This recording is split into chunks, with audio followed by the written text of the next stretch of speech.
Chapter 1. Akira Sarutobi stood on the balcony of the Hokage's office.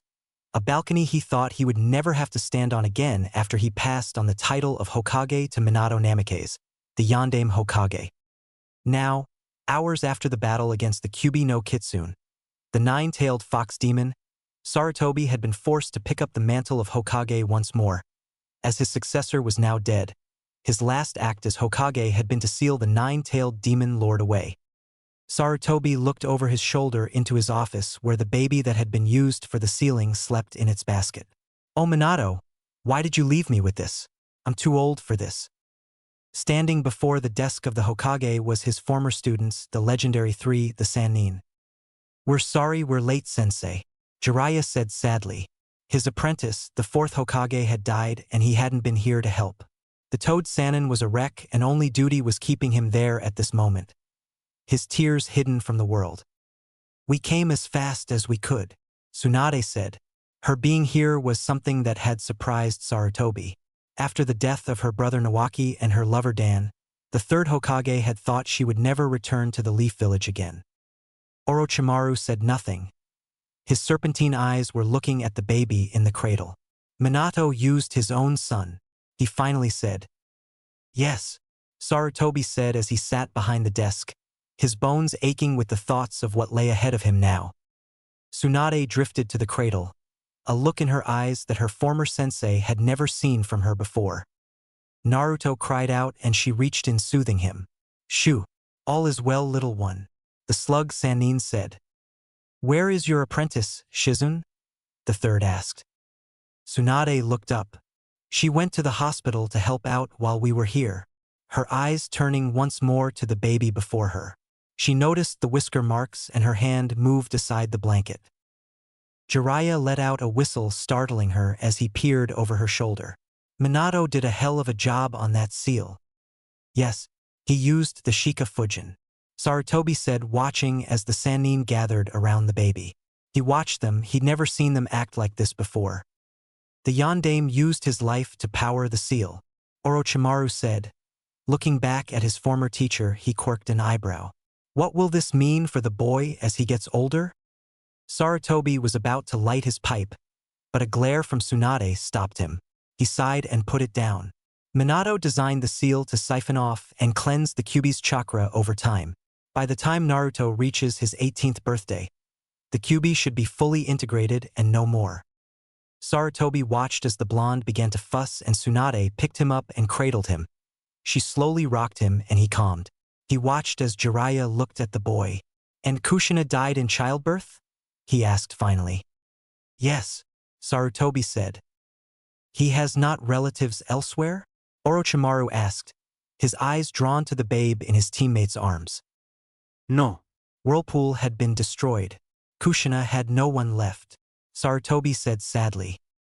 He watched as the three Sannin exchanged looks and wondered what that was about. "What has the council decided?"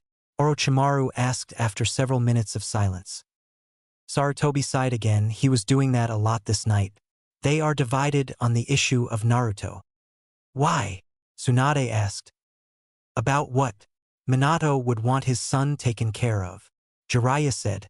"I'm surprised Rin and Kakashi aren't here demanding to take him in," the Toad Sage said. They all caught the wince from their former sensei. "What?" Jiraiya asked. Rin and Kakashi had a long argument about the boy. Rin was willing and wanted to honor Minato's final request that Naruto be seen as a hero. "And Hatake?" Tsunade asked, sensing her former teacher's reluctance to speak. "Kakashi Hatake wanted to kill Naruto. He sees him as the Kyuubi and the thing that killed his sensei." Sarutobi closed his eyes and remembered hours ago, when the Kyuubi was newly dead, and he called Minato's surviving student before him. Kakashi wanted to kill the boy. He charged up his Chidori and would have killed the baby in its cradle had Rin not kicked him aside. Sarutobi looked at the wall where the scorch mark was. The three Sannin saw his glance and saw the scorch mark. All three of them scowled. "And the council sensei?" Orochimaru asked, getting the discussion back on track. Most of the clan heads actually want to honor the fourth's dying wish." "As they should," Jiraiya said with a nod of his head. Yes, but the civilian members and the head of the Uchiha clan sides with them. Sarutobi didn't mention his former teammates were of the same mind, along with Danzo. Again, the three Sannin scowled at the stupidity being shown. Tsunade was comforting Naruto. She got a bottle from the nearby supplies the Hokage had gathered and prepared it with one hand, the whole time humming a tune to Naruto, who was in her arms. The two male Sannin shared a look before turning back to the Hokage. "What will be done with the boy?" Orochimaru asked. Sarutobi sighed. "Since the first choice for his adoption won't or can't, I have little choice but to put Naruto in the orphanage under his mother's maiden name." "Absolutely not." All three men turned to see Tsunade cradling the boy as he was eating from the bottle hungrily. "That's just begging for some of those idiots to try and kill him. He needs to be protected. If IWA learns that Minato had a son. You worry about outside threats, sensei, but you're blind to the knives in the leaf." Sarutobi always tried to see the best in his villagers, but in the past several hours he'd seen the worst, and he was disappointed. He never thought he would be, but the council and the actions of Kakashi here in this office. He'd heard the shouts from civilians on the streets when he'd retrieved Naruto from next to his father after the battle. Saddened him deeply. "I'm not talking about not using his mother's name, sensei," Tsunade said. "But..." She looked at the babe in her arms. Her eyes that held anger and hurt when she'd walked in here now held a tenderness that surprised her former sensei. "I wish to adopt Naruto," she said finally. "But Tsunade, your travels?" Sarutobi said. "I will take him with me. A moving target is harder to focus on." "But, alone," Sarutobi said. "I'll have Shizune," Tsunade said. "And me," Orochimaru said, surprising Sarutobi. "And me as well," Jiraiya said. Sarutobi looked at his former student in surprise. "Do you three know what you're doing?" "We'll learn as we go," Jiraiya said with his grin. "Tsuheim here isn't going to give in, sensei." "Besides," Orochimaru spoke up, "with three Sannin raising him and protecting him, someone would have to have a death wish to try anything." Tsunade looked at the boy in her arms. "Naruto of the Sannin," she said softly, and Sarutobi felt something run up his spine at that proclamation. He watched his students looking at the babe, and he knew they had their minds set. Somehow during the time they entered the office, they already felt a bond to the child. Sarutobi wouldn't say it out loud, but he did as well. Minato's legacy. The Jinchuriki of the Kyuubi no Kitsune, the world's littlest Sannin. You indeed will be great, Naruto. Shizune was surprised when her friend and teacher showed up with the baby in her arms. She was shocked when Tsunade told her that they would be joined by Orochimaru and Jiraiya as well. "I need you to gather things we'll need to little Naruto here," Tsunade told her apprentice. "The fools think he's the Kyuubi and not a baby." "How horrible," Shizune said. She looked at the baby and her eyes softened. "He's beautiful." Tsunade smiled, her own gaze on the baby that was sleeping in her arms. "You know, I was angry being summoned back to Konoha, but the moment I laid eyes on Naruto here, something in me switched." Her eyes looked up to meet the brown eyes of Shizune. "I want him raised with love and care." Her eyes went to the sleeping blonde. "Officially, Naruto has been adopted by all three Sannin," she said, sitting down and looking at the babe still. "Naruto will have 2 fathers and 1 mother." She looked at Shizune. "And an aunt." Shizune smiled and nodded. "I'll get what we all need. Where can I find you?" "Here. I don't want to risk him on the streets too much." Orochimaru was called to the council. His brother-in-law was killed in the assault. "Oh no, not Tansama," Shizune said. "Yes, Jiraiya will meet us at the gate. If I know the pervert, he's either at the memorial stone or visiting Minato's grave." Tsunade sighed. "Until he becomes Chunin, Naruto-kun can't know about his mother or father. I'll tell him a bit about them when they're older, but I'll explain it's for his protection that he doesn't know until he can defend himself." "Chunin? Lady Tsunade, does that mean we'll be coming back to Konoha?" Shizune asked. "Sadly, I would rather not put Naruto-kun near any of the idiots here, but Sensei got the 3 of us to agree to it before he allowed us to sign the adoption scroll." Shizune saw the adoption mark on the boy's shoulder as Tsunade adjusted the blanket around him. It bore the mark of all three Sannin. Blinking, she shook herself and went to get everything they would need on the road. Behind her, the strongest Kunoichi sat and rocked the blonde baby in her arms, a soft smile on her face, a look of love and devotion in her eyes. Tsunade and Shizune were standing at the gates, and the slug Sannin was scowling at the lateness of her fellow Sannin. Where are they? They know we need to leave under cover of darkness. Sorry, Haim. Jiraiya appeared next to them. Tsunade was about to yell, but she saw the look in his eyes. Jiraiya! Minato's grave is unmarked and hidden, he said. Kushina was listed as Uzumaki and buried with the others in the tomb. He looked sadly at his blonde teammate. Even in death, they are forced to be apart. It's not fair. Tsunade knew that her fellow Sannin was a die-hard romantic. He covered it with his being a pervert, but she remembered Minato's wedding and Jiraiya sobbing like crazy. Where's Oro team? Jiraiya asked. Here. The three turned to see Orochimaru walking towards them, a 4-year-old girl at his side. Orochi? Tsunade asked. This is my sister's daughter Anko Mitarashi. The three adults looked at the little girl. Her parents were killed tonight, he said softly. They knew Orochimaru loved his sister Yumi and even got along with his brother-in-law. Tsunade growled. This village continues to take. Lady Tsunade, Shizune said, looking at the child and the babe. The slug Sannin sighed and nodded. Welcome, little Anko. Eyo. The child said, looking at the ground. Jiraiya chuckled. Well, ain't this the odd family?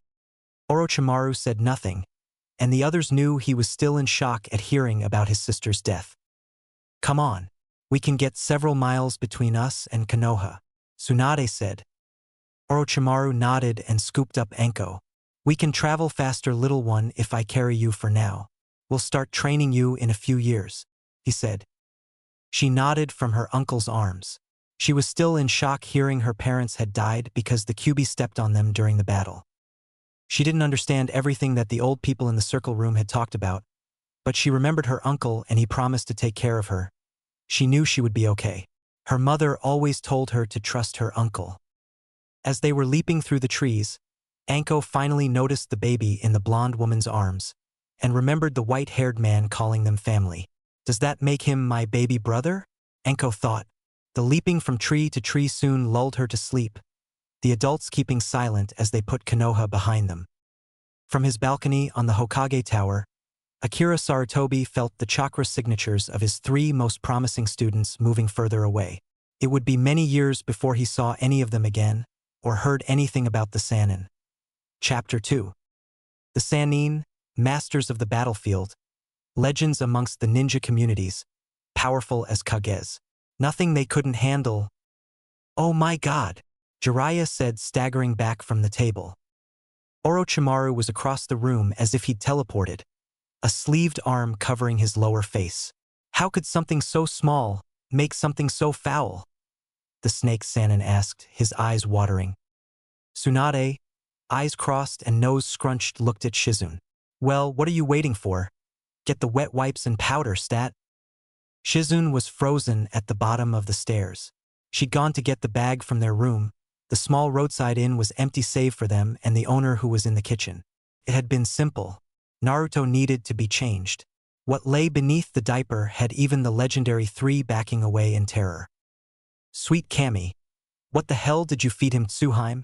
Jiraiya asked. The smell was beginning to wafer towards him and he was backing up. The Toad Sage would later swear it was a noxious cloud that Shizune would later make into a new assault jutsu. Tsunade, seeing her apprentice frozen in place, growled and grabbed the items from her and proceeded to change Naruto's diaper. Granted, she swore the thing should be used to break an enemy siege, but she cleaned the boy up and after securing the new diaper, she kissed the gurgling baby's belly and got a laugh. Who's my little stink bomb? Yes, you are. Yes, you are. Jiraiya and Orochimaru watched their teammate talk to the baby, and they shared a look. Tsunade's bravest of the brave for changing that weapon of mass destruction, and insane for talking to a baby. Little Anko the following morning found out that standing in front of a baby boy while changing his diaper without covering his manliness ended up asking to be peed on. Her shriek of indignation woke up Orochimaru and Jiraiya, who entered the room, Rasengan in Jiraiya's hand and Kusanagi in Orochimaru's.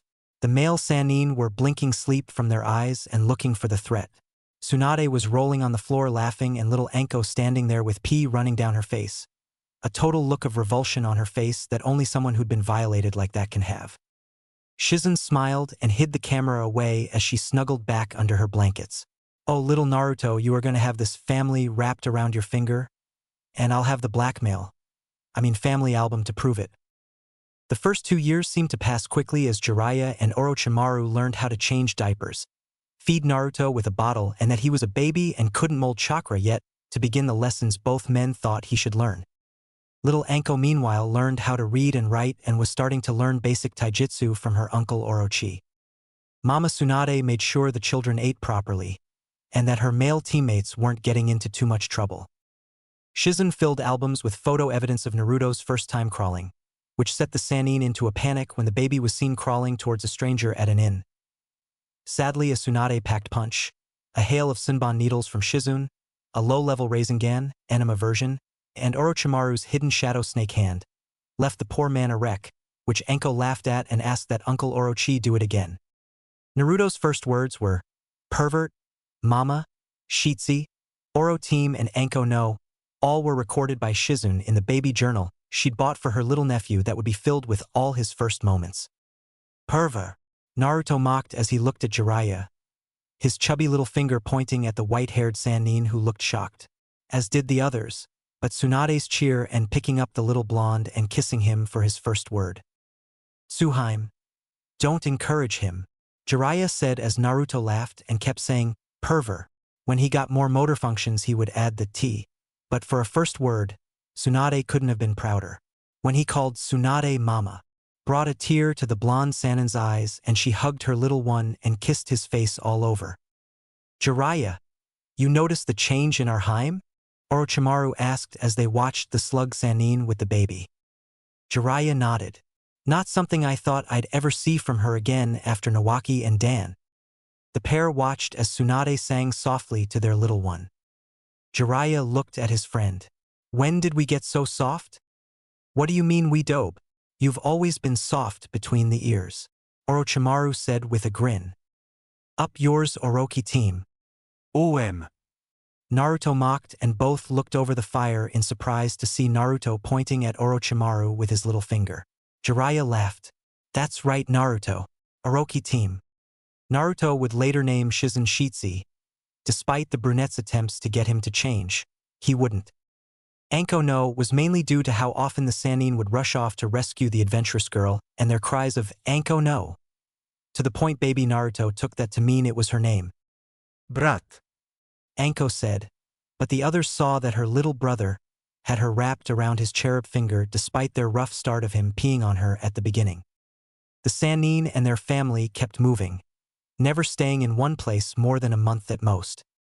Jiraiya's first novel of Ika Ika Paradise was a hit around Naruto's 3rd birthday, allowing the Sannin to take the odd jobs they wanted and not what they had to in order to make ends meet. Tsunade would gamble, but with Anko and Naruto she never bet much and mostly did it out of habit, and she continued to live up to her nickname her bastard teammates gave her when she was a teenager. The legendary sucker.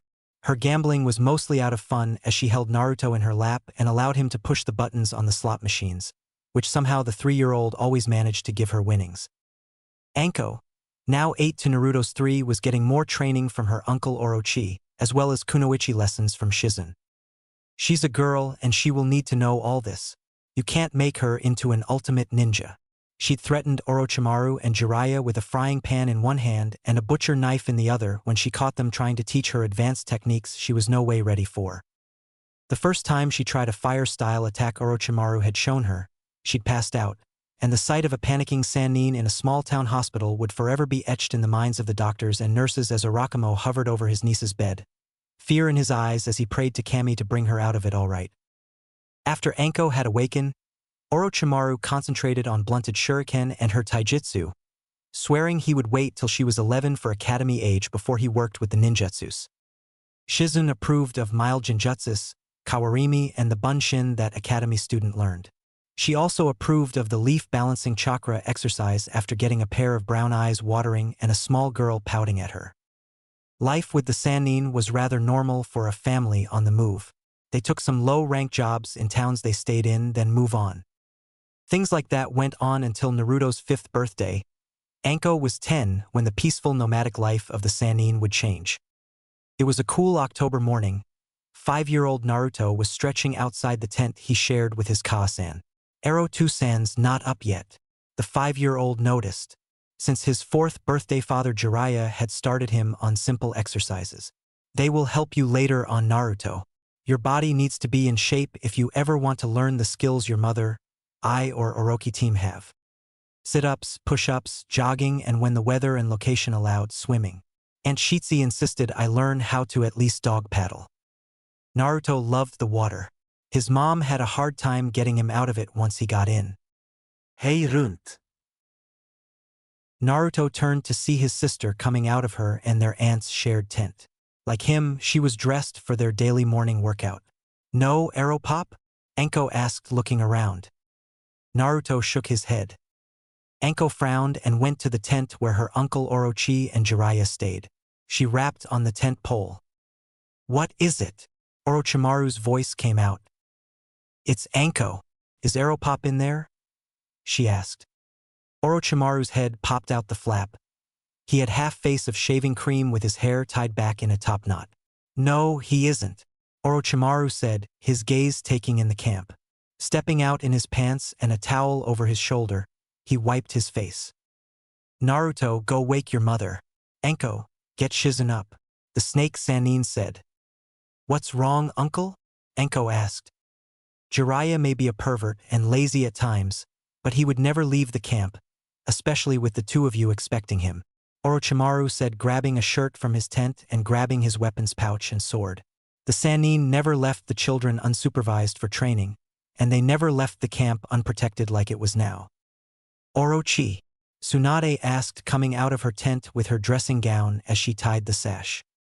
The dobe's missing, Orochimaru said. I'm going to look for him. I didn't want to leave the camp without someone here for the children. Tsunade nodded. If he's off peeping somewhere, I am going to show him my newest detriment to perverts everywhere. Orochimaru nearly smiled. I would agree, but Jiraiya is never irresponsible when it comes to the children. If we were both out here, he might be, but when he's supposed to be training them, he's actually a responsible adult. And when in Kami's name did that happen? The snake Sannin thought as he slipped from their simple camp by the river, his eyes looking for any sign of Jiraiya's passing, or someone that didn't belong there. Orochimaru was 100 yards away from the camp when the net trap scooped him up. He felt weak and saw it was designed to sap chakra. Oh no, Tsuheim, protect. Darkness claimed him. Chapter 3. Tsunade glared at the path that had been left unguarded out of their campsite. She smiled proudly as she remembered the children setting the traps that even Jiraiya and his toads had been unable to find. My little Naruchan is becoming a first-rate trap maker and he's not even 6, Tsunade thought proudly. And Anko is going to knock Konoha's socks off whenever we return. She saw Anko as a daughter and the young girl, while blood related to Orochimaru was loved by all 3 Sannin as much as Naruto. We never favor one over the other, and they are protective of each other as siblings. She thought, remembering the last trading town they'd been in, and Anko had been bullied by some of the 16-year-old girls when she had entered a store looking for kunai and some chemical compounds to make her smoke bombs. Little Naruto had been at the door with Shizun and heard the girl mocking his Nasan. Flashback. What, you think you're going to be some kind of ninja? Don't you have to be part of a ninja village? One of the 17-year-old girls snarked. And look at those clothes? She dresses like a boy, but then, she is rather flat-chested. You leave my sister alone, you trolls, Naruto roared. He knew Anko was self-conscious about her body. She's only 10, but being around Ka-san and Aunt Shizun. The little blonde thought as he tossed a tag he'd smuggled out Jiraiya 2-san's bag at the girls. One of them, seeing the sizzling tag, screamed and they scattered. Naruto smiled and looked at his sister, who was glaring at him. I could have handled that myself, brat. Shizune was the only one other than the shop owner to witness the two siblings arguing, neither one paying any attention to the active exploding note. Tsunade had been entering a bar when the explosion happened. Naruchan. Enko. She was gone. The dust cloud was her only passing as she made it across town to see a surprised Shizune sitting on the ground holding a still squabbling pair of children. Her apprentice told her of what happened and Tsunade sighed before going to pay the store owner for damages. End flashback. Now she had the pair working on homework with Shizune, while her eyes kept watch for her absent teammates. What is keeping them? She thought. I don't like this. We're too exposed. She muttered. XX. Hey Orochi team, you got caught too, Jiraiya said from his own cage. His hands were bound along with his fingers. Orochimaru glared as his head was killing him. Pervert, not so loud. They haven't been here since dropping your pale ass off, Jiraiya said. It's not them I care about. My skull feels like it did that night the three of us went out after Dan's funeral. He saw Jiraiya's look and the smile forming. Pervert. Focus. Whatever you say, team. I was just remembering Tsunade throwing us both out in our underwear just as that group of missionaries were walking past the hotel. Orochimaru groaned. And that didn't help his aching head. Why in Kami's name were you ever given the ability of speech? You're like one of Sarutobi-sensei's trained monkeys. Jiraiya scowled. No, I take that back, Orochimaru said, and Jiraiya started to smile thinking his teammate was done with the insults. I need to apologize to the Monkey King for insulting his subject by comparing them to you. Hey! Orochimaru took in his surroundings. His hands were bound like Jiraiya's, and he found he couldn't bring his arms close enough to his face to try and bite the bindings. Fools don't know who they have apparently, or they would have gagged me, Orochimaru thought. Hey team, were Tsuheim and the kids alright? Jiraiya asked. When I last saw them, they were fine dope. How did they catch you? Orochimaru asked. Jiraiya sighed. I had some time before Naruto would have been up, and I decided to go upstream and look for a way to cross with the kids safely. Orochimaru nodded. The Sannin went out of their way to protect the kids. Even if they could have summoned a toad, slug, or snake to cross, they felt the learning to forage was a better experience for the children to pick up until they learned proper techniques to walk on water or climb cliffs with chakra. Well, I thought I'd found a safe spot when I was pulled under into the mud and swarmed. I woke up here. Orochimaru explained his own capture. Who are they? He wondered out loud. Not sure. They aren't wearing any kind of identification and all are wearing full masks and armor when I have gotten them. Nothing to identify with any village, Jiraiya said.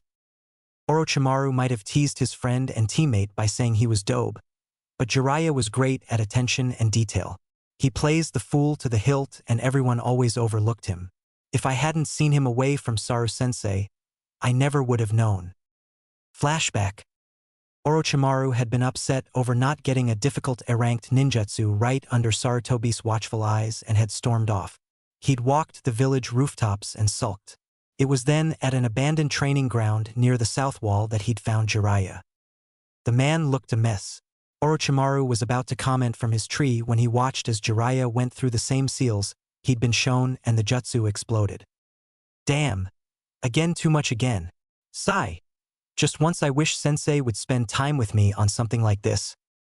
Orochimaru watched his teammate, the one he'd called Dobe and Deadlast since their time in the academy as Jiraiya, had come to Konoha from a small farming village to the south near the border, while Orochimaru's father was on the council and he was a prodigy.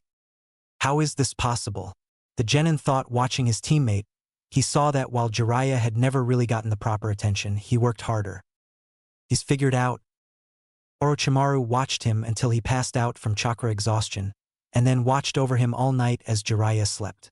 Orochimaru learned that while Jiraiya might not have come from a clan or gotten jutsus easily, once he got them, he could reinvent them and alter them, and he'd done that with the mud jutsu that their sensei had only shown him and Jiraiya had witnessed Orochimaru spending the day trying to master. That one moment had changed his opinion of Jiraiya. He'd still verbally sparred, but there was respect there now, and they both learned to enjoy it.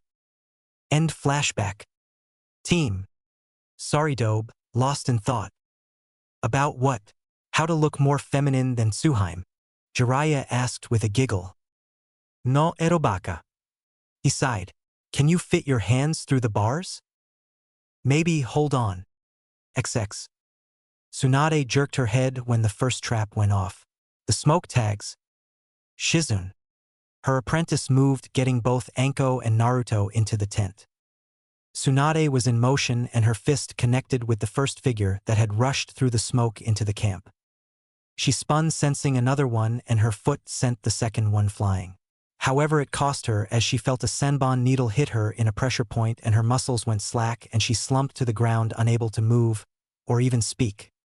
No, the children. Shizun. She felt a tag put to her head. Sleep, Sannin. No, no, Naruchan. Darkness took her as the sleep tag put her out. XX. Hurry up, Orochi team, Jiraiya said as he watched the tongue of his friend holding a pick and working the lock. It's not as easy as you think, Orochimaru said around his elongated tongue. He'd managed to get the pick he'd hidden in his belt itself and was now trying to pick Jiraiya's lock since he could get at the toad Sannins because it was a better angle than his own bound hands. Yuck. I really don't want to know what just touched my hand. Fuck you, Hiriha. Click. Oh yeah. Jiraiya slid out of the cuffs and brought his hands up and worked the bindings around his hands and fingers. Orochimaru retracted his tongue and spit the pick into his lap. After cracking his jaw back into shape, spitting out a foul taste and rolling his tongue, he looked at Jiraiya. Hurry up, Dobe. I've seen Inuzuka pups who can do better 5 minutes after being born. Hold your girdle, Jiraiya said and smiled once his hands were free. We're almost out of this. Yes, but while you're patting your fat ass on the back, who knows what they are going to try to do to Tsunade and the children. Jiraiya's efforts doubled at that and he spat out a hunk of leather binding. They touch the kids and there won't be anything left of them. Agreed. Jiraiya's bindings came loose and he tore apart the ones around his ankles and then looked at his cage. Screw it. Being quiet gets me nowhere. He formed his hand. Take notes, team. This is one of the best attacks Minato ever made. The swirling chakra sphere formed and he reared back. Rasengan! Sadly, the cage never stood a chance as Jiraiya went straight through and hit Orochimaru's cage as well. The smoke cleared, but Jiraiya was already cutting the bindings. Once they were off, the two Sannin were on their feet. Pounding feet could be heard. We don't have time. Orochimaru put an arm out to stop him. My turn. The door opened and the black-covered ninja walked right into Orochimaru's attack. Acid cloud.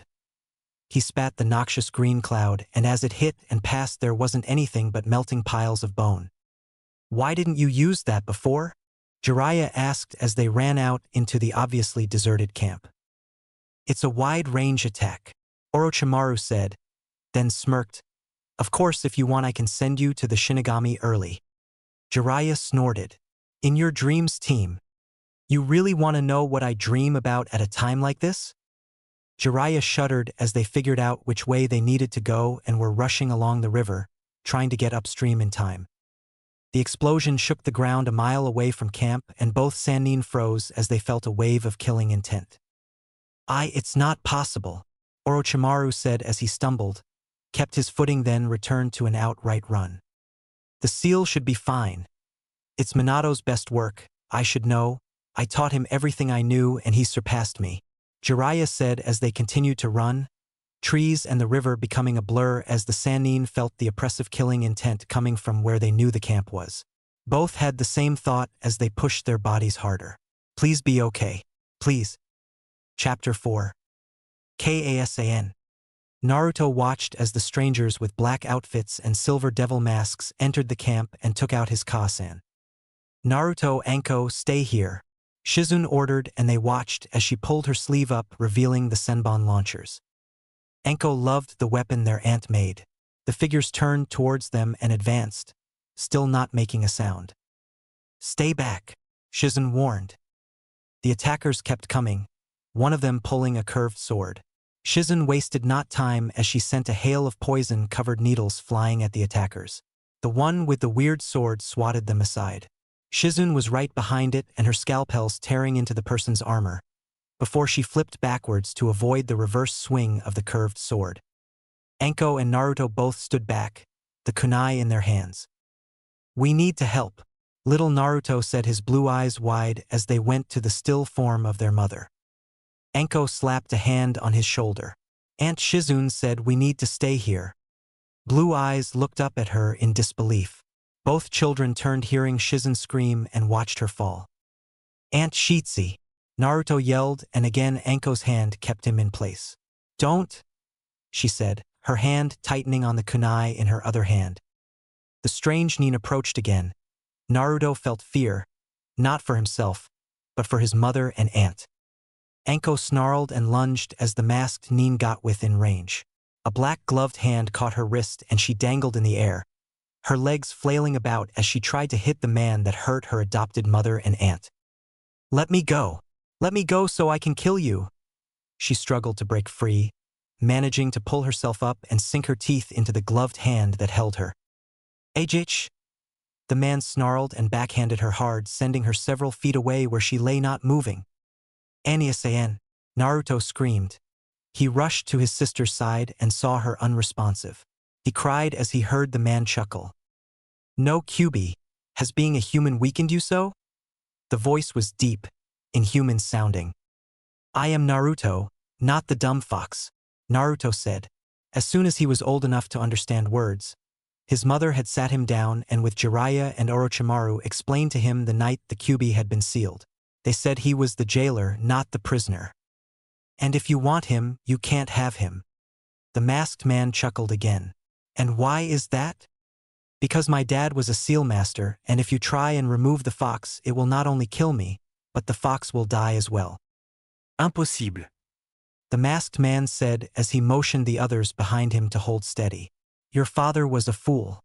No one can kill a demon lord. Yeah?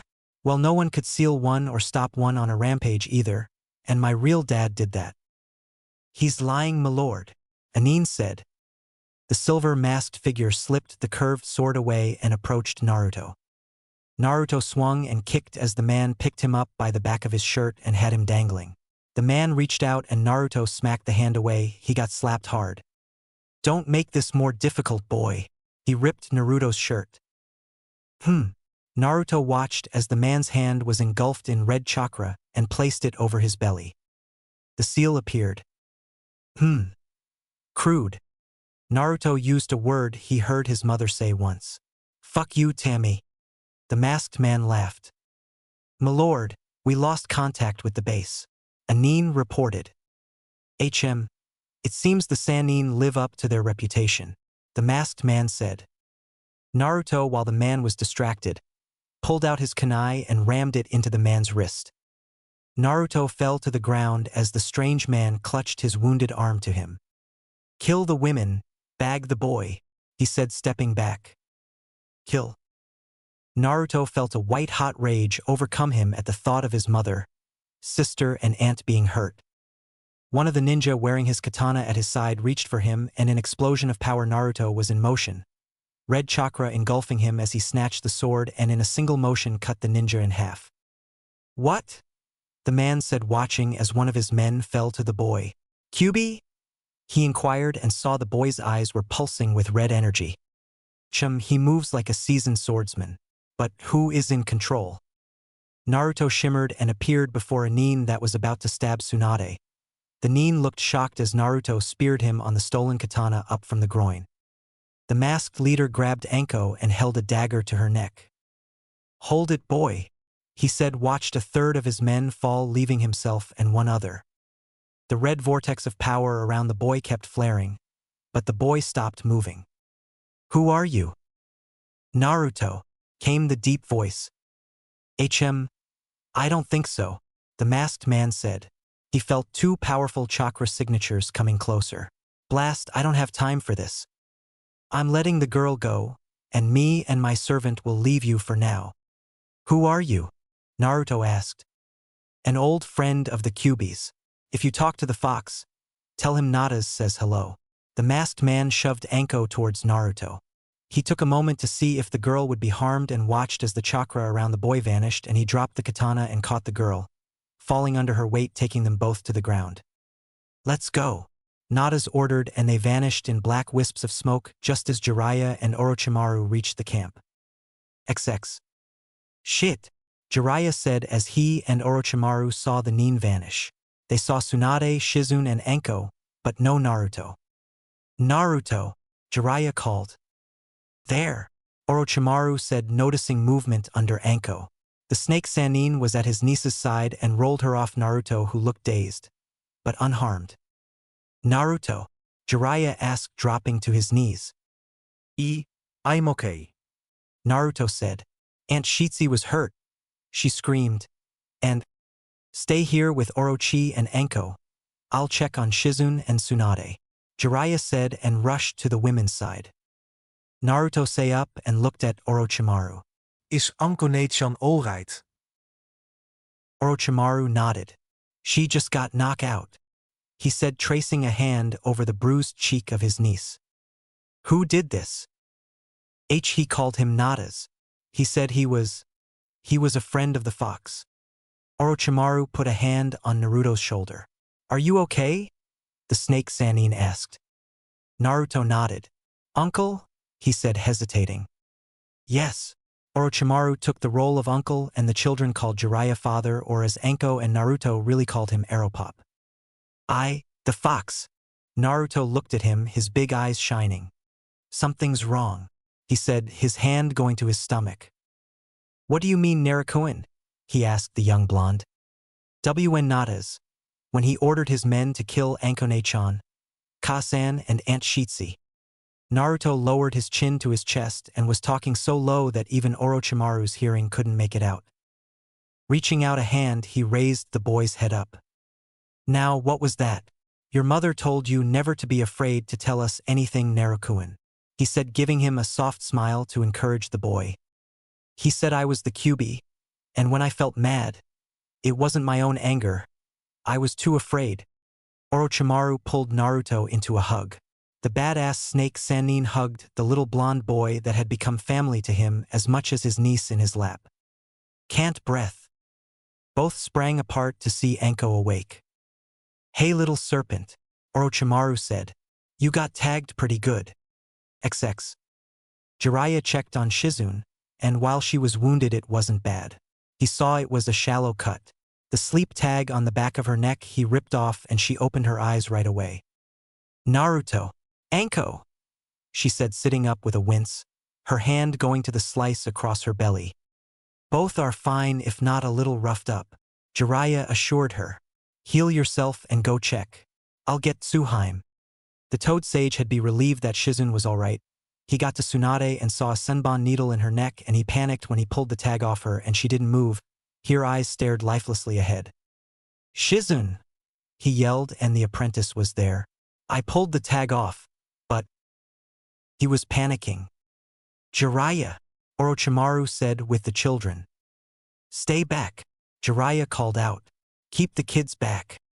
MOM. Naruto yelled, and only Orochimaru, picking him up, kept the blonde from running to his mother's side. Oh sweet Kami, no. Not like this, Jiraiya muttered as Shizune ran a diagnostic. She's alive, she said after several heart-stopping minutes. Here it is, she muttered, pulling a second senbon out from a place in her spine. Tsunade's gasp of air was drowned out by Jiraiya's whoop of joy as he pulled her into a bone-cracking hug as he babbled, "You're alive!" over and over again. The two Sannin were tackled by a blonde missile and soon joined by a purple-haired one as Anko joined Naruto in hugging Tsunade. Jiraiya was silent, as it could have been he was enjoying the hug that Tsunade was alive, but to those watching it was due to his face being buried in Tsunade's large chest. Chapter 5. The Sanin's return to Konoha was like they left, under the cover of darkness. Anko was not impressed. The now 12-year-old glared at the villagers that saw them, and once they saw Naruto's whiskers they would glare at her little brother. They entered the Hokage tower, Tsunade carrying Naruto now after a villager hit him. Said villager will forever be eating food through and for, and using adult diapers to go to the bathroom after the three Sannin had destroyed the idiot, while Anko and Shizune comforted the blonde who sported a red slap imprint. ANBU in the tower got out of the Sanin's way rather quickly. It could have been the look on their faces. It could have been Sarutobi left strict orders that his former students were allowed access without restrictions. We'll go with the option of the amount of killing intent emitting from Tsunade as she stormed up the stairs, the blonde in her arms with the others a step behind her. You can't. Is as far as the secretary got in trying to stop the Sannin from entering the office before Tsunade's kick totally disintegrated the door, and she continued on without slowing. Akira Sarutobi sighed, looking from the ruined door pieces on his desk to the door as Tsunade strode in. Hello Tsunade. And Naruto. My, you've grown since I've last seen you. Tsunade's growl caused him to pause. I don't think we're going to be staying here, sensei. Sarutobi blinked. What? Why? Orochimaru entered with Anko. Simply because several villagers tried to harm Naruto the moment we entered, mistaking him for the Kyuubi. Sarutobi looked at the two children in panic and saw Anko glaring at him while she rubbed a hand up and down her brother's back. You told them? Of course we told them, Tsunade said as she continued to hold Naruto. I will not lie to my son. Keeping him ignorant of what he holds would have been foolish. Jiraiya entered last. He created a repair seal and the door returned to its position and he locked it. Your villagers are gathering out there. They want to kill some demon. He looked at his sensei and the third saw there was no humor on his third student's face. Jiraiya was serious and pissed. If this is how the village treats him after all these years, then Sarutobi-sensei, I am afraid we shall withdraw from here and raise our children elsewhere, Tsunade said. Orochimaru placed a hand on Anko's shoulder.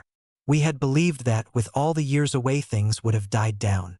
His prodigal student looked at him seeking answers for the unasked questions. Sarutobi sighed and he felt his years weighing on him. The council spread the word that you three took Naruto away. They also passed on what he contained.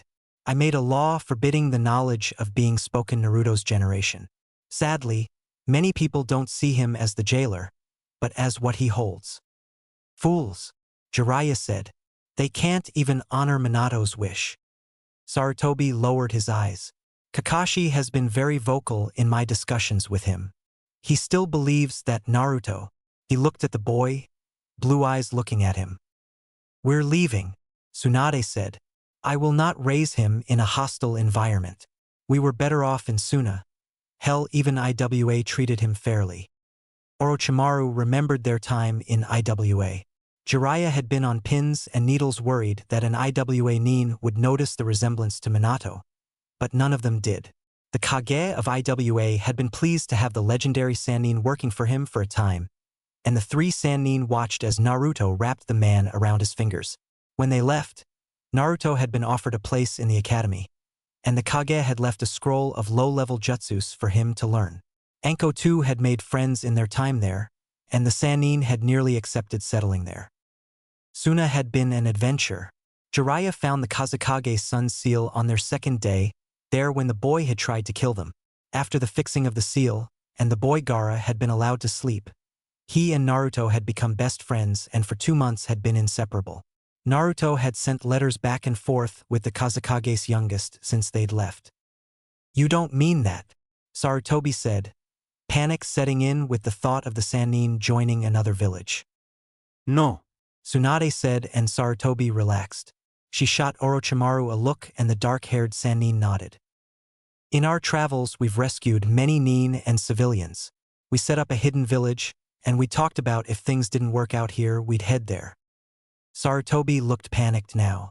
What do you mean you've helped make a hidden village? None of our reports have even hinted at one. The three Sannin exchanged a look. It wouldn't be hidden if everyone knew about it. We have let the court of lords know, Jiraiya said from near the door. Sarutobi was shocked. Our children will not be raised surrounded by hatred, sensei. Tsunade said, her eyes drifting towards Naruto and Anko. It was apparent the moment we walked in the gate. Naruto will never be accepted here. Sarutobi was going to respond when the door opened. Jiraiya moved further into the room as 3 members of the council backed by Root Anbu entered the room. Good, you brought it. The first member of the council spoke. Hand the demon over and we shall dispose of it. Tsunade put Naruto down next to Anko. You lose your mind with your arm, Danzo? She asked. Tsunade, you will learn your place. The council has ordered the death of the QB to protect Konoha. The fools. Jiraiya butted in. You see the contents of a bowl and not the ramen inside. Sannin, stand down, and allow the demon to be taken. Orochimaru drew grass cutter and stepped in front of the children. I don't think so. Naruto is family, and I will kill the man or woman who touches him. And I'll kill the second, Jiraiya said, a Rasengan in each hand. His eyes showing a seriousness they only saw on the face of the third Hokage. And I'll crush the council with my bare hands, Tsunade said, cracking her knuckles. It was then that Sarutobi realized someone was missing. Shizen, he thought. Said Kunoichi appeared behind Danzo, the chakra scalpel in her hand pressed to his neck. But know this, Councilman Danzo, it won't matter who starts it. You'll die first if you think I'll let you anywhere near that precious little boy who calls me his aunt. The room was tense. Sarutobi was trying to figure out how to salvage this and keep the Sannin loyal to Konoha and Naruto out of the council's control. There was no way he could see that wouldn't end in disaster. Fools, doing this they will ensure the Sannin turn on Konoha. Kill me, girl, and there will be no place in the world for you to hide, Danzo said, but he wisely didn't move. The Root NBU with them tensed. Their precious leader was in danger, and they knew they couldn't get to her before she slit his throat. That and the 3 Sannin in the room would tear them apart like tissue paper. Sarutobi, have your students stand down this instant, Hamura said, looking at the Hokage. Orochimaru snorted. The council members have gotten very bold, ordering the Hokage about. He looked at his sensei. They forget who is the power in Konoha. They are there to make your job easier, not to rule. Sarutobi sighed. He'd allowed things to go on like this for too long, and now the council had consolidated power enough to rival his in control of the city. Uncle, Naruto said. The Sannin looked at the blonde boy and smiled. Yes, Naruto? Are these men like those that we met before? Orochimaru paused. Yes and no. Yes, they are fools, no they aren't a threat. He finally said, his eyes turned towards the councilman and Root ANBU. And if they try to harm you, remember what we taught you and Anko. Naruto nodded and the council members watched as the boy and the teenage girl pulled out a pair of kunai. Remember, they come at you, kill, Orochimaru said. Tsunade tensed. Now, how is this going to play out? Hamura and Koharu exchanged looks. It was Danzo that made the day worse. Kill them all, he ordered his ANBU, snapping his head back and into Shizen's, forcing her to release her hold. He slipped from the room. Root Umbu to me. Kill the demon child. Kill the Sannin. Sarutobi cursed while tossing aside his robes and hat. This just isn't my day, he thought as he went to battle. Chapter 6. Sarutobi's palm strike connected, and he wished that the day wouldn't have been like this. He made a decision and he would live with it for the rest of his life. The Root ANBU collapsed as the professor entered the battle on the side of his students. When one got close to the children, the third Hokage's killing intent stopped the battle cold as his kick sent the idiot out the window. ANBU! He roared and a dozen ANBU appeared. Seize all Root members, arrest Councilman Danzo, along with Hamura and Koharu here. I want all members of the council in chamber in half an hour. Those that resist will be considered brought up on treason and executed. Sarutobi looked at his 3 students. His eyes softened seeing Tsunade on her knees in front of Naruto. Checking for any wounds, finding none. She pulled him into a bone-crushing hug.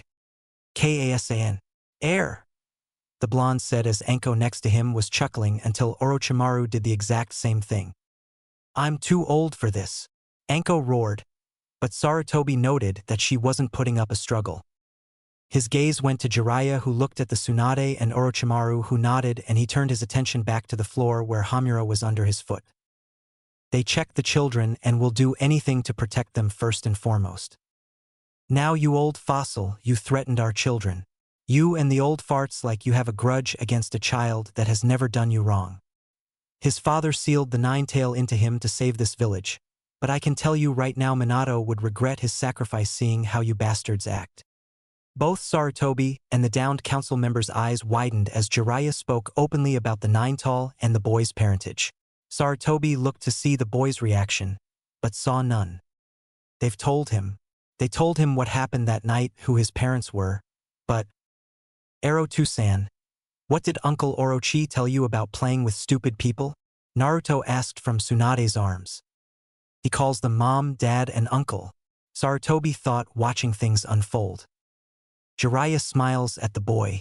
Not to play around with people dumber than myself, as they might get lucky. Orochimaru snorted.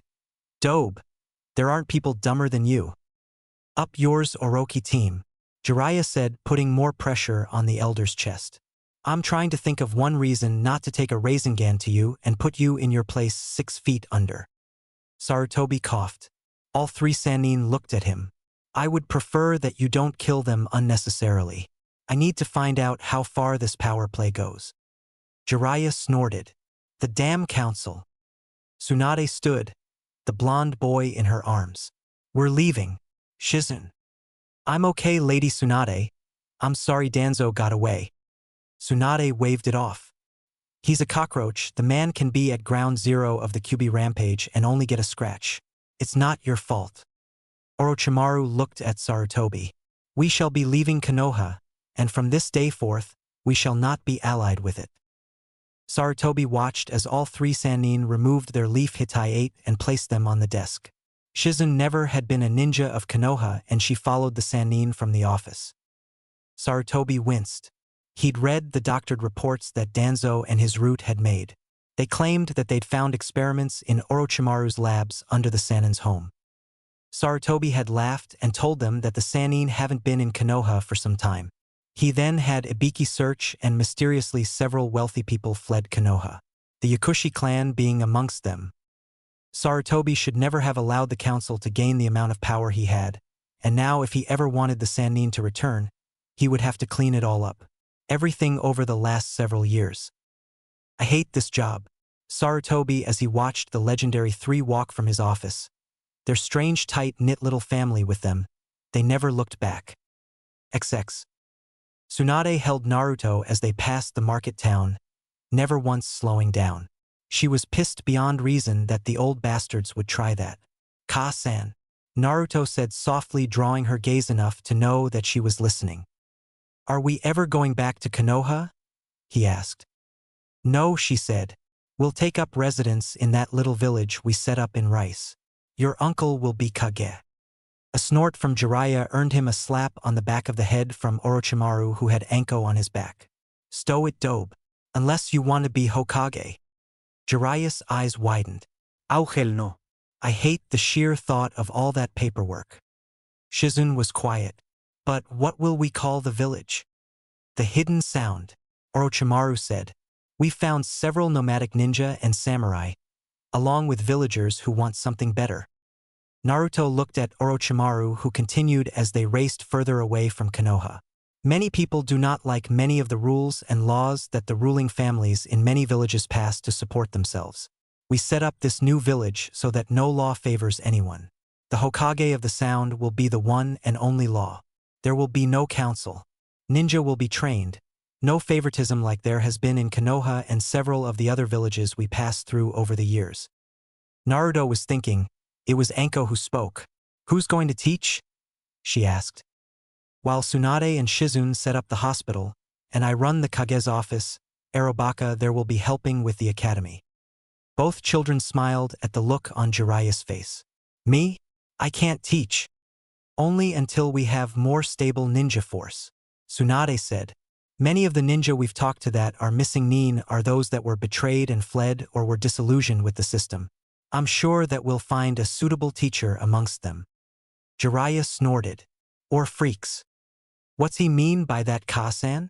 Naruto asked. Tsunade sighed. He means people that are as stranger than him. Naruto's eyes got wide. Is that possible? That brought a laugh to the group as they continued to flee. They passed through the Valley of the End and out of Fire Country, not to be seen there for many years to come. XX. Konoha. No trace of them, Lord Hokage. Inu masked Anbu reported. What happened? Sarutobi sighed. Danzo and his conspirators made a power play and it backfired. The Sannin have abandoned Konoha, with the daimyo's permission. He sighed. They along with Naruto have left our country and are going to make a new hidden village. The ANBU's body language screamed disbelief. Danzo and his root tried to kill the adopted son of the Sannin. They took it like any parent would. Inu sighed. We've captured 47 members of Root. However, Danzo has yet to be found along with 4 members of his inner circle. Sarutobi cursed under his breath. Put the word out. Danzo and his Root are to be captured or killed on sight. Anything else? We lost sight of missing Nin Rin Inazuka, the masked ninja said, his words hesitant as if it hurt to say them. Where? Near the border. The Chunins that saw her were knocked out. No injuries like every other encounter. Inu said. The Hokage sighed. Dismissed. This is not good. Danzo's out there with 4 of his best operatives. We've lost 3 Kage-level warriors due to the stupidity of the council, and Minato's 3rd student still hasn't been brought in. He pulled out his pipe and puffed on it. I am not looking forward to the Council of Kages in 3 weeks. XX. Unknown mountain range. Report. A deep voice reported. Natas stepped from the shadows and went to a knee. I was unable to retrieve the QB my master. It is bound to the mortal child by some seal on his belly. The figure made of shadow and smoke snarled. Then bring me the child. The barrier must fall. I am doing what I can master, but I lost them after my encounter. It's like the boy knows how to mask his signature. Then find the other 8. I will send my emissary when you have the other 8. Should I confront the QB container again, master? Natas asked. No. Leave it free for now. Allow it to grow in power. It will make taking over this realm so much more sweet. What of the elder gods? Natas asked. They know nothing for now. We must be careful. The last thing we need is for one of them to become involved. The shadow form shifted. For now, leave the QB child free. When the time comes, we shall take him and crush him. By your command, Natas said on his knees, his head down. I will send you soul collectors. You will use them to harvest the other 8. Do not fail me in this, Natas. I won't fail you. The shadow figure vanished and Natas was alone. I will do as you command, master, and Naruto Uzumaki. When the time comes, I shall relish tearing the QB from you and seeing your eyes as the life leaves your pathetic shell. Chapter 7. Naruto's 13th birthday was a sight to behold. All of Odo had been invited to the top rookie's birthday bonanza. Odokage Orochimaru smiled at his nephew as village-wide games were taking place, from simple events that civilians could partake in, to challenges that even tested the greatest jonin amongst them. Odogakure had grown over the last several years. The village was hidden underground, beneath a small farming village that was nestled in a valley that was very difficult to get to unless you knew the safe paths. Anko was thriving in Odo as well. She made jonin right before her 18th birthday and told the family in no uncertain terms she was going to be Naruto's jonin instructor, and she'd hamstring any other candidates. Over the past couple years since leaving Konoha for the 2nd time, there had been several attempts on Naruto's life by mercenaries hired by Danzo secretly, and the Sannin felt it was allowed by the Council of Konoha behind their former teacher's back. So they blamed the village hidden in the leaves even more. Jiraiya's first year as a teacher had gone surprisingly smooth, after Tsunade had to beat him for hitting on the older students. The hospital was the best ever, and Shizune and Tsunade smiled as Orochimaru took their advice and made sure that the teams all had basic medical training and there was one qualified medic on each team. Naruto's ninja career had been difficult at first as he was not used to sharing the attention of his family, but after some discussing with his Ka-san and sister, he soon got over it. Meaning they caught him pouting and put him to the grindstone of Tsunade's training course that left Jiraiya a gelatin pool on the floor, and a spar with Anko that, while Naruto had done well, showed that his sister was a mite unstable. Unstable was Naruto's way of saying his sister was slightly insane. And who would blame her? It happened on Anko's 15th birthday. Flashback. Come on, Naruto shouted to his sister as they raced around the forest around Odo's farmlands. The pair had snuck out and were playing a game of tag with kunai. The blonde youth smiled as they enjoyed this. It was not only a game for them, but a training exercise. One would chase the other with kunai and shuriken, till they got tagged, meaning one of the sharp instruments was lodged in them. Then they would heal up, and then the other would begin the chase. They never did this around their mother or aunt. They knew the fireworks would make what arrow pop did seem tame. "You suck, brat," Anko said, sending a volley, all missed, but left a nice outline in the tree where Naruto had been. "I'll get you, Naru-chan," Anko yelled. "You couldn't catch a man if you had boobs, Nko-chan." Naruto yelled back and dove towards the ground, avoiding the shuriken barrage that would have engulfed his head. He laughed and looked over his shoulder to find his sister when he slammed into something, or more to the point, someone. He looked up. Hello." The silver-haired man who we'll call Elder Yakushi reached down and grabbed a handful of Naruto's shirt and hoisted him into the air. "Well, look we have here. We escaped Konoha for our medical experiments, and we still managed to run into the damn demon brat." "Auto," a boy Anko's age said, adjusting his glasses. "Shouldn't we let him go?" "Let him go? Kabuto, you are as weak-willed as your mother was." The man said, "We kill him and present him to the mysterious Hokage, and will ensure our place in the Sound Village." "Let my brother go," Anko yelled, descending from above. Her kick connected with the man's head, sending him flying, and he dropped Naruto. "Anko, run. Get Uncle and Ero Pop," Naruto said as he tackled another elder. Anko was caught from behind. The boy Kabuto kicked one. "Let them go. She's wearing a sound headband." He was backhanded for his efforts from his own father. He rolled. Naruto looked at him. "Get help. The farm nearby." Tel Kiki-sama. Kabuto raced off. His mother's dying words had been for him not to end up like his father, but he'd been dragged along when they fled Konoha for his elders having been caught experimenting on civilians and ninja alike. He knew his father had killed her, and he wanted to be part of a new village. He wanted to feel safe. His legs pushed him on. Naruto was bound and gagged as the Yakushi men held Anko. "Well, look at what we got here. Aren't you a sweet little thing?" the elder said as he stroked her cheek. Anko spit at him, which caused him to backhand her. "Spirited. What do you say, brothers? We have a taste of this young thing before we kill us a demon." The other two men chuckled and nodded their consent. Anko struggled and tried to fight them off as her clothes were ripped away from her. XX. Orochimaru, Jiraiya, and Tsunade with young Kabuto found a naked and gore-covered Anko sobbing while rocking an unconscious Naruto. The remains of the Yakushi men were littering the clearing. Naruto had not a drop or mark on him. By Anko's leg were a pair of blood-soaked kunai, and as they got closer they heard her humming. Her eyes weren't tear-filled as they thought. They were glazed over. End flashback. Naruto and Anko never spoke of it, but their bonds as siblings were tighter, and the other one was never far from the other. They both took to their training like crazy, surpassing every expectation. Back to Naruto's 13th birthday.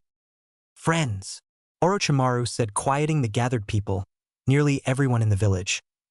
"We are gathered here today to celebrate the 13th birthday of my nephew Naruto here." Cheers rang out as well as yells of "Happy birthday, Narukeon," causing the blonde to blush. Many of the girls his age in the academy thought the whisker marks were exotic, and his slender build had many of them chasing him. Not that they could get close with Anko on the lookout for cheap hussies, as she called them, but Naruto did have several friends his age. Yes, happy birthday indeed. Now as Hokage, I need to speak on some things, and I beg Naruto-kun's forgiveness for speaking about serious things on a day that should be filled with happiness. Blue eyes looked up into the serpent-like eyes, and a fox-like grin told the Kage that it was fine. "I want to thank our allies and friends from Suna for being here." Cheers went up, and Gaara, who was next to Naruto, bowed his head. The pair had been friends for years, and Gaara's father was always happy to unload his children upon Oto, to the point where they were going to be staying permanently. Naruto put a hand on his friend's shoulder. Ever since Jiraiya fixed the red head seal, he was able to sleep and manipulate the power of the one-tailed demon he possessed, much like Naruto was now able to do with the Kyuubi. "I also wanted to inform you all that in the coming weeks, we will be traveling to Konohagakure for the Chunin exams." A mixture of boos and cheers met this announcement. I know, but the daimyo has requested we show our skills. Therefore I've selected several teams. He put a hand on his nephew's shoulder. I am sure you all know that while in Konoha, I want the guards on their top form. Konoha is foolish to believe my nephew is the QB that he holds. Booz met this as Naruto bowed his head. Gaara put a hand on his friend's shoulder. They had a bond deeper than brotherhood as they understood one another in a way that no one else could. Team selections and placements will take place tomorrow and we'll begin our journey. While I'm gone, Lord Orochimaru, a voice called out, "You can't leave." Orochimaru smiled as several others protested, putting himself in danger. I thank you all for the concern, but I cannot allow our genin, nor my family to return to a place that means them harm without being able to protect them. While I am gone, I will leave Zabuza in command. The former swordsman of the mist had been found in Wave, near death after a confrontation with Konoha ninja. His ward, Haku, had been near death as well, and it had taken a lot of Tsunade's skill to pull them both through. After saving their lives, the two joined up with the Sannin and Odo. Zabuza swore a blood oath to protect the Sannin and their family and do as they commanded to his dying breath. Haku, they found out, had been a year older than Naruto, posing as a boy and a hunter nin from Mist.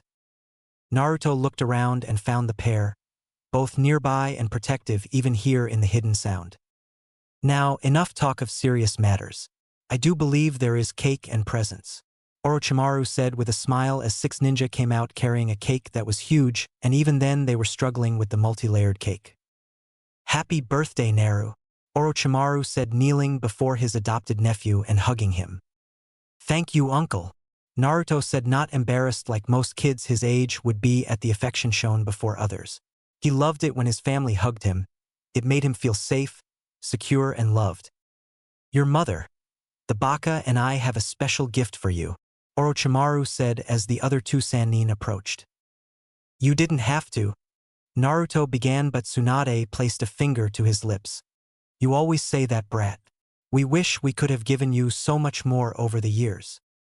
You gave me everything I'd ever need, Ka-san, Naruto said and was pulled into his mother's ample chest as she hugged him tightly. Gaki's the luckiest man on earth, Jiraiya muttered. Orochimaru snorted and agreed. He is a heartbreaker, the snake Sannin agreed. Both men chuckled, remembered the Kunoichi battle royal they'd spied several days back that involved several women of various ages. Anko had been there trying to beat it into their heads to stay away from her brother. Sadly arrayed against her were Temari, formerly of Suna, who had liked the blonde since she first saw him during their original travels. Haku, who had taken a liking to the blonde who had checked on her during her time in the hospital after she'd be rescued, and he'd brought her flowers, food, and would talk with her about her dreams of being a medic nin. Then there was Kin, a girl in Naruto's class, and Tayuya, who was Anko's age and one of Orochimaru's personal guard in the Sound 5. Jiraiya had watched the brawl from start to finish and told his teammates about how violent and possessive they all were. Anko had returned home an hour later limping and cursing about red-headed whores who bite, and stupid sand bitches that weren't good enough for her brother. She had ignored the adults who laughed as they saw her backside looked like a pincushion, and they knew Haku and Kin were the cause, as some of the senbon had bells and some were covered with a thin frost. Shaking themselves, they saw Tsunade had finally released the boy enough to breath as Shizune scolded her mentor for smothering Naruto-kun. As we were saying, Naru, Orochimaru said, looking the boy in the eye, we have a gift for you from the three of us. It's very special, and with the danger of the coming Chunin exams, we each would feel better knowing you have this. He snapped his fingers and Kabuto appeared with a scroll on a velvet pillow. The last Yakushi was loyal to Orochimaru and his family for taking him in after the fall of his last family. Naruto liked him, but didn't think he was worth his sister's attention, which resulted in several pranks that, while funny, had him dodging his sister's kunai collection, which now had climbed into 4 digits.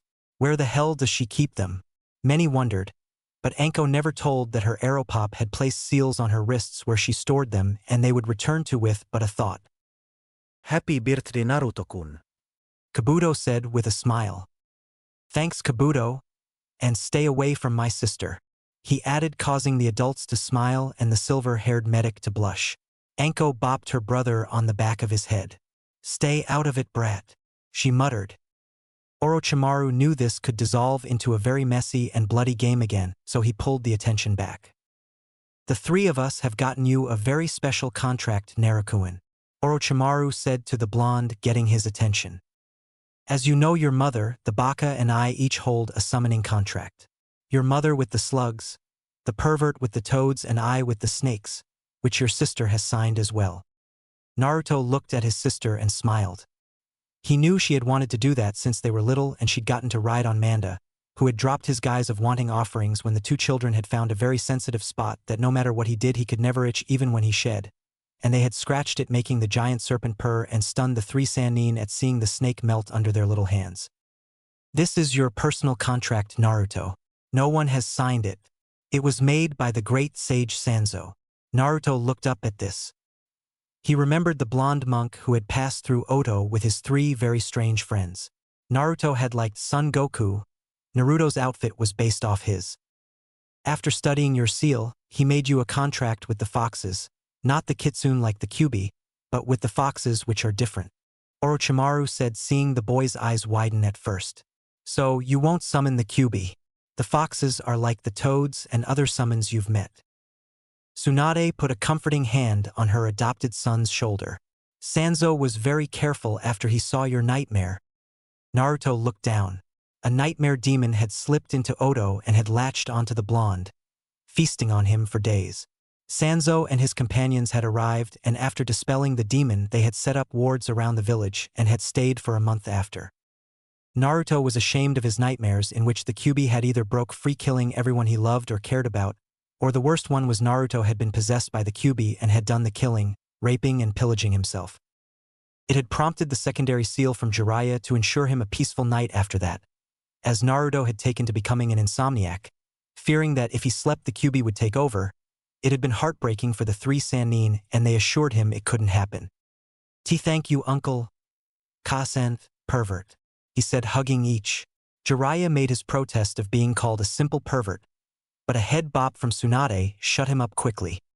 You remember the hand seals? Tsunade asked her son, who nodded. He'd memorized them when he was younger and was going to copy his mother's summoning, but they'd stopped him, saying he was too young and could seriously hurt or kill himself if he summoned a creature beyond his chakra ability, as it could drain him in one go and kill him.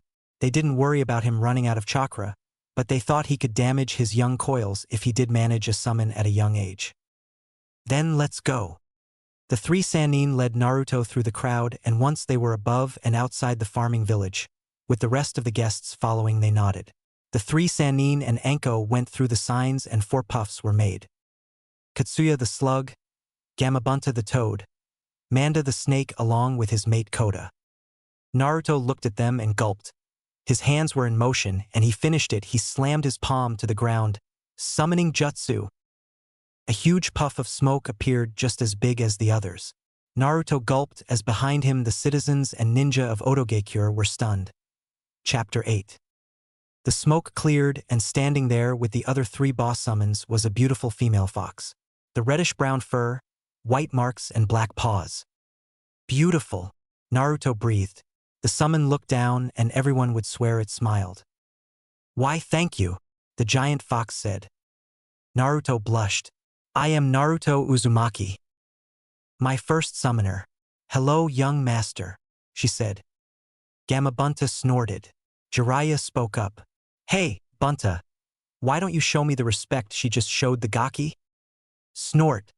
Because you're a pervert, Gamabunta said to his summoner, while Manda and Katsuyu chuckled. Can I ask your name?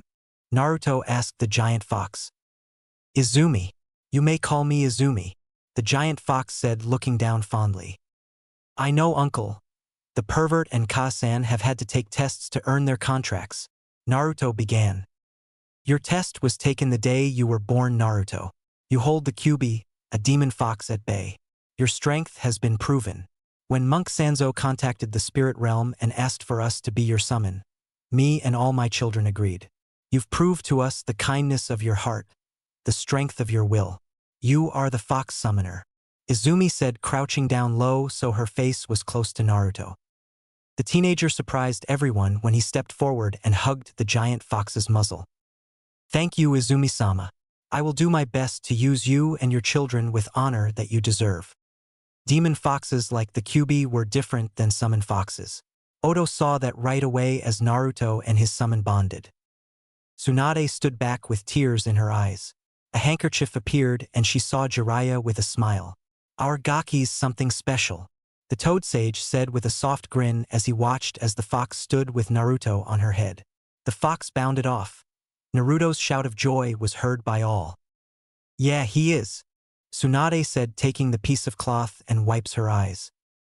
Orochimaru stood by them. We've each helped raise him. And when he's older, he looked at his fellow Sannin. I want him to be the next Hokage. The three watched as Naruto spent time bonding with his summon, their own standing by watching as well. Orochi, Tsunade said. The Hokage looked on as he watched Anko by Manda and smiled as he saw the big snake roll over and his niece scratch the Snake King, which purred like a kitten. What? He asked. What are we going to do about Konoha? Orochimaru sighed. I'm not sure. We have several options. None of them I like. Our main concern is get Naruto in and out of there safely along with everyone else. Means you to Orochi team, Jiraiya said. Ah, you care. Warms the cockles of my heart, Orochimaru said with a smirk. Cold heart, Jiraiya said, crossing his arms. Yeah, but warm hands, he said with a grin. Behave both of you, Tsunade said, her eyes watching her boy, Orochi. Yes, Haim, he said, giving her his full attention.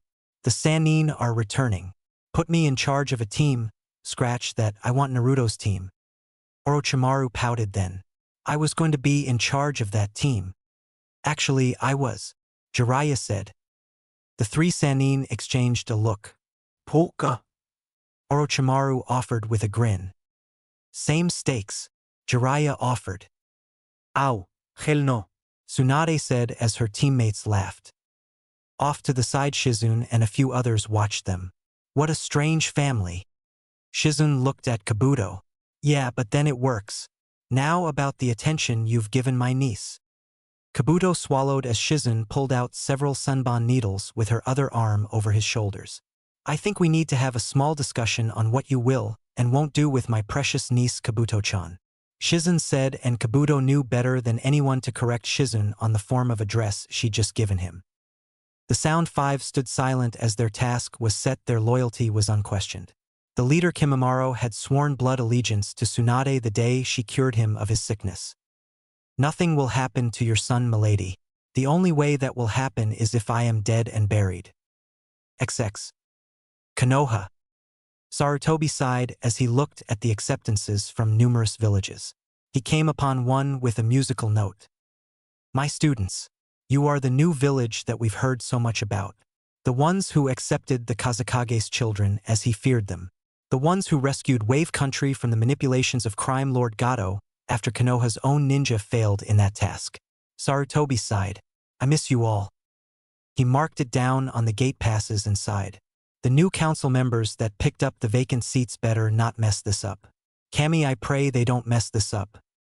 XX. Time had come for the Chunin exams in Konoha. The Otonin were walking in their squads. Naruto, under his mother's watchful eye, was teamed with Gaara and Kin. The three had worked hard over the last few weeks, becoming a solid team, each covering the other's weaknesses.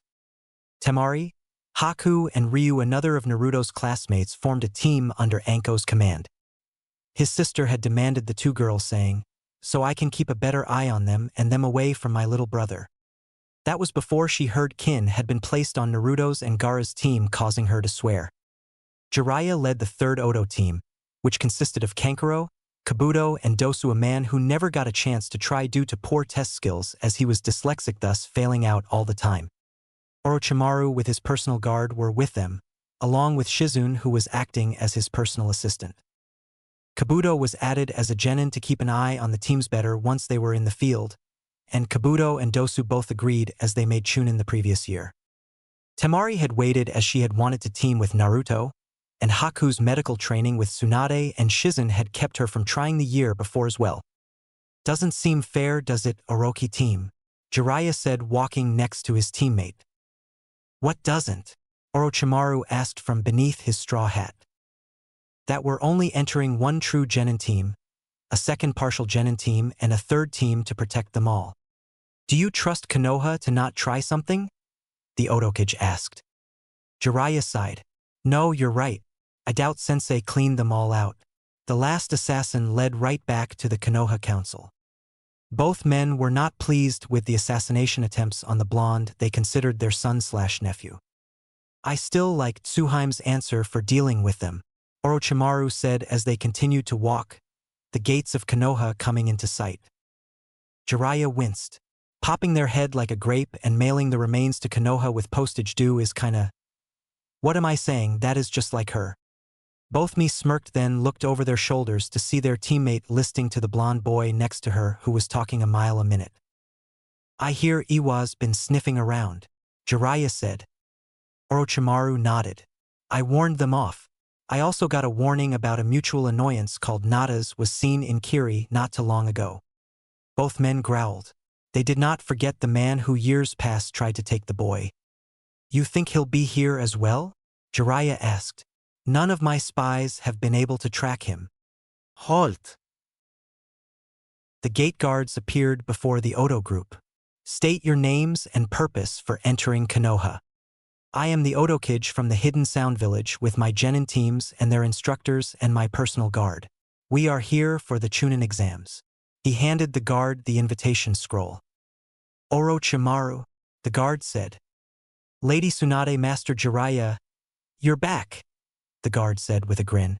Welcome home. No, Orochimaru said. Konoha isn't our home. It is a place that tried to kill our child the last time we were here. Now this time, if that happens outside the exam, it will be seen as an act of war. Tell that to the council. The snake Sannin took the passes and handed them to Shizune. Where will we be staying? The Red Oak. Orochimaru and his team walked past. Sir, the Hokage would like to speak with you and your companions. He had word waiting at the gate should you show up. We'll see him after we've checked in, Orochimaru said, cutting off the Chunin. He scowled as they passed people who bowed. It was the tightening of Tsunade's knuckles that told him the stupid villagers noticed Naruto and were still holding onto their vile and idiotic grudge. At East Tsuheim, he said, slowing his pace so that the Sound Five surrounded him, Tsunade, Naruto, and his teammates. The first idiot that tries anything, Tsunade began, will be dealt with by my personal guard, Orochimaru said. The Odo contingent reached the inn and checked in.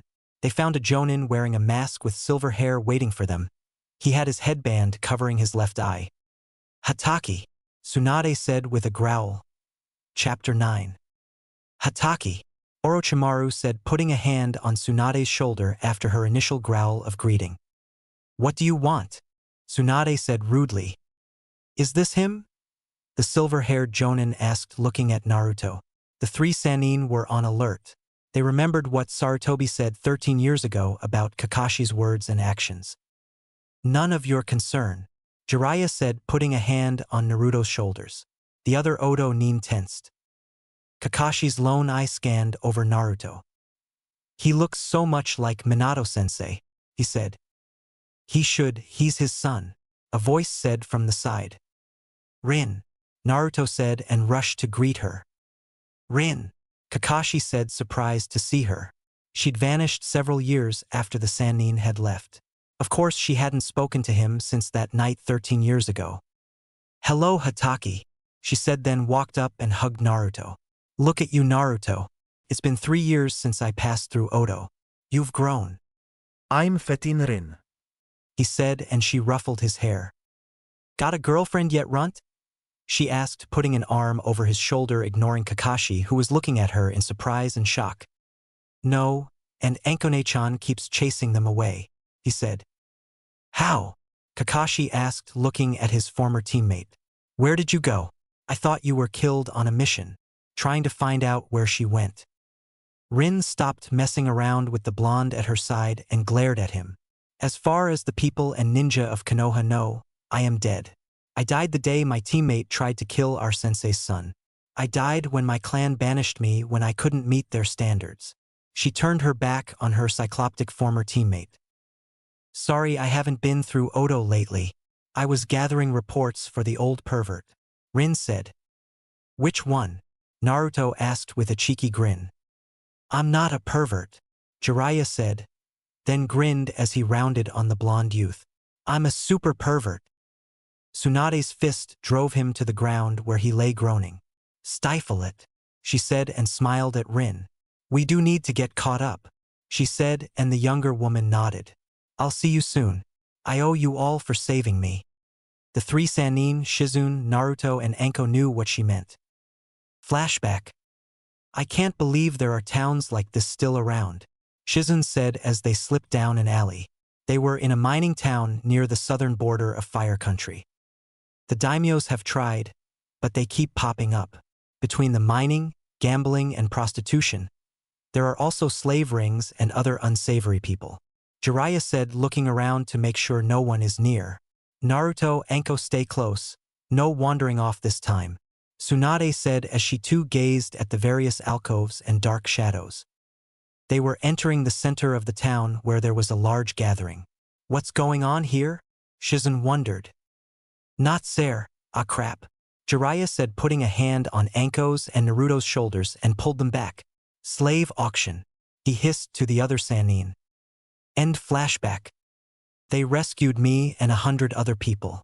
I swore loyalty to them that day. Rin said, her eyes hardening as she looked at her former teammate. It was that mission the council sent me on, alone and underprepared. Kakashi looked uncertain as to what to say. You're blocking the way, Hatake. We need to check in, Orochimaru said. What are you doing here? I came to cheer on my teams. I know the Kages usually don't arrive until the finals of the Chunin exams, but I am not letting Naruto or the others come here without me. Why? Kakashi asked in surprise. Simple, Hatake. We no longer trust Konoha. Now you can go and tell Sarutobi that the Hokage is here and will meet with him in an hour. Orochimaru turned and the others followed. 3 of Orochimaru's bodyguards stood watching the Konoha nin. They all wore cloaks. Leave, Kimimaro said. Or we'll make you, Jirobo said, smacking his fist into his other hand. Sakan stood silent watching Kakashi, who finally nodded his head and vanished in a leaf shushin. XX. Naruto sat on his bed and sighed. So that was my father's student. His voice was soft. Anko put a hand on her brother's shoulder. Tsunade Kasan said we'd run into him. Naruto nodded. You going to be okay sharing with Kinchan and Hakuchan? He asked. Anko growled. Better than their alternative. Which was? The blonde asked his sister. They wanted to share a room with you, Anko growled. Naruto smiled at his sister's protective nature. And you don't think I would like that? Anko bopped him on the head. You've been spending way too much time around Aeropop. She sat next to him. Hey, you be careful during the exam, all right? I don't want to lose my brother. Naruto put an arm around her shoulder. I'll be careful. I've got Gaara and Kinchan on my team. The siblings sat in silence. So, you think Aeropop's already peeping? Naruto asked. Anko snorted. Knowing him, he took Kankuro with him as a lookout. Temari knocked and entered. Hey! Hey, Temari-chan, Naruto said, ignoring his sister's scowl. Have either of you seen Gaara? She asked. Anko and Naruto shook their heads. Damn it! Want help finding him? Naruto asked, standing up. Please. You and your family are the only ones he listens to. The fan user grumped. He listens to you most of the time since his seal was fixed, Naruto said in defense of his friend. I know. Hell, he listens better than Kankuro, Temari said, grabbing a pair of fans that were 3 feet long and slipped them across her back. I'll let the others know we're going to look for him, Anko said. Wait outside. The 2 blondes nodded as the snake user slipped away. Thanks, Naruto. You and your family have done so much for us. Naruto waved it off.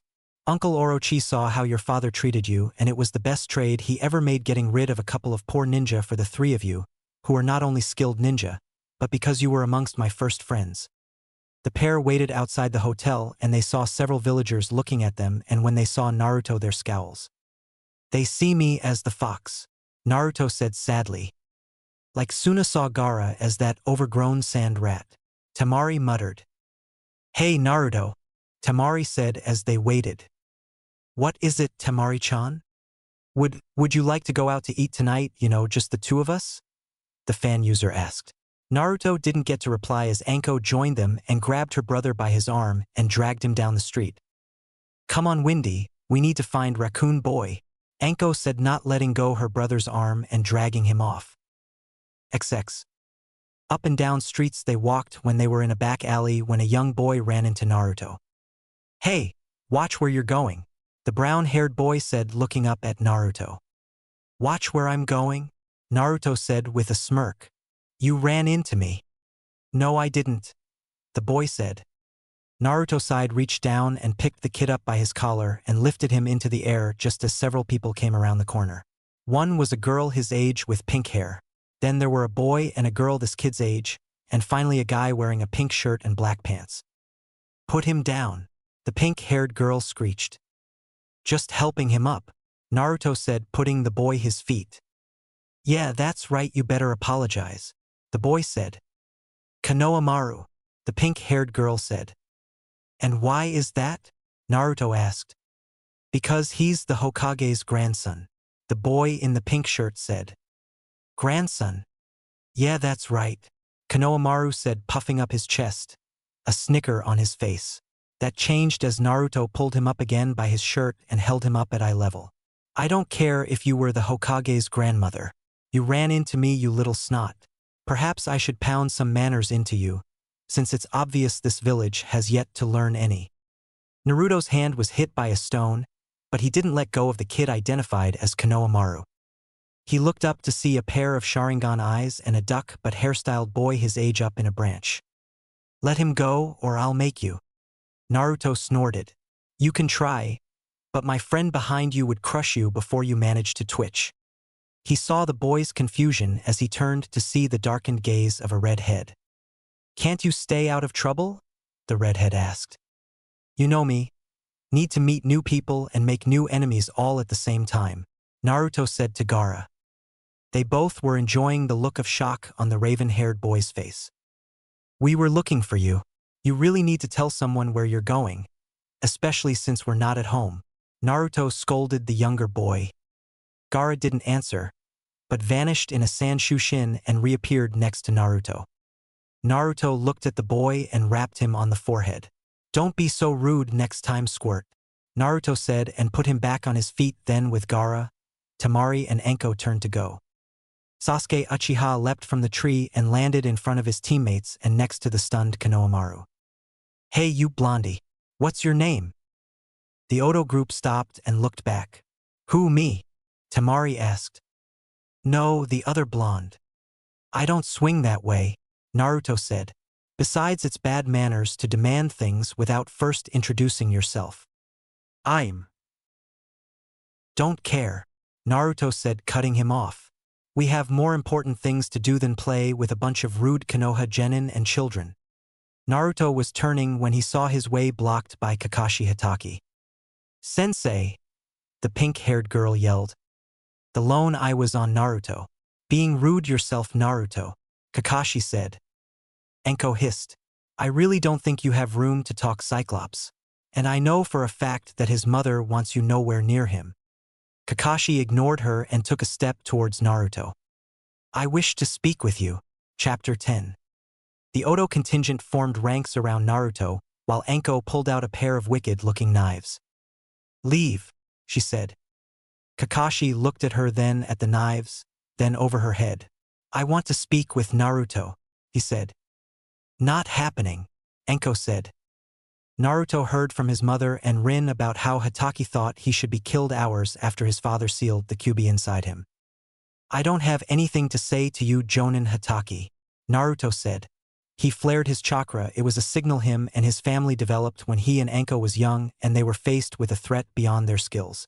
Naruto knew Anko was skilled, but Hatake had the Sharingan from his dead teammate, and they were in Konoha. Naruto flared his chakra in the set pattern, and saw Kakashi's eye focus on him. "Calm down. I don't mean you any harm," he said.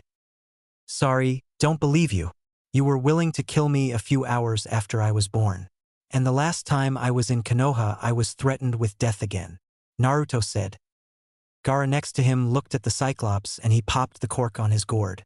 "My friend has asked you to leave," he said low.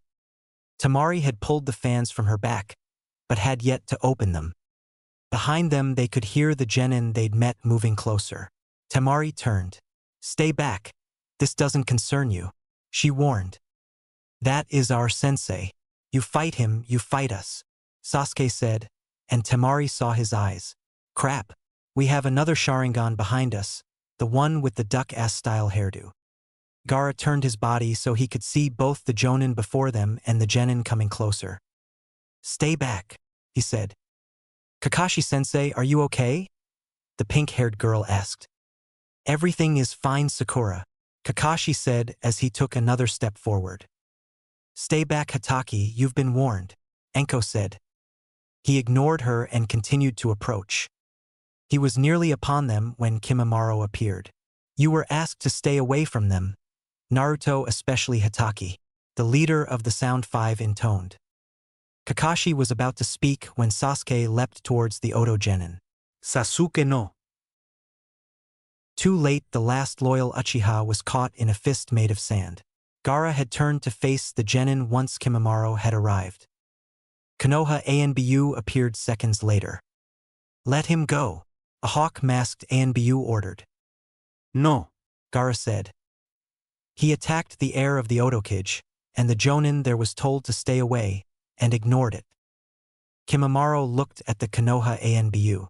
"So this is the famed Anbu Milord was talking about. I am not impressed." Kakashi looked at the group. "Captain, stand down. This is all a misunderstanding." "They have the Uchiha," the hawk said. Sasuke got too eager and attacked in a situation that he shouldn't have become involved in. "I'm sure our Oto allies will release him," he said, looking at the red-headed boy. Naruto put a hand on Gaara's shoulder. "Toss him." And that's what Gaara did. Sasuke landed several feet away. He rolled to a stop at Sakura's feet, who yelled about the treatment of her Sasuke-kun, and the Oto Nin were lucky that he allowed them to catch him. "We're heading back to our hotel now," Enko said. "I'm afraid you and the demon will be detained," the hawk said. "On what grounds?" Enko asked. "Attacking a Konoha ninja and disturbing the peace." Naruto snorted. "If I was to disturb the peace, you would know it." "Narunizen, stow it," Enko hissed. "I'm sorry you think this concerns any of you, but we are the ones being harassed." "Be that as it may, the demon child is coming with us," Hawk said. "I don't think so." The Anbu turned and froze, seeing Orochimaru and Tsunade standing there with the Hokage. Orochimaru looked at his former teacher. "Nothing changes. He hasn't been here and yet they hate him." He looked at Tsunade, who walked past the Anbu and stopped looking at her son. "You just can't avoid getting in trouble," she said, ruffling his hair. "Not my fault, Ka-san. Hatake is persistent in talking with me and won't take no for an answer." Tsunade glared at the Konoha Jonin. "I told you to stay away from him, Hatake." He shrugged and looked at the boy. "Kakashi, report to my office," Sarutobi ordered. "Nbu, stand down now." He roared the last part when it looked like they were going to refuse. "Orochimaru, Tsunade, I am sorry about this. We will remain for the exams, old man," Tsunade said. "But I am going to make one thing perfectly clear. An attack on Naruto will result in war. And trust me when I say he's made several allies for Oto." Orochimaru nodded. "Suna, Iwa, Kiri all have allied with Oto." "Kimimaro," Tsunade said, getting the Oto Nin's attention. "Thank you for being prompt in responding." He bowed his head. "No need to thank me, Lady Tsunade." He then looked at Naruto and bowed to him. "None shall harm him." Sarutobi looked at the Oto contingent. "Suna, Oto, Kiri, Iwa. This has the potential to be a disaster, and the council is demanding that Orochimaru turn Naruto over to Konoha isn't helping matters. XX. The morning of the Chunin exam came around and Kakashi Hatake had been chased off the hotel property several times. He refused to state what he wanted, but he wanted to speak with Naruto alone. Like that's going to happen, Enko said. The only other commotion had been Enko finding Kin and Haku snuggled up that morning with Naruto. She had ignored Gaara and his teddy bear glaring at her for yelling, and she managed to avoid the shower of sunbon needles from the two girls before she got hold of them by their ears and dragged them out the whole time lecturing, "Stay away from my brother." Naruto was nervous as they approached the academy. His mother was behind his team with Kimimaro. Both refused to allow the teams to wander alone after the incident several days back. Tsunade's rant about the stupid council was heard when a messenger had shown up with a scroll demanding Odo hand over Naruto. Sadly, Naruto heard the messenger was going to be on a liquid diet for the coming month and might be able to sit down within 2 months. Relax, brat. Tsunade saw his nervous energy. Konoha never changes its exam. The first part will be psychological, the second will be a survival, and the third round is a single elimination tournament. Sounds stupid, Naruto muttered. You thinking of waiting another 6 months and take the exam in IWA? Tsunade asked, and Naruto could hear the hope in his mother's voice. Nope, already put it off so Gaara and I could team with Kinchan. Said girl blushed at her teammate's statement. You got your pipes? Tsunade asked. Yes, Mom. Don't take that tone with me, young man. You have your survival gear sealed in your scrolls? She asked the 3 genin as they walked. Ahead them was Anko's team and behind them was Jiraiya's. Yes, the 3 said. Gaara, you have your instrument? Tsunade asked. Yes, Lady Tsunade, he said, and she saw the scroll on his hip. Kin, I have my flute and the medical packs you prepared for us back at Odogekure, Lady Tsunade, she said. You'd think you were taking this test, Suheim, Jiraiya said, coming closer. I'm worried, she admitted. With the scroll from the council and Hatake's insistence at speaking with Naruto. It will be fine, Jiraiya said. Hey, brat. What arrow pop? Naruto asked. Don't call me that, Jiraiya said and sighed. You have it, right? Yeah, Naruto said. Good, be careful in there, the Toad Sage said. He fell back to be near his team. Kabuto, he spoke lowly. Watch over them. I know Anko's got her team doing it as well, but with the Council of Fools making demands. You think they'll try something during the second part of the exam? The glasses teen asked. Yes, also, keep your eyes out for Kakashi Hatake. He's been stalking Naruto since we got here. His team has the Uchiha. Orders. Jiraiya handed the scroll to Kabuto. Either seal the Sharingan, or eliminate him. As you and the Odokage command, Lord Jiraiya, Kabuto said, pushing his glasses up. Kankuro and Dosu nodded, understanding their orders as well. XX. You're not fooling anyone. Drop the genjutsu and get out of the way, they heard entering the building. Naruto shook his head. What a dumbass. What you say? The pink-haired girl turned around. I said your boyfriend is a dumbass. The genjutsu was set up to get rid of weaker teams. Sasuke turned to see the teenagers they saw a couple days ago. Fight me, he demanded. Naruto and his team ignored him and walked past. Sasuke, pissed at being ignored, reached out to grab Naruto when another hand grabbed his wrist and squeezed hard. You shall not touch Naruto-sama, Teen said. He was wearing white clothes and a black trench coat. He had a red headband keeping his spiky brown hair out of his eyes. Ryu, don't waste your time on the Konoha trash, Temari said. Save it for the second part of the exam. Ryo let Sasuke go with a snap, staggering the Uchiha back.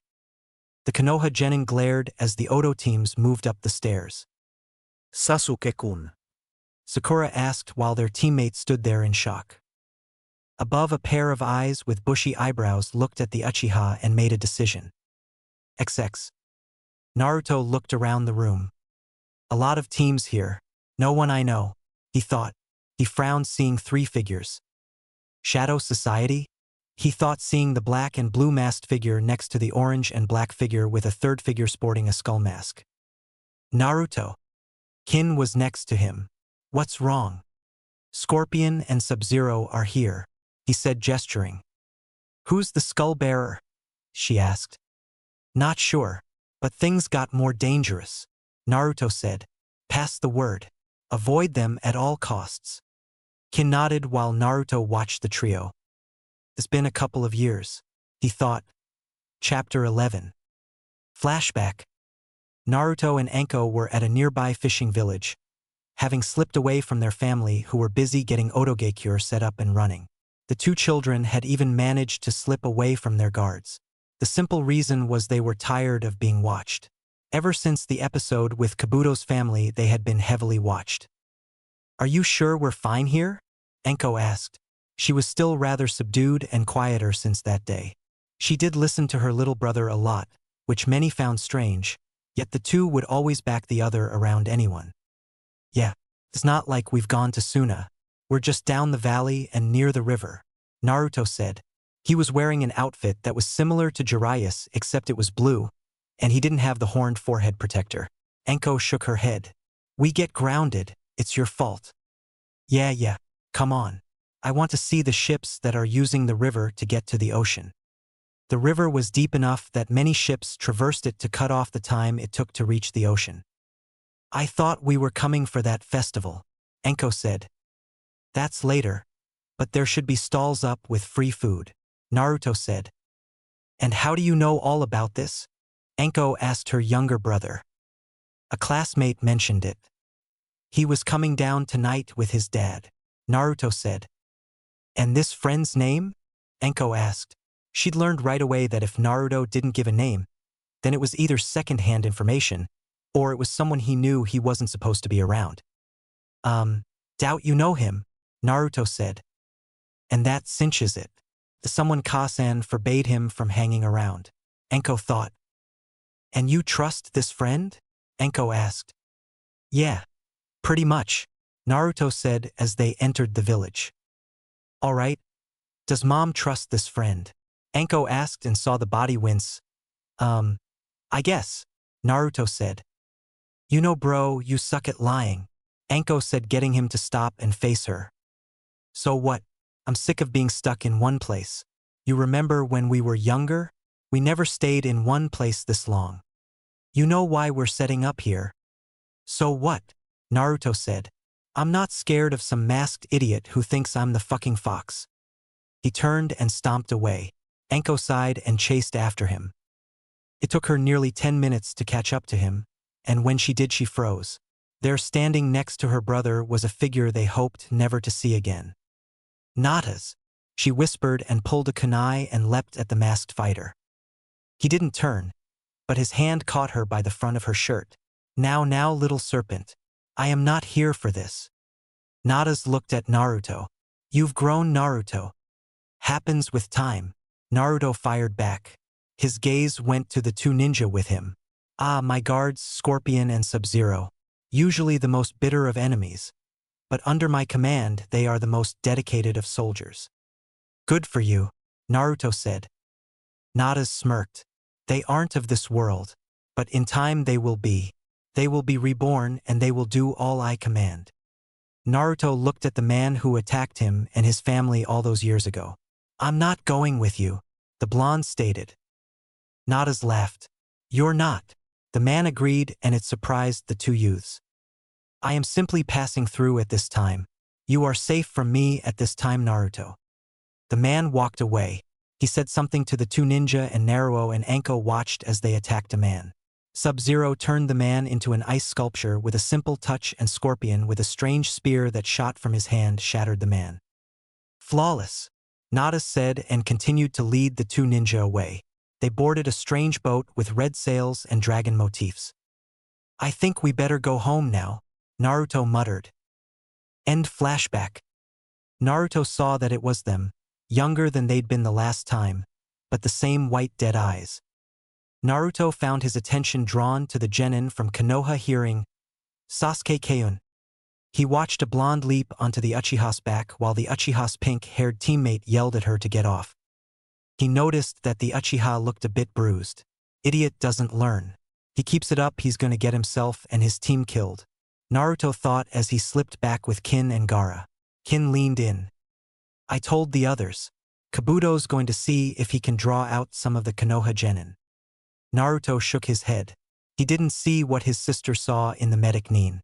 Naruto had been amazed with the amount of information in his nin cards. Kabuto said it had taken him a long time to learn how to use them. If we can, we need to tell Ankone-chan that Natas' freaks are here. Not sure who the one in the skull mask is, but Scorpion and Sub-Zero are killers. Kin put a hand on his forearm. The Uchiha is staring at you as well. Sasuke strode up to him. Fight me, he demanded again. No. Naruto said and looked at Kin. So, Wagner's Ride of the Valkyries, do you think it's possible to pull off without strings? Don't ignore me. Go away, duckass, Naruto said. We're not from Konoha. We'll smack you down for your attitude.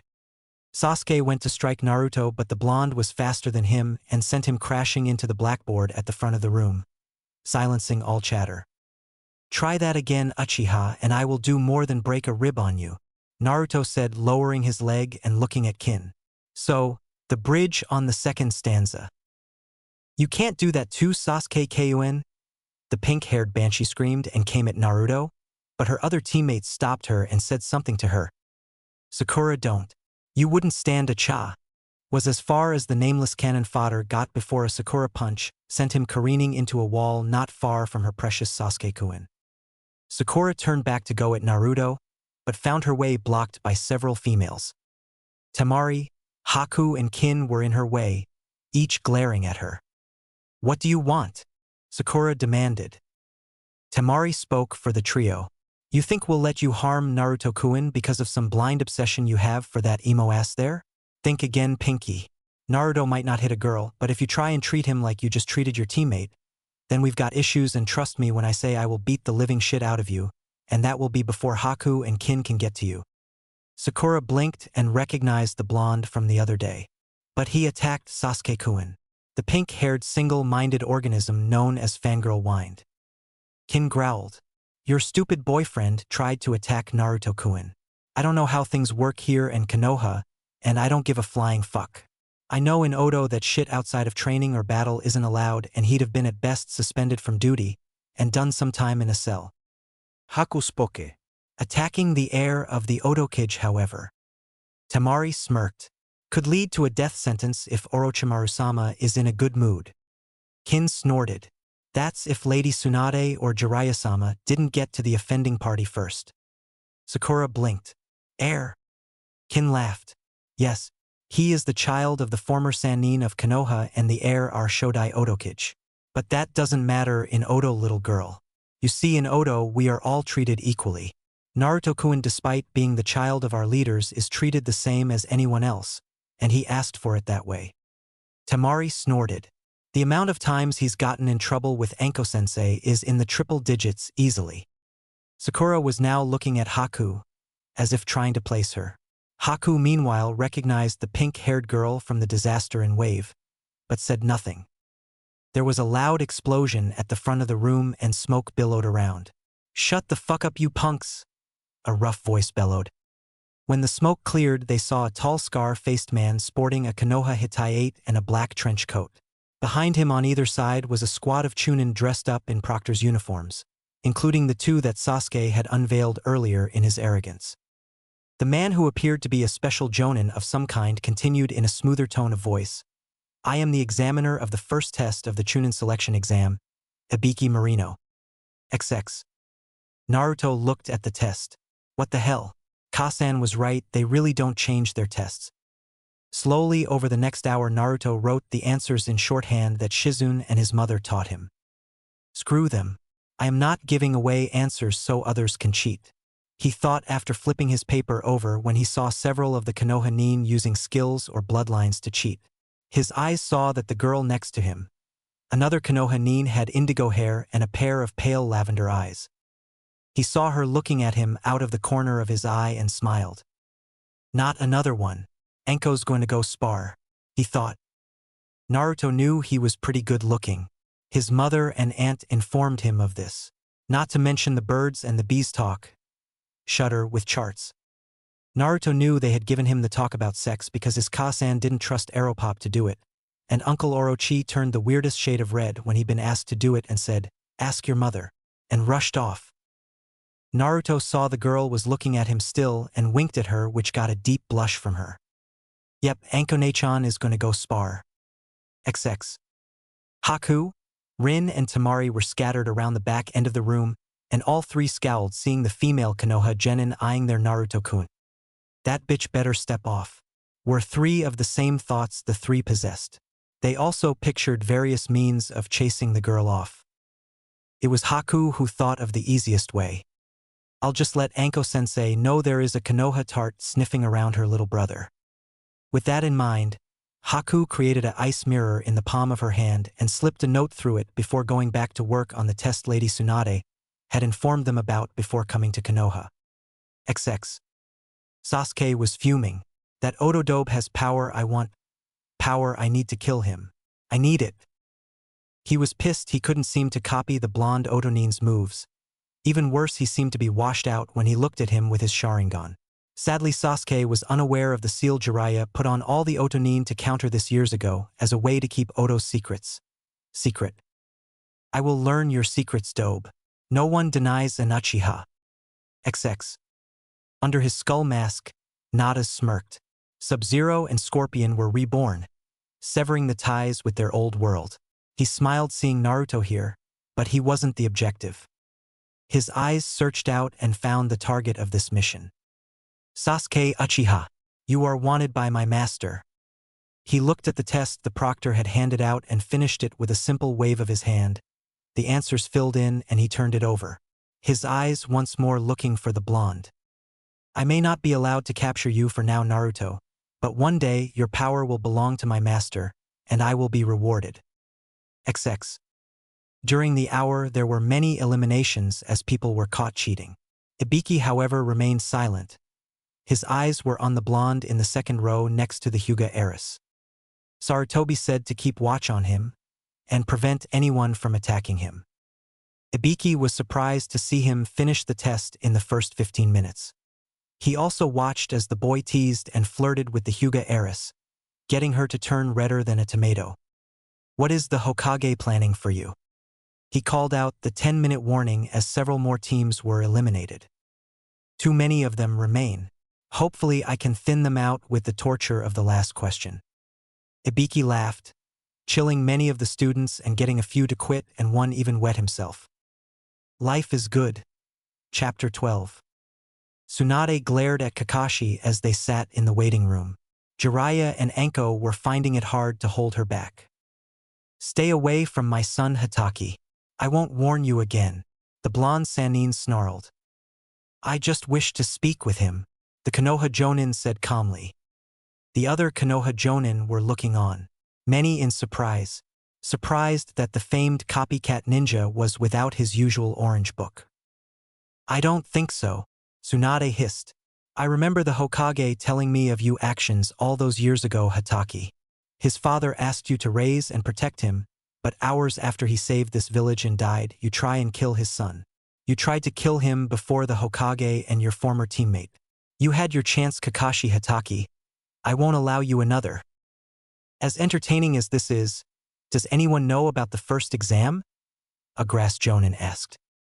It was Asuma Sarutobi who, after lighting his cigarette while ignoring the glares from others, answered, "They'll be lucky if they pass." "Why is that?" Kurenai Yuhi, a Jonin of Konoha, asked. Kakashi turned his gaze from Tsunade, looking at her before he answered. "You're still rather new as a Jonin, so I'm not surprised you don't know." "Know what?" Kurenai asked. It was Asuma who spoke again, exhaling a cloud of smoke. "The head proctor for the first exam is the head of Konoha's interrogation unit, Ibiki Marino." Several Jonin winced hearing that name. Many looked at the Oto contingent as they all smiled. Anko jumped as something cold touched her hand. She saw a palm-sized ice mirror appear and a note slip into her hand. A second note already, she thought. The first had been a warning from Haku about Naruto warning them about Scorpion and Sub-Zero being in the exam. After reading the new note, she scowled and looked at the Konoha Jonin. Which one of you is the sensei of a female Hyuga? XX. Naruto sighed out loud. He was bored. He saw particles of sand gather on his desk, and soon they formed words. Do you need help? Shake head yes or no. Naruto shook his head no. Do you want to play a game? Naruto smiled and nodded his head yes. He watched as the sand became the familiar tic-tac-toe board. With a smile, he lazily traced an X in the top left square. The sand shifted and formed an O in the center square.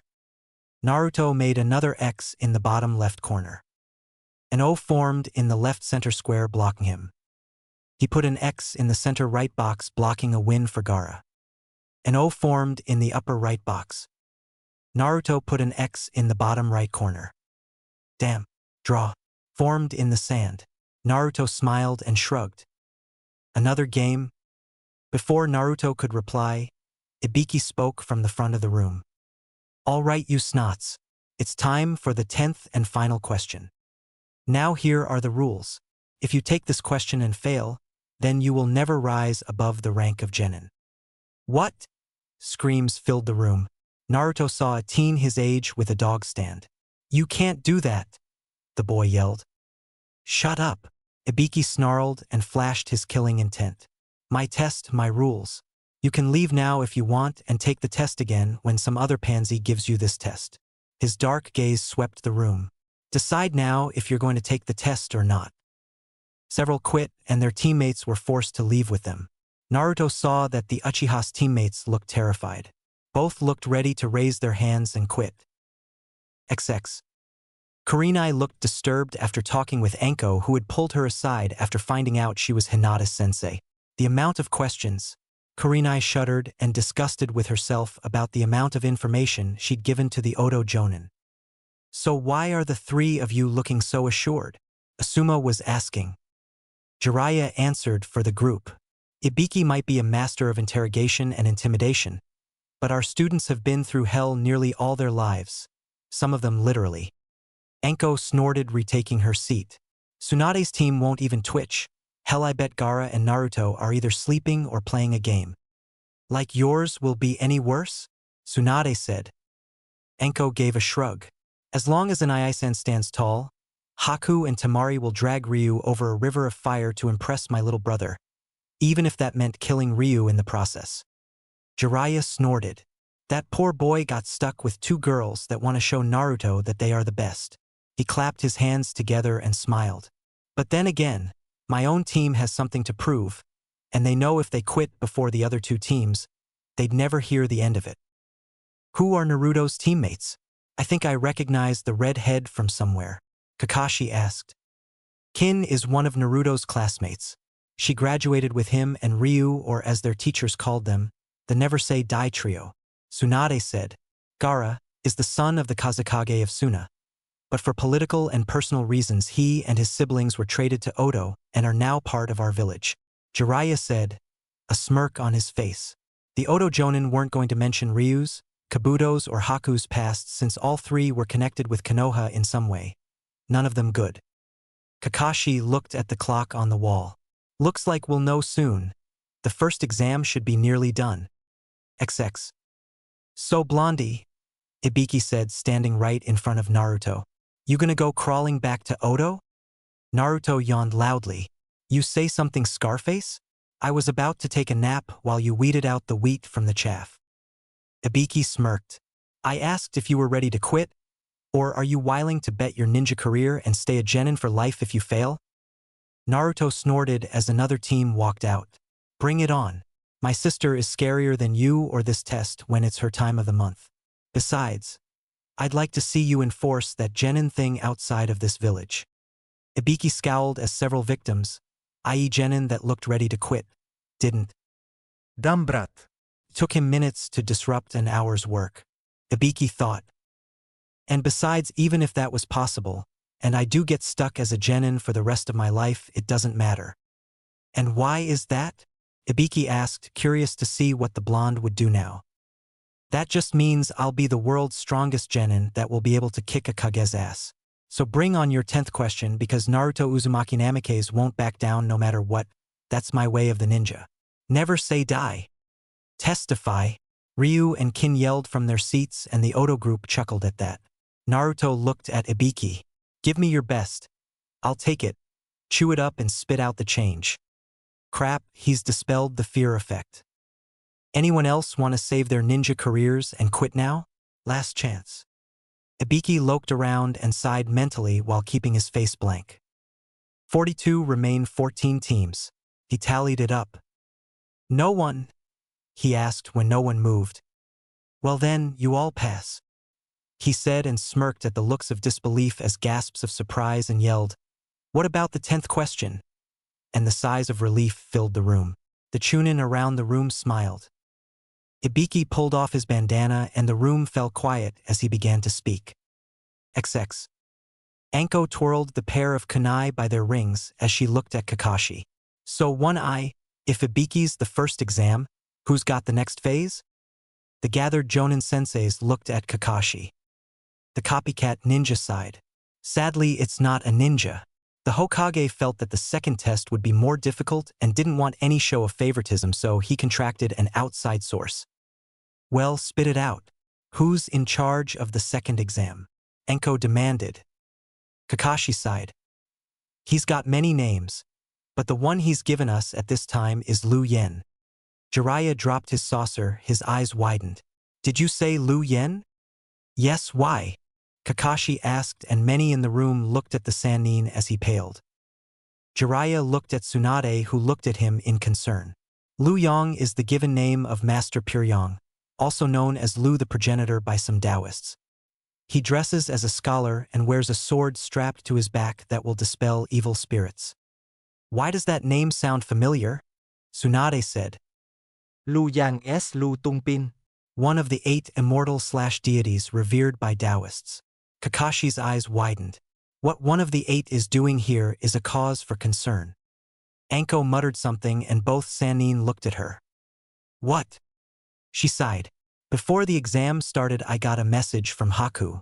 Natas' freaks are here as well. Sub-Zero and Scorpion with an unknown third. They're de-aged and sitting in on the exam. Who is Natas? Kakashi asked, seeing the two Sannin look worried. A threat, Jiraiya muttered. Think we can grab the kids and hit the border before they realize it? Tsunade asked, concern for her adoptive son's safety overriding all. No. Naruto won't run, Anko said, and the others will close ranks around him. Jiraiya nodded. The second stage of the Chunin exam just became more dangerous. XX. The remaining teams looked at the scholar who was drunk and standing at the front of the room looking at them with complete boredom. You couldn't have lost a few more Ibiki-san? Liu Yen asked. Feel the room. The drunk looked at the group with bleary eyes. Bah, they'll be cut down to half or more by the time they reach the end of my exam. The man let out a belch and sighed. All right, report to. Pulled out a scrap of paper and tried to focus his eyes on it. Forest of Death. The nice Chunin here will escort you. And where will you be? A brave genin asked. You held up his gourd. Refill. With that, he vanished in a burst of water, and the Chunin got up and started to herd the kids out. Ibiki sighed before collecting the tests. He got to the one where the blonde was sitting and read the note. Dumb brat. I just might try to hire him someday.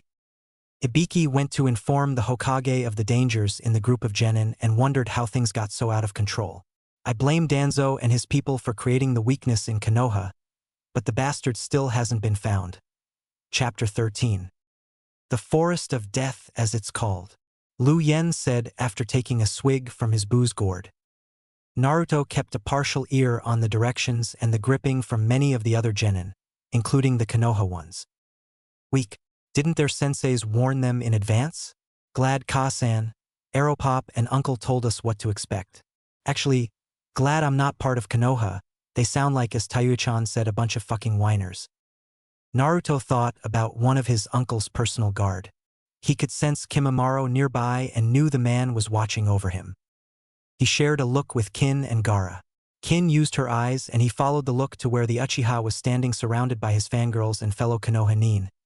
The haughty look on the idiot's face made him realize that the mission would be easy with how sloppy they all stood. No discipline. Hell, even when goofing off. Shaking his head, he snorted. Gaara nodded while Kin signed the forms, forging his and Gaara's name like she'd done before. The three entered the tent and took the scroll, Lu Yen eyeing them. "Now be careful in there," the drunken master said with a happy grin. "We will." Naruto pulled a flask out and tossed it to the man. "Some of Rice's finest." The man caught it, his eyes focusing on the beverage container, then looked at Naruto. There was a clarity there. "We'll share a drink sometime." Naruto nodded. "But of course." He looked around, smiled. "Later, sensei." He whispered and followed Gaara and Kin towards their gate. You smiled as the blonde left. "You've grown a lot over the last few years, Naruto. Be safe." The next team came in and the drunk sloppily handed them a scroll and accepted the consent forms. XX. "You are looking well, Naruto." The blonde frowned as Sub-Zero and Scorpion stood on either side of the third figure. "Natas. Stay out of our way during the exam, Naruto. I am not here for you this time," the skull-masked Natas said. "Who are you?" "The Uchiha," he said. Very observant Naruto. "How is Kyuubi?" "Sleeping and nearly absorbed," Naruto said. Aeropop adjusted the seal. "So you're nearly out of luck." Natas's eyes behind the mask narrowed. "U6. No fighting before the exam," a Chunin called out. "Good luck, Naruto," Natas said, leading his team away. Naruto narrowed his eyes. "Eat shit and die soon, bastard." Gaara chuckled at this while Kin pouted. "You've really been around Tayuya too much, Naruto-kun," she said. Gaara looked at her and for some reason the comment bubbled up. "And you wish it was you he was close to?" The flute user scowled at Gaara. "What do you know, Sandboy?" Gaara couldn't help it. He blamed it on the fact he was able to sleep and his best friend Naruto was rubbing off on him. "I know you, and nearly every girl our age wants to have Naruto bed them and make them his, my sister included." Naruto got a look on his face when he heard that. "She slipped into my window. I had nothing to do with that, Gaara." "That is the only reason you lived," the redhead said. "That and your sister had a long talk with me after I buried you under a sand hill." Naruto patted his friend's shoulder. He and Temari were the only ones allowed touch him without his sand flaring up.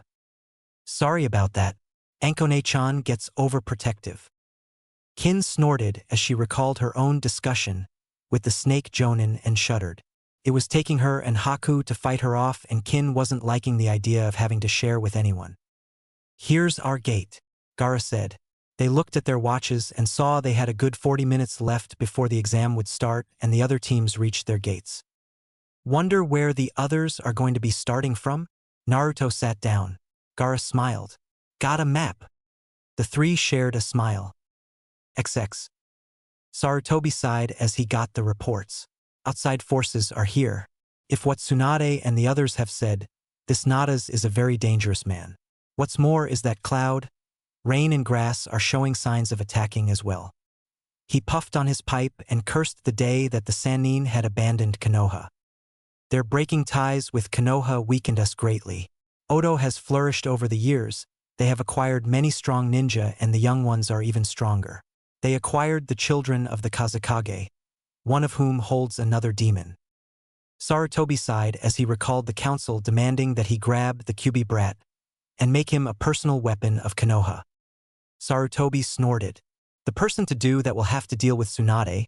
That's if they survive Jiraiya and Orochimaru, and from what my former pupil told me, the Sound Village loves Naruto and would go to war for him."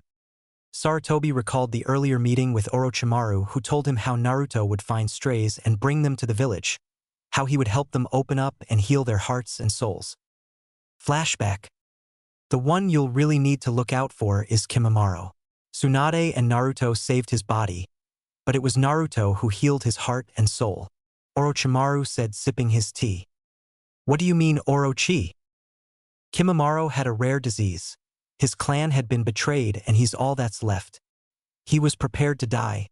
He took an assassination mission to come to Odo and kill me." Orochimaru smiled as he looked at Kidamaru and Jirobo. "He ran into Naruto, and his disease kicked in hard. He coughed up a lot of blood and passed out."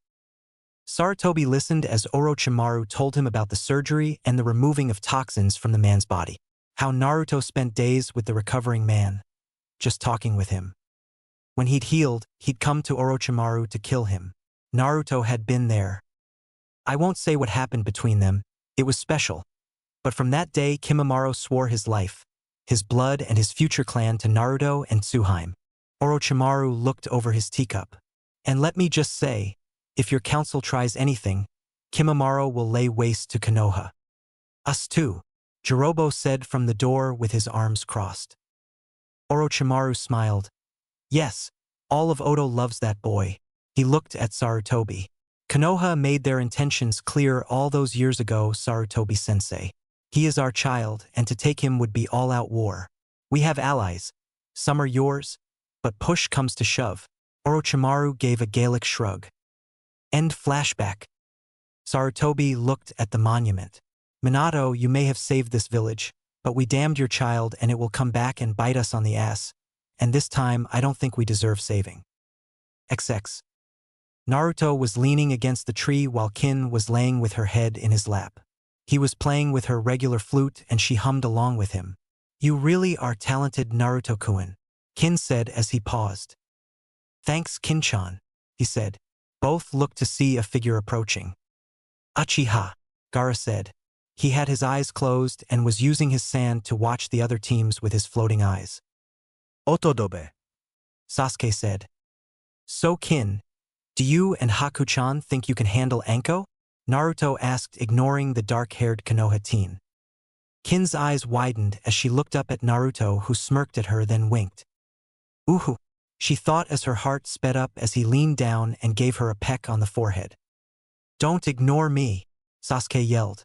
He moved to attack, but a Chunin appeared. Move along, Uchiha. Report to your gate. Your team is waiting for you. Sasuke seethed. This isn't over. You say something, duckass? Naruto said as he adjusted the flute and played a little ditty that seemed to match the stomps as Sasuke stormed away. Flirt later, Gaara said as he stood. He rolled up the map and stood. It's nearly time. Kin scowled as she sat up. Naruto stood with the ease of a cat, or a really hot fox. Kin thought, looking him over, she jumped when he pulled her to her feet. Daydream later, Kin-chan. I'm sure I can fulfill whatever you're dreaming of. Gaara sighed as the girl was blown back with a fountain nosebleed. Sigh. You just had to push her buttons now. Naruto shrugged. What can I say? Aeropop told me to have fun during the exam. You do know they are going to claim you one of these days. You can't keep the clueless facade up forever. Gaara said. I've heard Temari planned to tie you down, and in her words, make a man out of you all night long. Naruto paused from helping Kin and looked at his friend. And you're going to kill me? Gaara paused and looked at him. No. I'd like you as a brother-in-law. Naruto watched his teammate gather the scroll up. He looked at Kin and wiped the blood from her upper lip and nose. Wake up, Kin-chan, he said softly. No, I want to dream more of Naruto-kun, the girl said, taking his hand and clamping her hands around it and holding it against her chest. Naruto swallowed several times and looked around, thanking Kami that Anko wasn't here, nor his mom. Kami, they'd kill her and lecture me, he thought as he shook her again. Come on, Kin-chan, Anko will kill you otherwise. The girl was on her feet looking about wildly. Naruto smiled and put her spare flute in her hands. Come on, it's time, he said. She watched him walk away, her eyes going from the flute to the blonde, and then she recalled what he'd said and she made a SQ sound just as the buzzer sounded, and the second task of the Chunin exam began with the teams leaping deep into the forest. Chapter 14. Bored now, Naruto said as he twisted the IWNin's neck around with minimal effort. You and Anko have short attention spans, Kin hissed as she pickpocketed the bodies of the IWA ninja they just fought. Gaara, surrounded by sand as it flowed back into his gourd, gave the puddle that had been his opponent a disappointed look. The gear was blood-soaked from his attack, the flesh being liquefied under the pressure. Another earth scroll, Naruto said, finding the scroll in his opponent's belongings. Head for the tower? He asked. We haven't encountered the Uchiha, Kin said. Naruto shook his head. With Natas and his freaks here, it would be a bad idea to remain as exposed. They had encountered a grass team 2 minutes in and got the heaven scroll. They'd been searching the last hour for the Uchiha, but came up empty. And we haven't seen the others either, Kin said. Gaara? Naruto asked, seeing his red-headed friend pulling out the map. Kankuro and his team are coming from the far north. Haku's team is coming from west, he said, pointing at the locations on the map. Good thing we all carry sand vials, Kin muttered. Gaara nodded and pointed at the map. The Uchiha's team would be coming from this way. That's too far out of our way. Best bet would be Kankuro and Kabuto, with Dosu getting to him. The 3 Oto nins studied the map. We're not far from Haku and Temari, Naruto began, and Kin chuckled. Wonder if Ryu's alive or being dragged. Ryu's got skills, Kinchan. He just hates putting in the effort, Naruto said. If my sister has to, she will beat him the whole way to the tower to motivate him, Gaara said. Yeah, especially if she wants to impress Naruto-kun, Kin muttered. Naruto pretended to play deaf as he looked at the map. Natas' team should be in that area near Sasuke. While I don't relish the idea of him getting the Sharingan, we're not close enough, and with Scorpion and Sub-Zero backing him, the wave of killing intent from the distance stopped him. That came from near Haku and Temari's location, Naruto said, and not wasting time leapt to the tree and put on speed. Kin and Gaara right behind him, the 3 sharing the thought of please be alright. XX. Get back, you bastards! Temari yelled, using her fan to create a wind cyclone to send the kunai back at the trio of Tsunade. Just my luck, we run into Tsunades and they have a grudge and orders from my father to kill me, Kankuro and Gaara. Bastard, the blonde wind user snarled. Haku was entertaining the other 2 while Ryu was dealing with one of the forest's inhabitants in the form of a pair of tigers. She used her fan to send the kunai back at the Tsunade. She blinked when a hand appeared in the nin's chest. Seconds later, the Tsunade was ripped apart. Standing there was a ninja in gear similar to the ones that Naruto had warned them about, but its markings were different and in blood red. Sarax, you fool, another voice said, and Temari saw a man with a half-metal faceplate. We're supposed to join up with the others. Shut up, Kano, the one identified as Sarax intoned in a cold, emotionless voice. Finish off the Suna fools or give them to Jade. The one called Kano snorted, his lone eye focusing on Temari. Well, hello, pretty. Temari leapt back to a higher tree, her eyes taking in the 2 men. What do you want? You're not part of the exam. Kano chuckled. You're right, sweetness, we're not. But we can't let you inform the authorities now, can we? Ryu below finished off the tigers with a spinning uppercut.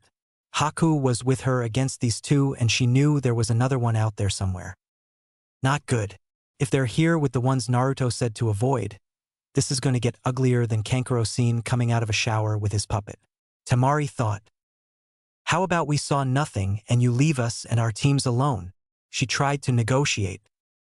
Negative, Sarax intoned. No witnesses. But we wouldn't have witnessed nothing if you didn't involve yourselves in our fight. Ain't she something? Sounds like one of them lawyer types, Kano said. Haku, not wasting more time, launched a series of needles at Kano. He flashed his killing intent as he smacked them out of the air. It was oppressive and deadly. So dark, so rich with murder, Haku and Temari both thought. Sorry, loves, but business is business. We'll make it quick, Kano said, drawing a large knife. He licked the blade. Scream for me, he said before leaping. XX. Naruto and his team arrived as Kano was straddling Temari and had his knife in a reverse grip and was about to plunge it down. One moment Naruto was there, the next he was kicking Kano off the blonde fan user. Who the hell are you? Kano demanded. Naruto.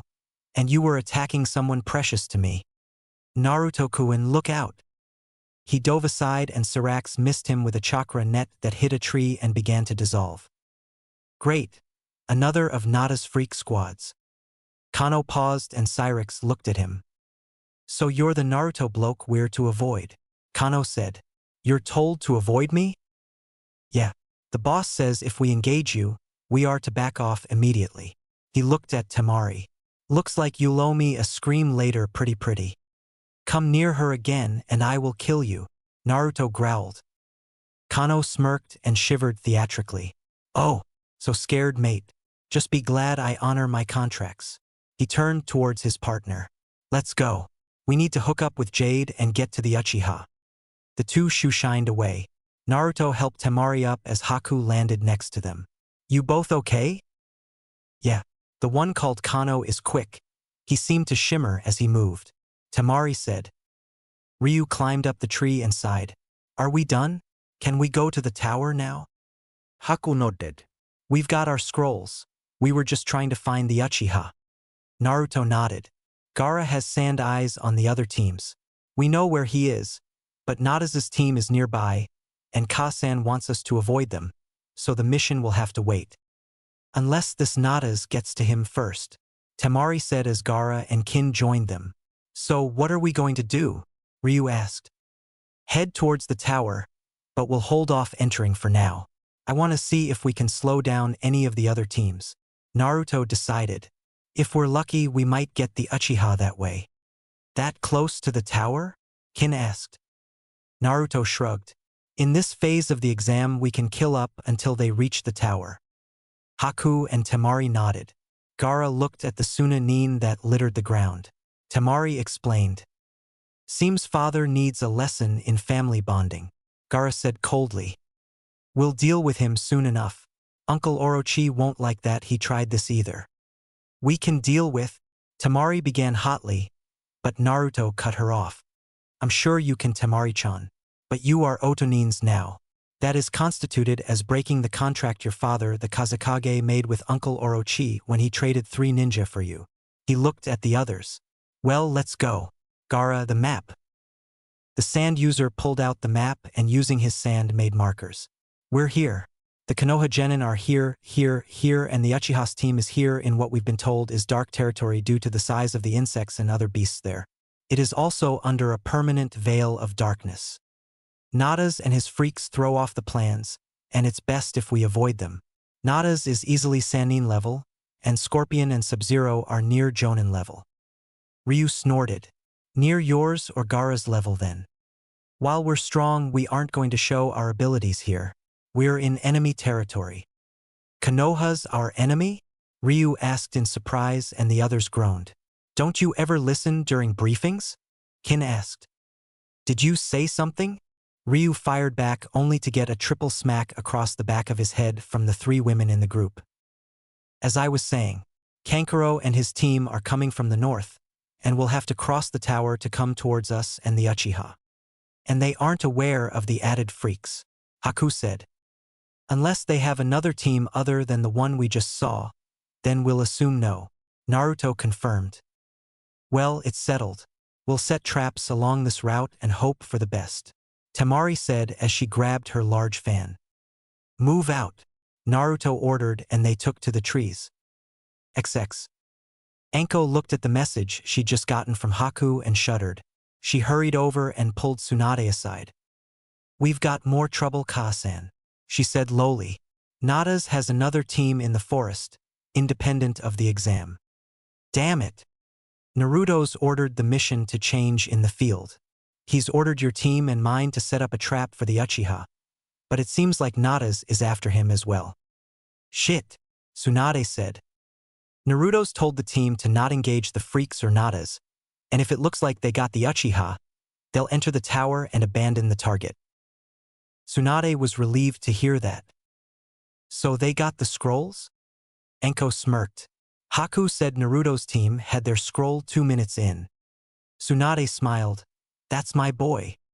Anko smiled. That's my little brother. Should we tell Aeropop? Anko asked. Nah, I think he's off peeping on the bathhouses again. We'll let him know later. What about Uncle O? Tsunade smiled. He's with the Hokage. Wouldn't be right to disturb him. You just want to hold on to this and gloat later. Damn right, Tsunade said. But we can let Kimimaro know. I'll go find Bones.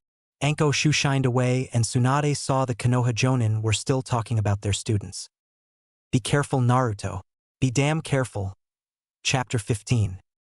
What is keeping that cross-dressing brother of yours? Naruto asked Temari and Gaara. Both the Sabuka siblings shared a look and shrugged. Kabuto and Dosu should have been able to keep him out of trouble. Naruto hated waiting. It was one thing he shared with his Ka-san. Neither had the patience to wait long periods. He looked to see Kin cleaning her battle flute. Haku was meditating and Ryu was asleep against a log, his headband covering his eyes. Temari and Gaara were playing shogi, and Gaara was losing badly. Naruto was pacing back and forth now as sitting still was eating at his nerves. Gaara, what's? Same as you asked me before. Their positions on the map haven't changed. They're all in a sit-and-wait pattern. The Konoha Genin teams have moved up, but they all seem to be converging on the Uchiha's position. Naruto bit his lip. Popular bastard, isn't he? What do you think? He asked the Sabuka Sibs. About what? Temari asked. Should we go see what's happening? Naruto asked.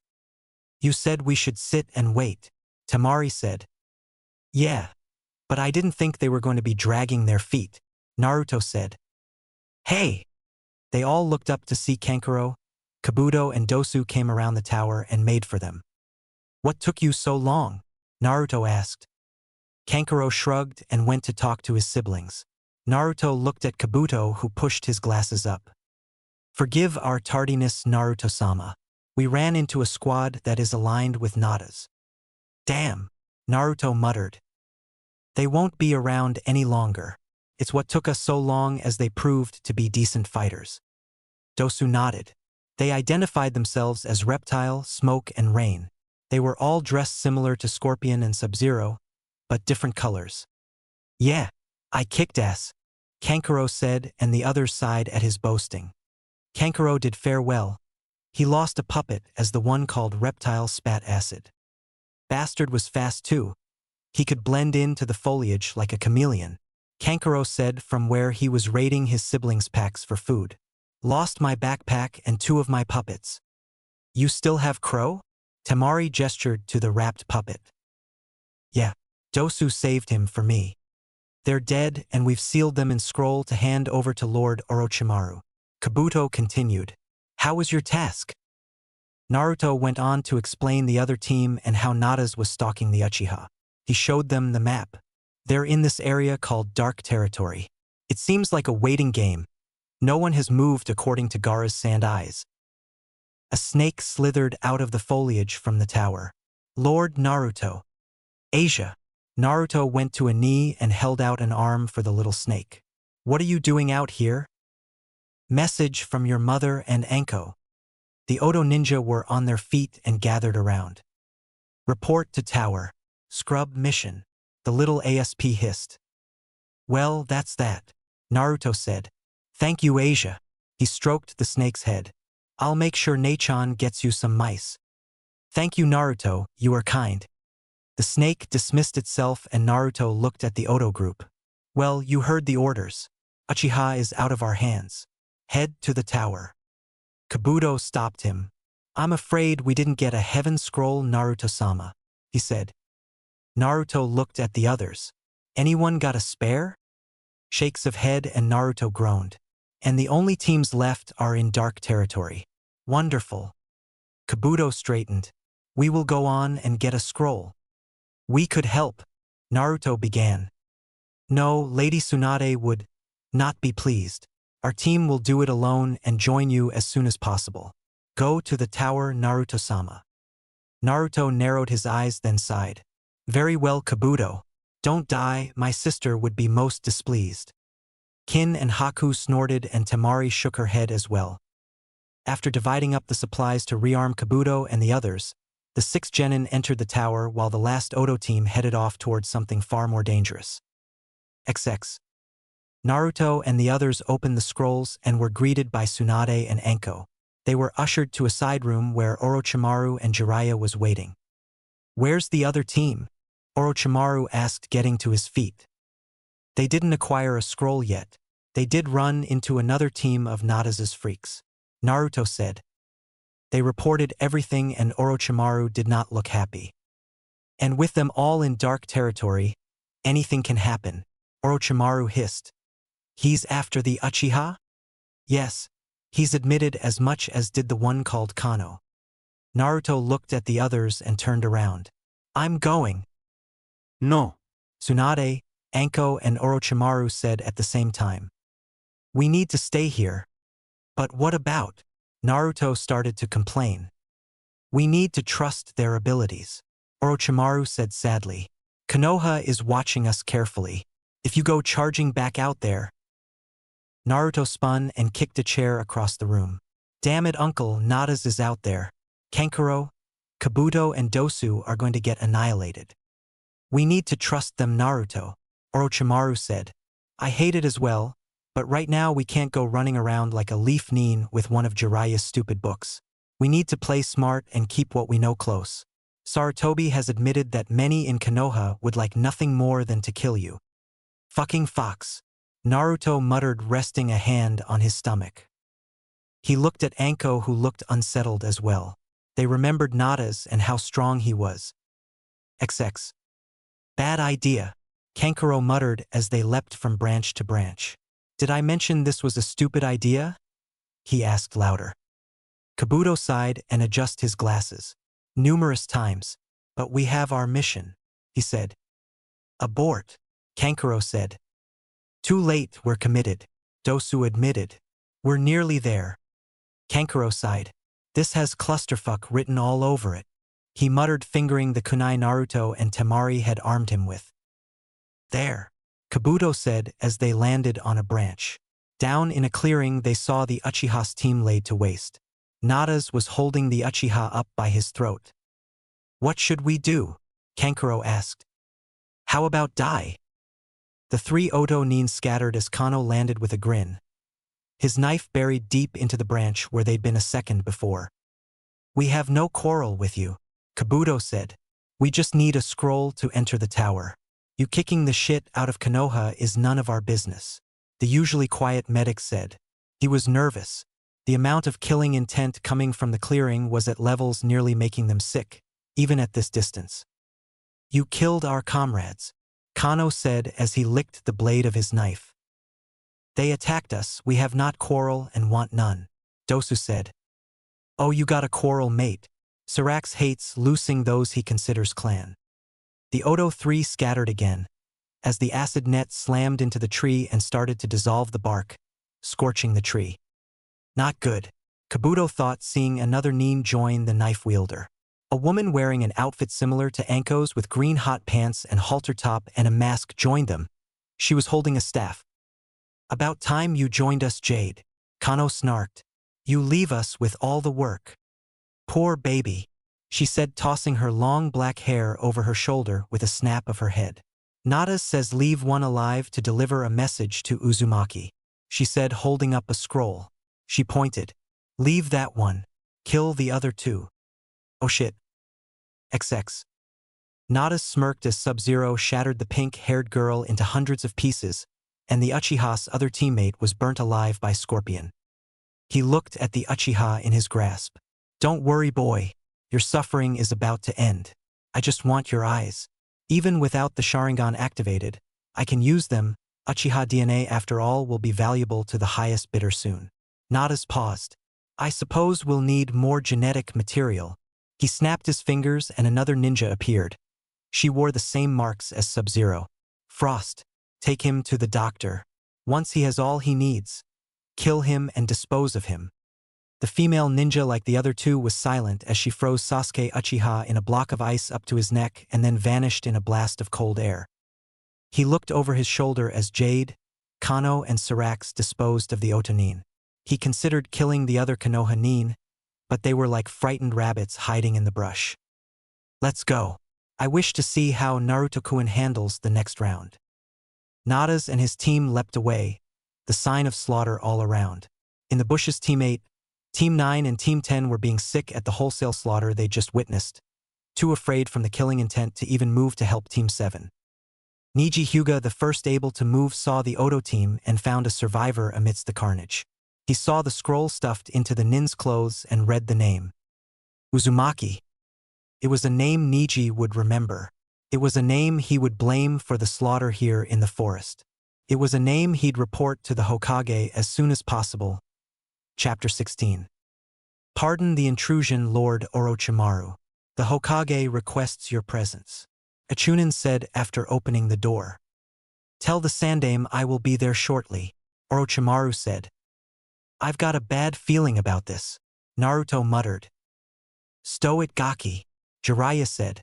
Everything is fine. No, it's not, Aeropop. Kabuto and the others should have made it back by now. Naruto said. Anko, stay with your brother and the others. Dobe, come with me. Orochimaru said. What about me? Tsunade asked. Protect them, Haim. Orochimaru whispered to her. Naruto's right, something feels off. She nodded as she pulled out a deck of cards. Anyone for poker? XX.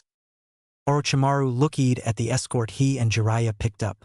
His personal guard, along with nearly 20 ANBU. Something is wrong here, he hissed. Jiraiya said nothing, but Orochimaru noted the serious look in his friend's eyes. Trap? The Toad Sage asked. Not from Sarutobi-sensei, Orochimaru said. Danzo? The Otokage snorted. That old warhorse is on the run. I doubt he'd mess with us now. The council then? Jiraiya suggested. And start a war? Orochimaru signaled Jirobo. Make sure Kimimaro stays close to Naruto. He hissed. Already done, my lord. Sakan and Yukon want to know if we should kill any of the ANBU. Orochimaru shook his head. Not right now. They're just watching. I'm sure the Hokage has an explanation for this. The powerhouse of the Sound Four fell back. They reached the tower and entered. Ignoring the secretary, they entered the Hokage's office. Orochi, Jiraiya, Komein. Once they were and seated the third side as he took his own seat. I have some disturbing news. Several genin teams were killed in the forest by an outside force. We were made aware of them by our genin teams who managed to avoid them, Orochimaru said. Not all of them, I'm afraid. What do you? Jiraiya paused. Kankuro? Kabuto? Dosu?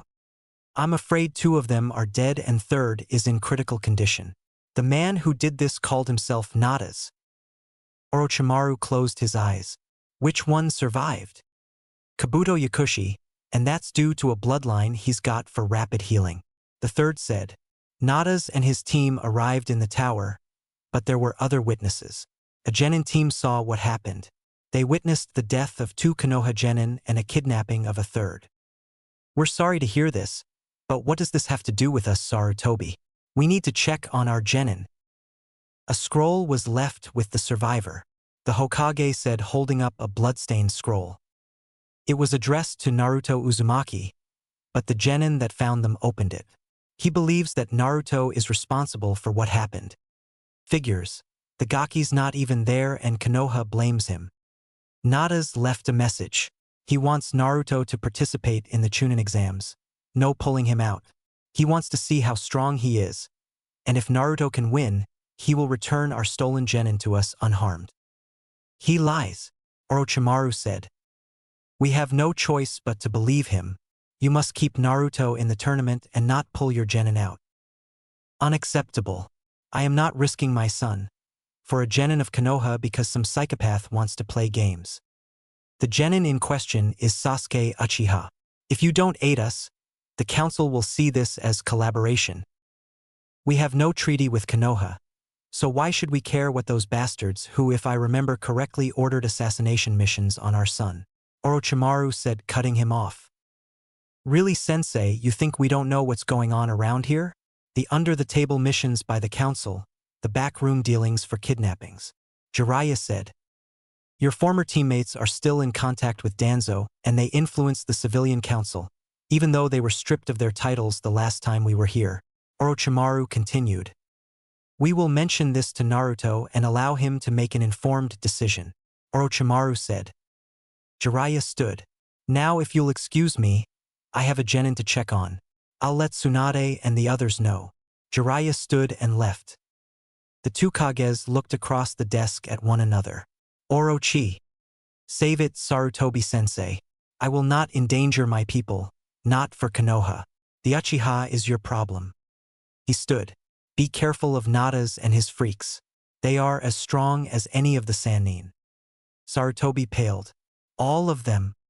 In their own ways. Each of them has powers that put the Kekii Genkai of Konoha to shame. Explain, please. One of his lieutenants is called Sub-Zero. The most we've been able to gather on him is he's a cryomancer. He controls ice like none before. His co-lieutenant is called Scorpion. He's got some sort of symbiotic spear.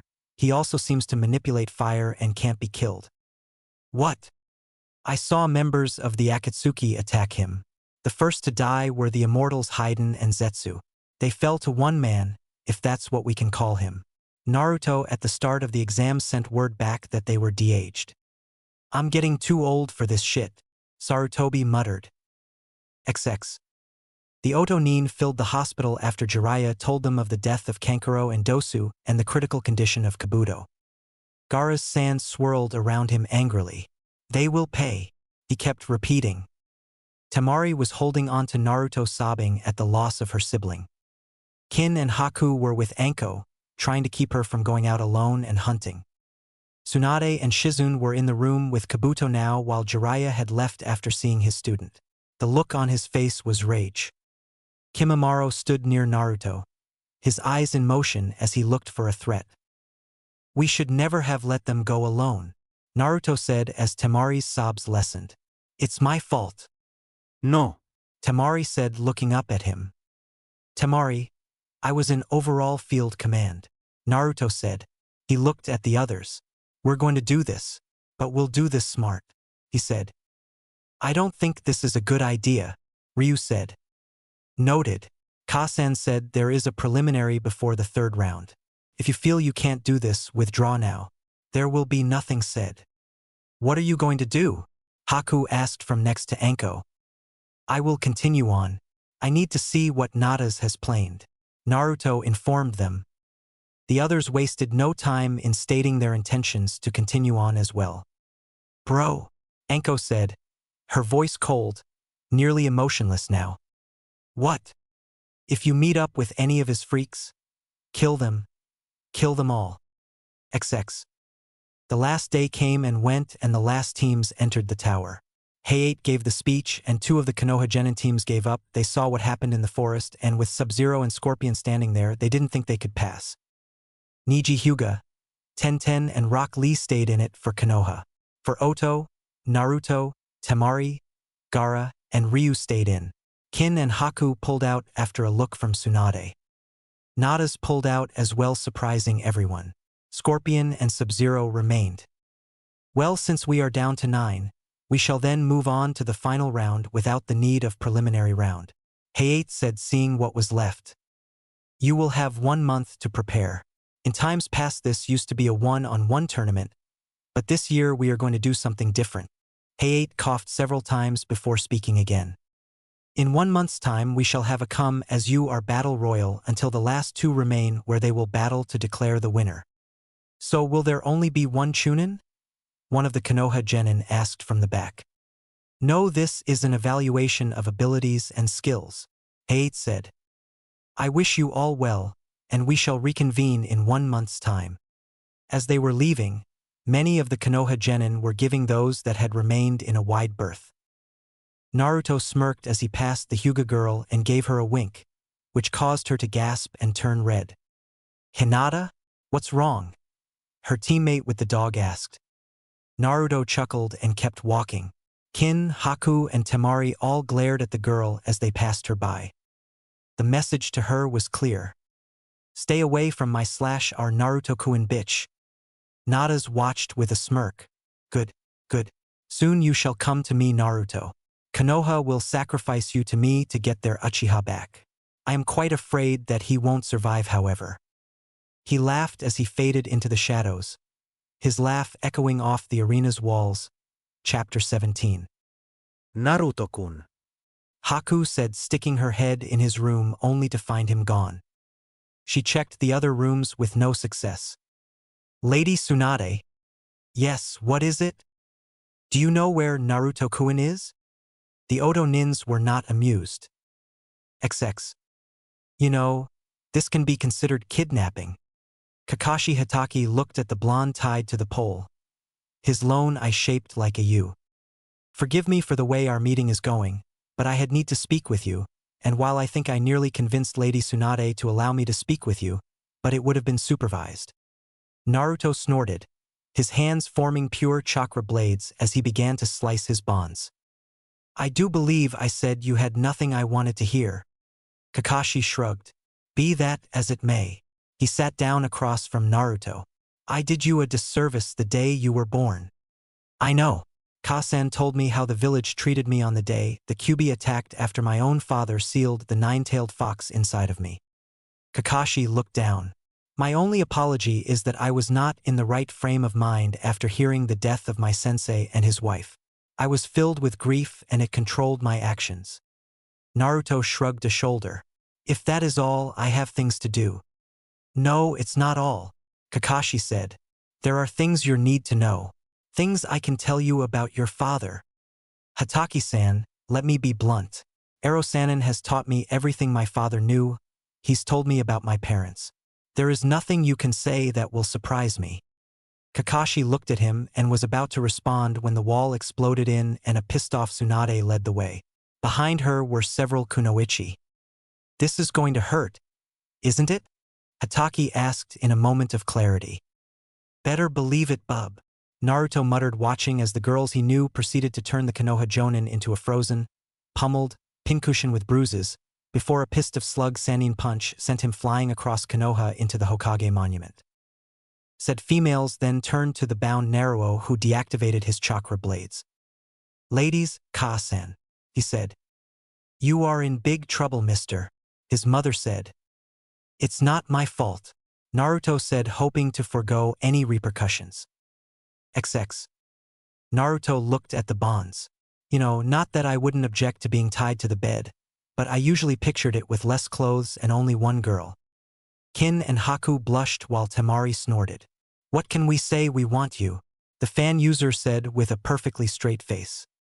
Kimimaro was not happy he lost you, Kin said. Come on, ladies. I didn't go with Hatake willingly. He was in here when I entered and shoe-shined us away and had me hog-tied before I could say boo. Which was stupid of him considering that Natas kidnapped the Uchiha. Temari said. Will you please untie me? Naruto asked. Haku reached for it but Anko entered. Nope. Nei-chum. I'm trying to think of a reason not to use the handcuff jutsu to bind you to me until we're out of this hellhole. It's not that bad, Haku said. Girly, if I had a choice between living here or in hell, I'd rent this place out and live in hell, Anko said. What's wrong? Naruto asked. Uncle O is meeting with the Konoha Council right now. They want us to hand you over to them so they can trade you for the Uchiha. Naruto snorted. And where is Kasan? She is having words with Hatake. I think she was about to give him a full exam. Naruto winced. And Aeropop? Where else? Anko asked with a smirk. He never changes, Naruto said with a sigh. Now let me go. If it's as bad as you say, having me loose to defend myself would be the right course of action. Anko sighed and nodded. Haku released him, and as she was leaning over him, she shot him a grin and kissed him. Hey! 3 voices lanced out. A pissed-off Anko was kicking the girls from the room, while Temari and Kin were yelling about unfair. Naruto smirked as Anko slammed the door after hurting the last kunoichi from the room. You know, Ankone-chan, you can't keep girls away from me forever, Naruto said, rubbing his wrists. Want to bet? I'm not Kasan. I actually have luck, Naruto fired back. Anko grabbed a chair, spun it around and straddled it. Kidding aside, I'm curious which one will get through and claim you. Naruto laughed. Maybe it's a Konoha kunoichi? I saw a Hyuga I could get to faint or blush with a look and a wink. Stay away from the Konoha crowd. You have 3 girls that will kill for you already. Naruto smiled. So, you're saying make a harem with them? Anko sighed. I believe it would take all 3 to keep you out of trouble. It's not my fault everyone wants me. Naruto said with an innocent look. Enko snorted. You okay? Naruto asked. Enko shot him a look. I know how you feel about Kabuto. You don't need to pretend with me, sis. Enko looked away. I want the bastard who did that to him, she admitted. Even with his advanced healing factor, he's in critical. We'll get him. I promise you, Natas and his freaks will pay. Enko nodded, blinking several times to clear her eyes. Don't take stupid risks. It's me, Naruto said. That's what I'm talking about. The siblings sat in silence for a while. Why did Kasan want Haku and Kin out of the finals? Naruto asked. Enko sighed. I'll be the first to admit Haku is damn scary, especially with those ice mirrors. But she wants them to be fully rested in case Natas try something. Haku is the best defense we have against Sub-Zero. Naruto was twitching his foot. You want to go train? Enko asked. Hell yes. Neither could sit still for long, and being cooped up in the hotel was driving them insane. Naruto pinned a note to the bed and they shoeshined away.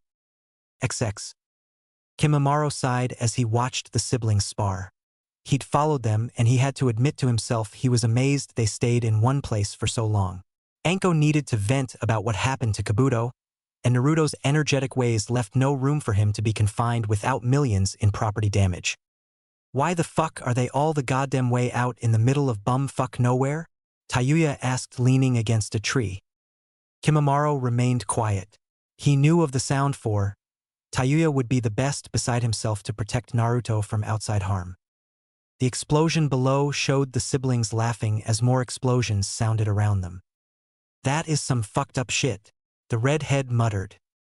It is how they bond, the bone user said. Humph.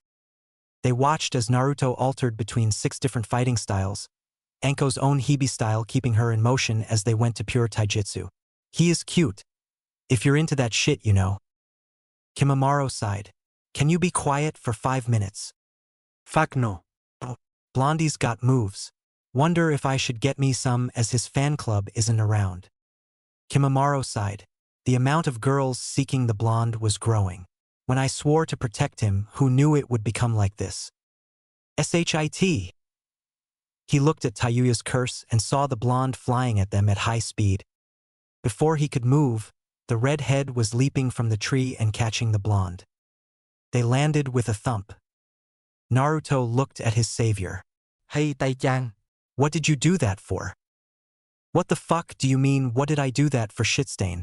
You would have bounced off that tree, broken into, you dumbass. Enko was there. You okay, bro? Yeah. Taichan said I would have bounced. Enko shrugged. Whoops. Both laughed. Crazy fuckers. Kimimaro above sighed. Too close. XX. Enko and Kimimaro watched from the shadows. I can't believe she asked him out. Kimimaro remained silent. I mean, the most abrasive of the lot. Froze when he turned those big blue eyes on her after she'd caught him and she stuttered like a schoolgirl. Enko continued. Kimimaro remained quiet, his eyes watching the pair at the ramen stand eating and talking. Tayuya was still her abrasive and vulgar self, but it didn't bother Naruto. He was talking about a fight from the forest and gesturing about with his chopsticks. This is going to cause trouble, the leader of the Sound Five said. Ah, it'll just make the competition tighter. I know they'll all want to take him out now. Kimimaro shot her a side look. You actually want one of them to date him? Hell yeah, I just enjoy putting them all through the ringer. I want to make sure they're dedicated to my little brother. Kimimaro sighed.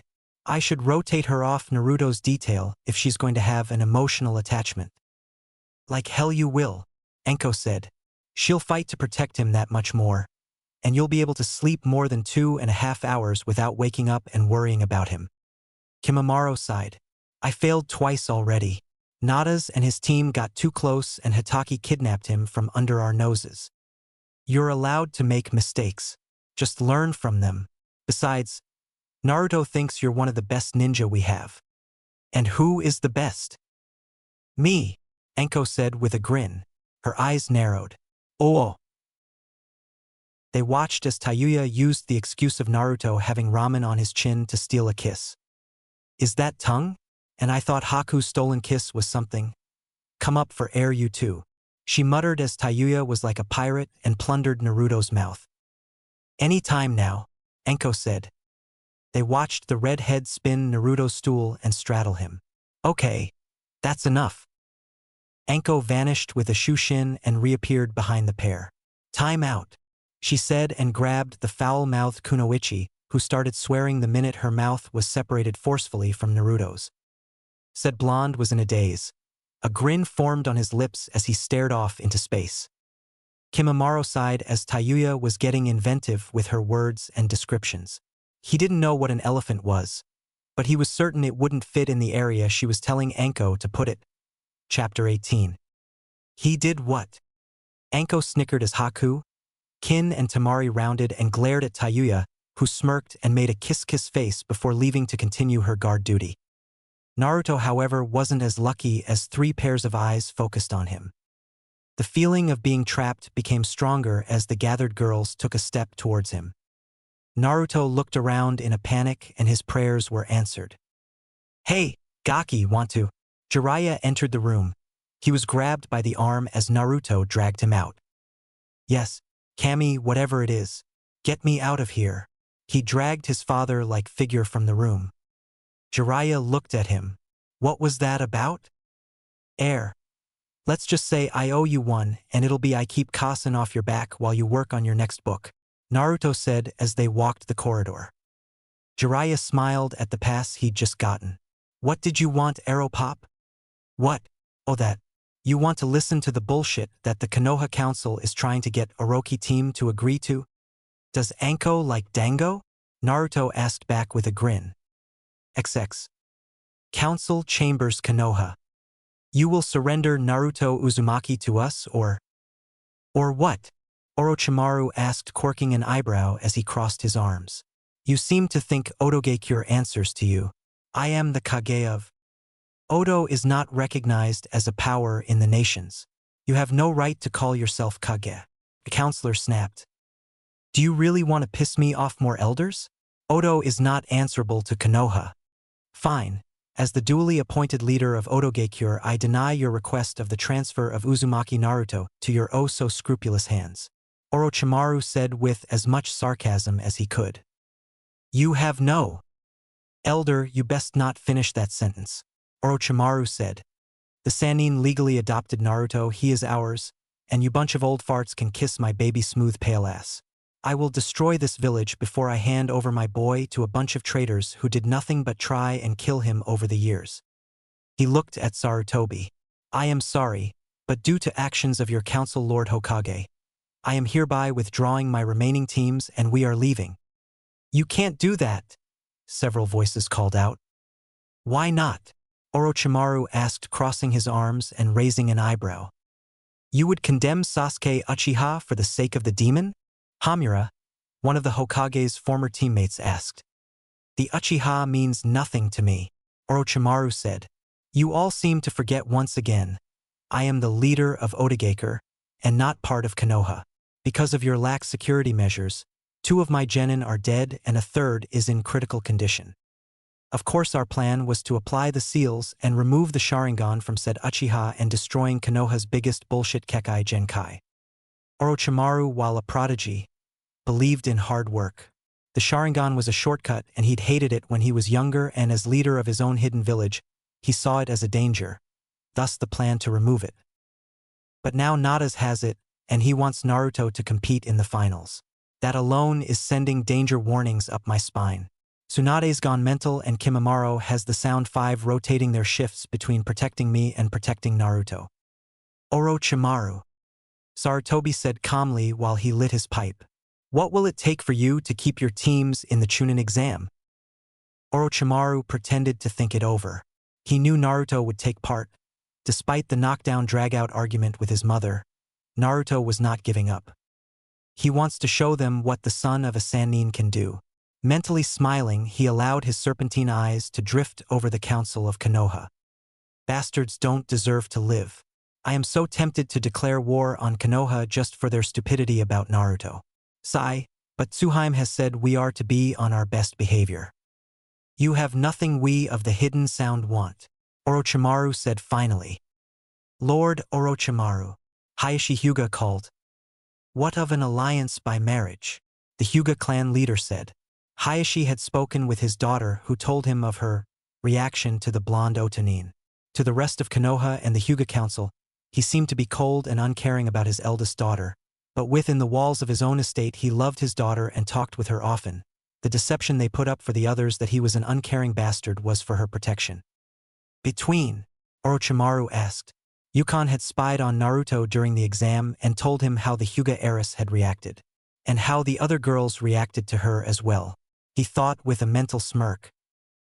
Naruto Uzumaki and my daughter Hinata. It would form an alliance between Oto and Konoha, and between the Sannin and the Hyuga. Orochimaru cocked his head. I will need to speak with Naruto and Tsunade. I will not force a marriage upon him, no matter the political reason behind it. And I will not hand any kind of control of Naruto into Konoha's hands. XX. Naruto listened as his adopted uncle spoke to the council of Konoha. Man, they have way too much power for a body that is supposed to advise the Hokage and do his paperwork. The blonde thought.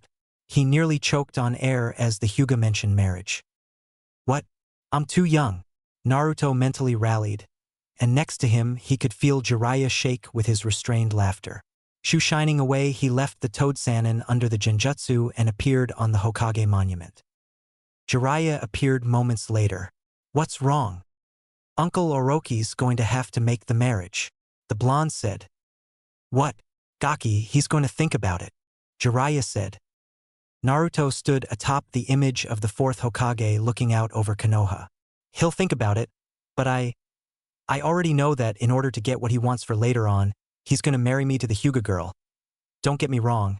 She's cute in that mousy type of shy girl way that makes me think she's gonna be a wildcat in the bedroom. Naruto smirked at the look on his adopted father figure's face. Pervert, he muttered. And I know he's going to do everything possible in the marriage contract to limit Konoha's contact with me. But it will happen. He smiled. I wonder why the Hyuga leader even suggested it. What do you mean? Jiraiya asked, surprised at this. Uncle Orochi knew there would be a political marriage somewhere down the road. We talked about it before we left Oto. He thought he would have to be the one to bring it up or hint around it. The Hyuga brought it up, meaning there is something he wants. You're getting too good at this, Gaki, Jiraiya said, shaking his head. What do you expect, Aeropop? I've been trained by the legendary 3 since before I could walk. Add in what Auntie Zune teaches me, Kimimaro, and his 4. Jiraiya smirked. Along what your prospective girlfriends teach you. Naruto blushed, then paled. Oh, Kami, what am I going to do about them? Gaki, you're thinking like a regular ninja, Jiraiya said with a huge grin. What do you mean? Naruto asked. Jiraiya put an arm over the blonde teen's shoulders and gave him a lecherous grin. I mean, as the last Uzumaki and Namikaze, as well as our child, you fall under clan restoration laws. Hey, you my boy get to have numerous wives, minimum of 4. Naruto closed his eyes. Ka-san's going to kill me. Jiraiya laughed as he started to explain to Naruto his ultimate defense of the chakra shield and how to land after one of Tsunade's thunderous hits. XX. Spill. Tayuya found herself surrounded on 3 sides and her back to the wall. Kin, Haku, and Temari were all armed, 2 with senbon needles and the other blonde was holding bladed battle fans closed. Spill what dike? Tayuya said and found a senbon needle buried in the wall a centimeter from her head. The coldness of it told her it was Haku. You think you can kiss Naruto and get away with it? Kin said. You're supposed to protect him, not molest him, Temari said as she snapped open a blade fan and held it inches from the redhead's neck. He's mine. Hell no, he's not, bitch. After the reaction on got while sitting in his lap as we kissed, he's definitely interested in me, and not some bitch that blows, a weak flute player, an icicle. You 3 are out of the running, and our next date, I'm gonna claim him. There won't be a next date, you foul-mouthed whore, Kin snarled. Yeah? And what do you think you and your skinny ass can do to stop it? Unlike you 3, I've actually felt what he's packing, and let me say it's long. It's hard, and with his stamina, it will be a ride of a lifetime. Ice formed on the wall behind her, and she looked to see Haku's eyes white and frost forming in her hair. Temari went into a battle stance. Before anything else could be done, the four kunoichi were wrapped in sand, and their eyes went to the door where Gaara stood, not looking happy. Lady Tsunade and Lord Orochimaru wish to see you for. I suggest you cool your loins. And why the fuck should we do that, Sandy? Tayuya asked. Because it has to deal with Naruto, and I don't think Lady Tsunade is in the best of moods, as she isn't drinking and Shizune isn't in the room. For sets of eyes widened. Anko is retrieving Lord Jiraiya and Naruto right now. Whatever this is, it isn't good. Gaara walked away, the sand around them dissolving and following him like a lost puppy. I didn't know he could talk so much, Tayuya said. He usually doesn't. He and Naruto seem to communicate with looks and grunts, Kin admitted. However, it's gotten better. That's the most he said without Naruto prompting him. Kin said as she slipped her senbon away. Temari looked at where her brother had gone before she slipped the battle fans away. We better go. Whatever has Lady Tsunade mad isn't good, and it always centers around Naruto. Chapter 19.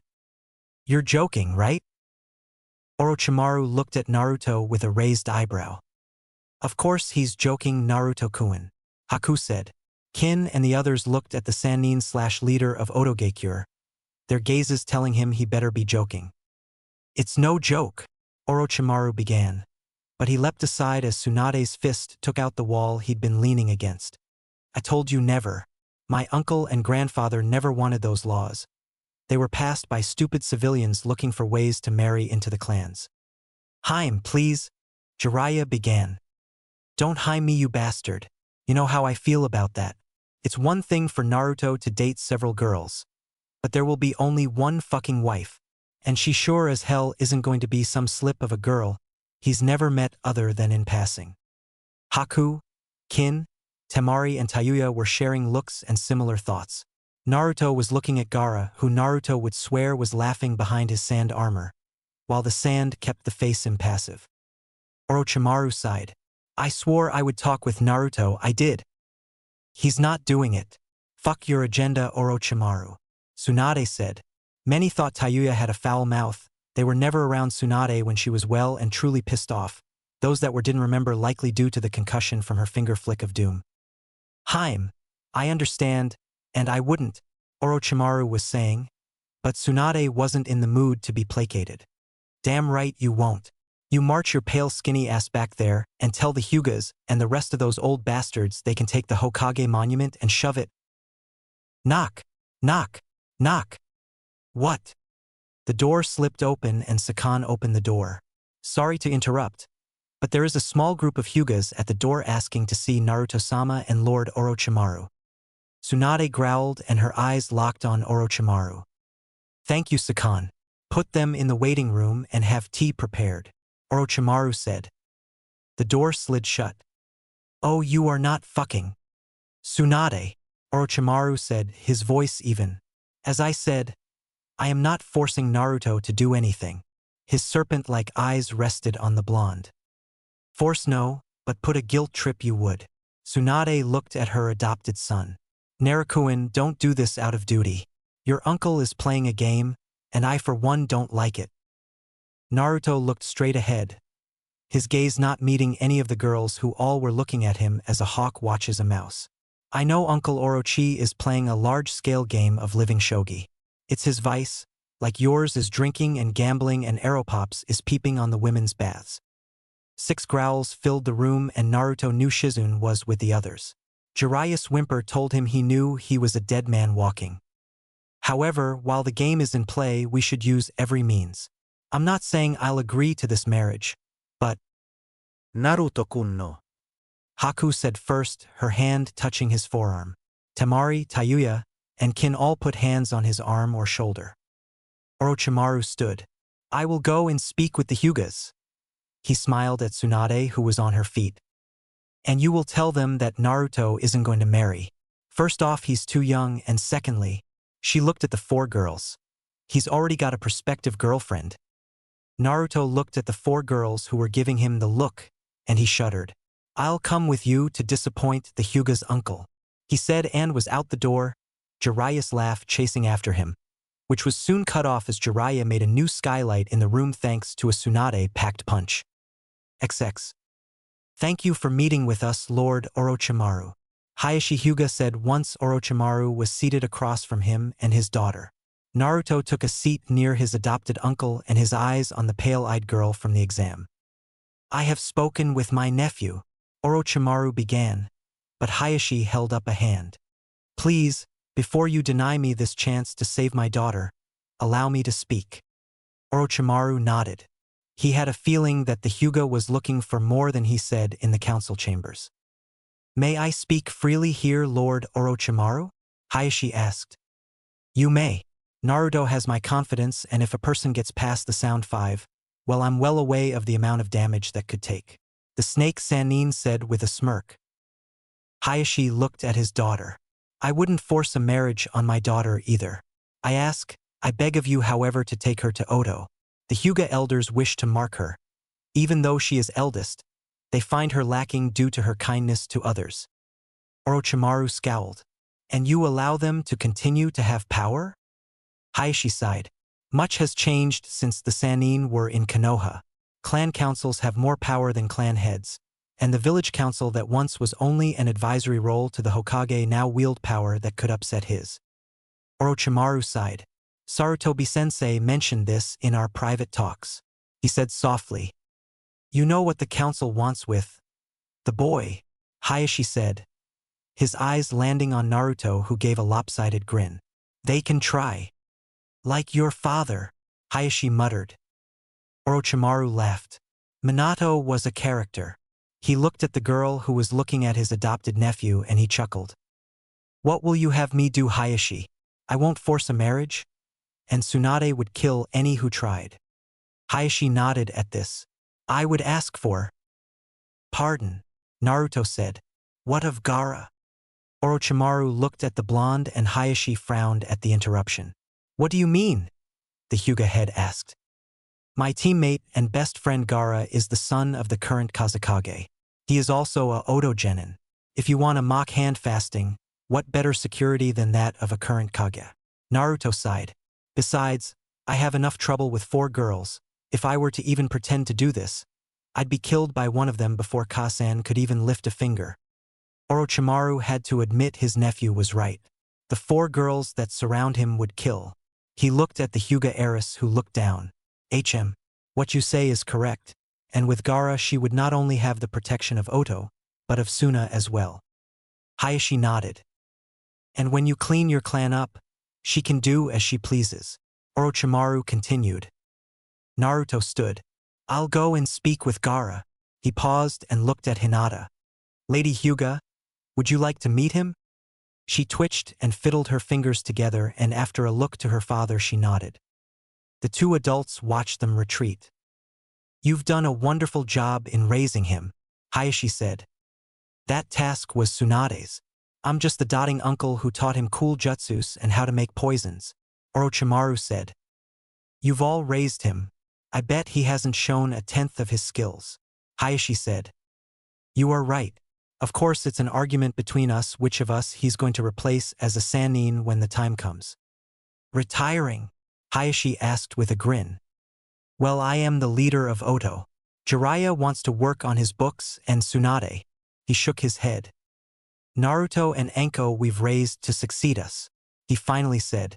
We've taught them both all we know, and we've tried to teach them right and wrong. Hayashi was quiet as he thought. I always wonder how things would have turned out if Naruto had been raised in Konoha. Orochimaru snorted. He'd either be a cold, emotionless weapon, an idiot, or dead. You really don't see Konoha doing well for him, do you? Hayashi, since the day he was born and the Kyuubi sealed in him, he had numerous assassination attempts, one of which was his father's own pupil. His return here for the exams has been nothing but looks of hatred. Hayashi bowed his head. He remembered Minato, and from what he could see, his son, raised by the Sannin, would surpass him in every way, including in ways of the heart. XX. Naruto had to laugh at the look on his friend's face when he'd locked him and Hinata in the same room and told them to get to know one another after he explained the plan. "You're in a good mood, Naruto-kun," Haku said, appearing out of an ice mirror. "I am Haku-chan," just introduced Gaara to his future bride and locked the door with a time delay seal. Haku looked back at the room. "Isn't that your room as well, Naruto-kun?" the ice mistress asked. "Oh yeah." He scratched the back of his head and looked back sheepishly. Haku tiakled. "Come with me," she said, and created an ice mirror and pulled him in just as Kin and Tayuya came around the corner. "That bitch." XX. Hakutian. Naruto said as they appeared atop the Hokage monument. His question was cut short as Haku leaned in and kissed him. Time stopped for Naruto as the girl in his arms pressed in closer.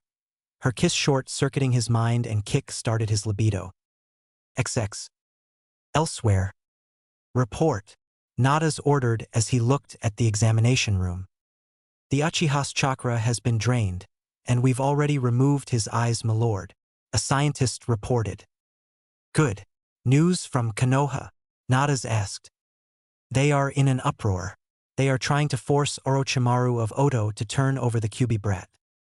Natas snorted. "The Sannin will let Konoha burn before they hand over Naruto." Natas muttered and stopped. "Get me Kano. I have a job for him." "As you command, Lord Natas." The skull-masked Natas stood looking at the tank where Sasuke Uchiha floated in chemicals with numerous tubes running into him.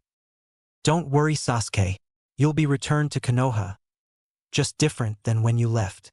He looked at the 2 tanks of chemicals. "Chemical X. Wonder that will do to you?" He nodded to the doctor as he turned to meet with his warriors. "Much to do, and only a month to do it in." His chuckle made the various technicians shudder at his passing. Chapter 20. The month passed quickly. Konoha's council continued to try and force Oto to give them Naruto for their sacrifice of getting Sasuke back. Oto threatened war, and the 3rd Hokage agreed with them. Haku had been dragged away from Naruto upon their return by 3 very unhappy kunoichi. After a lot of yelling, Naruto was left to train with Jiraiya and his mother while Anko split her time between torturing, training the others, and visiting Kabuto, who with his regeneration ability was getting better slowly due to the amount of damage. Naruto, when he wasn't being driven to train, managed to take each of the girls out on a date, which ended with him getting a kiss and the girl being dragged off by the other 3. Gaara and Hinata spent time working together.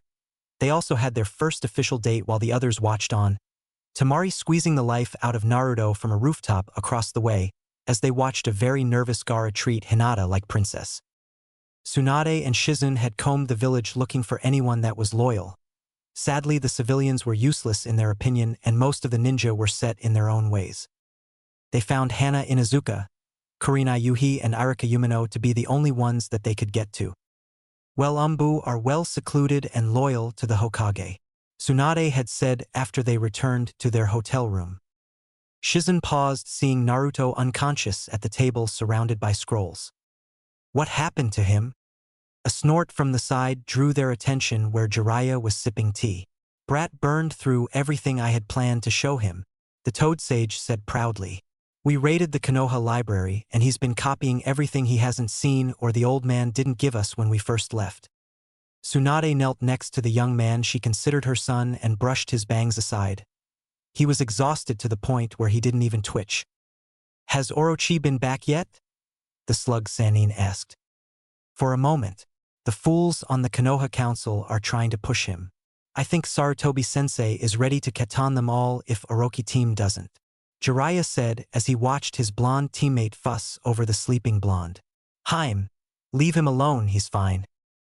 I've barely seen him in a month, Tsunade said as she picked him up and carried him to his room. He's put on some weight.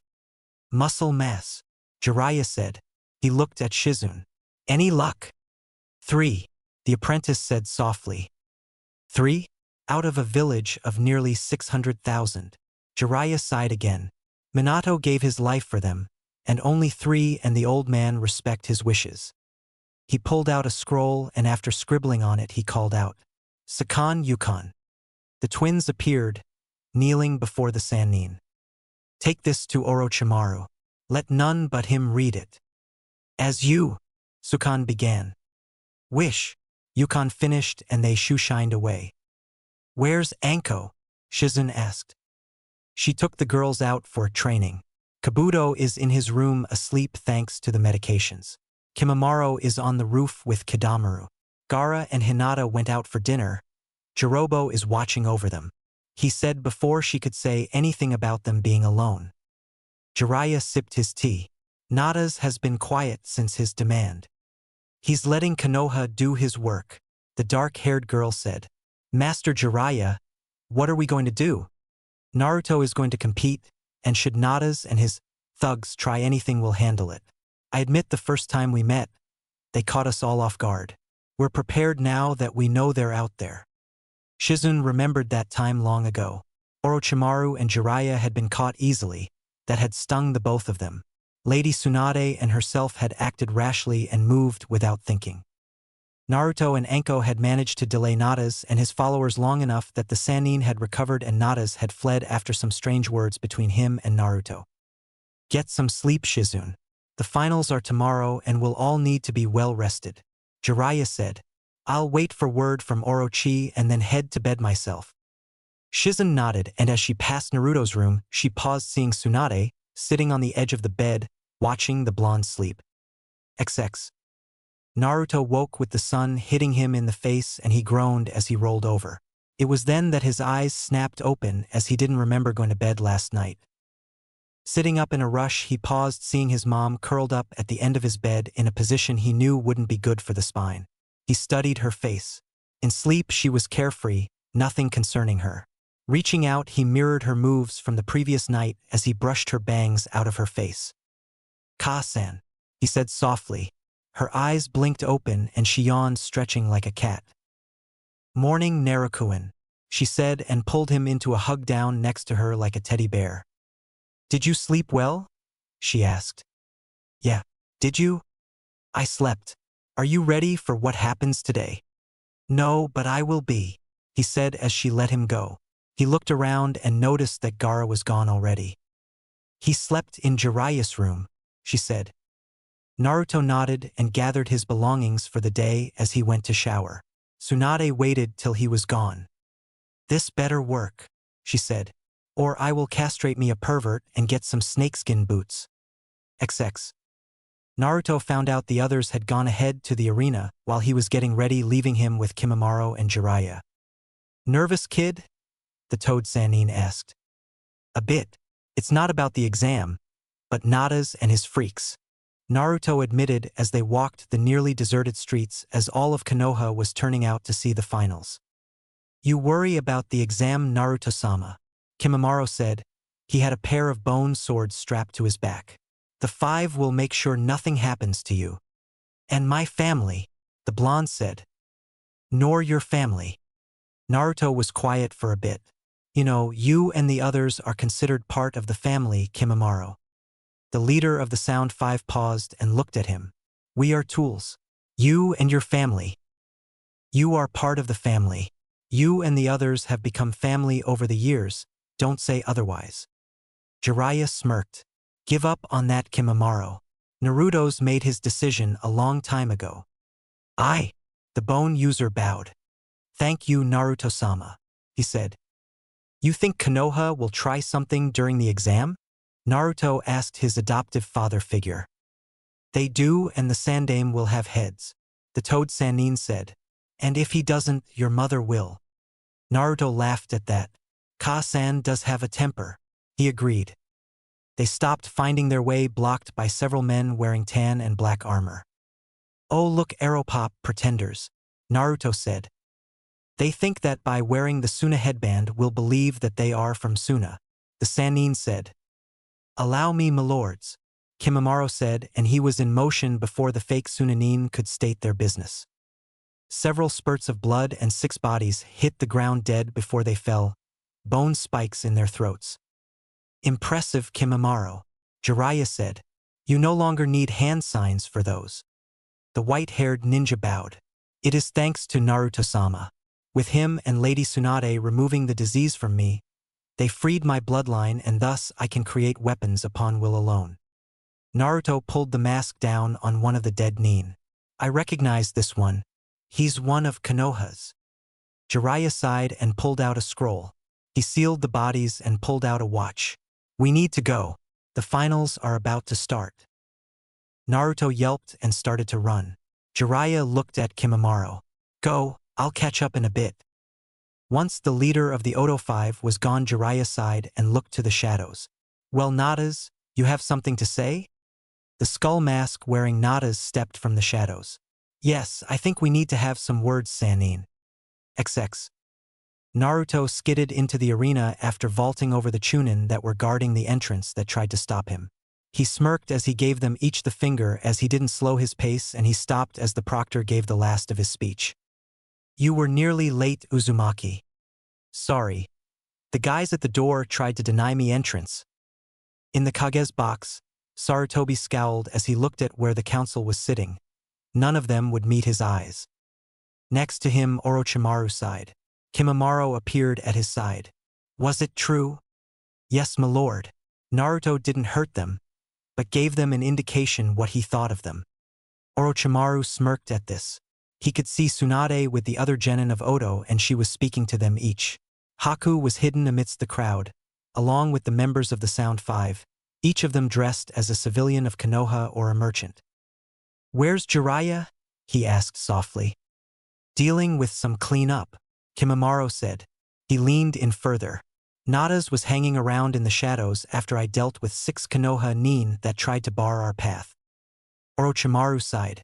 I want to get out of here. Konoha stinks of deceit and corruption on so many levels. He looked over and saw the Kazekage taking his seat. Hello, old friend, Sarutobi said to the 4th Kazekage of Suna. Sasuke, Orochimaru. The man said. How is Gaara doing in Oto? He asked, his veil-covered face turning momentarily towards the Oto contingent. He's flourishing in Oto, my friend. He's got friends and he's got a betrothal to Lady Hyuga. The Kazekage's head snapped around to face Orochimaru. What? Well, I needed an alliance with Hayashi, and Gaara volunteered, Orochimaru said and smirked as he watched Gaara talking with Naruto. Your nephew has worked wonders. Perhaps I was wrong in letting Gaara go, the man said. You were, but I'm not eager to return one of my best genin now, and he wouldn't leave his friends. Sarutobi spoke up. I am sorry about the loss of your oldest boy, Kankuro. Another failure. Well, perhaps my new bride can give me a strong heir where my first wife failed with her 3 brats, the Kazekage said. Looks like we're starting, Orochimaru said as the proctor called out the names. Chapter 21. Would you believe me, Jiraiya, if I said I mean Naruto no harm? Natas asked as he stood on the roof looking down after avoiding the mud trap the Sannin had tried to get him with moments after appearing. Would you believe me if I said I wouldn't trust you as far as a 10-year-old academy student could throw the monument? The white-haired sage fired back. Sigh, time is running out, Jiraiya. I just wished to speak with you. You said that years ago, and then you left and went to capture Naruto. I could have killed you and your family that day if I meant to, Jiraiya. Natas countered. I have had numerous chances if I wanted to. Your freaks killed my students. Natas waved a gloved hand. Bah, 2 useless idiots and some Konoha genin died. Kabuto lives, I'm told, and should make a full recovery with time. Jiraiya ground his teeth. Kankuro was a friend to Naruto's. Natas shrugged. He's really unimportant in the end of it all. He was barely decent as a puppet master. His death served its purpose in motivating Naruto to continue. What do you hope to accomplish with this? Jiraiya asked. You never should have modified the seal, Natas said. It threw out all the plans of others, and now I need to make things balance out drastically. Jiraiya leapt to the rooftop across the way. What do you mean? Konoha will not be getting the Uchiha back. After all, I have 3 of them, and while I destroyed that eye of theirs, and some reprogramming, surgical alterations, and even some DNA splicing, they have become useful. Jiraiya got a cold feeling in the pit of his stomach. What have you done? XX.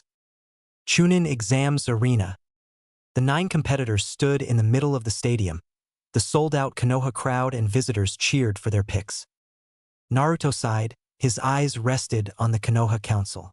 Bastards looked damn eager, he thought as he stood next to Gaara.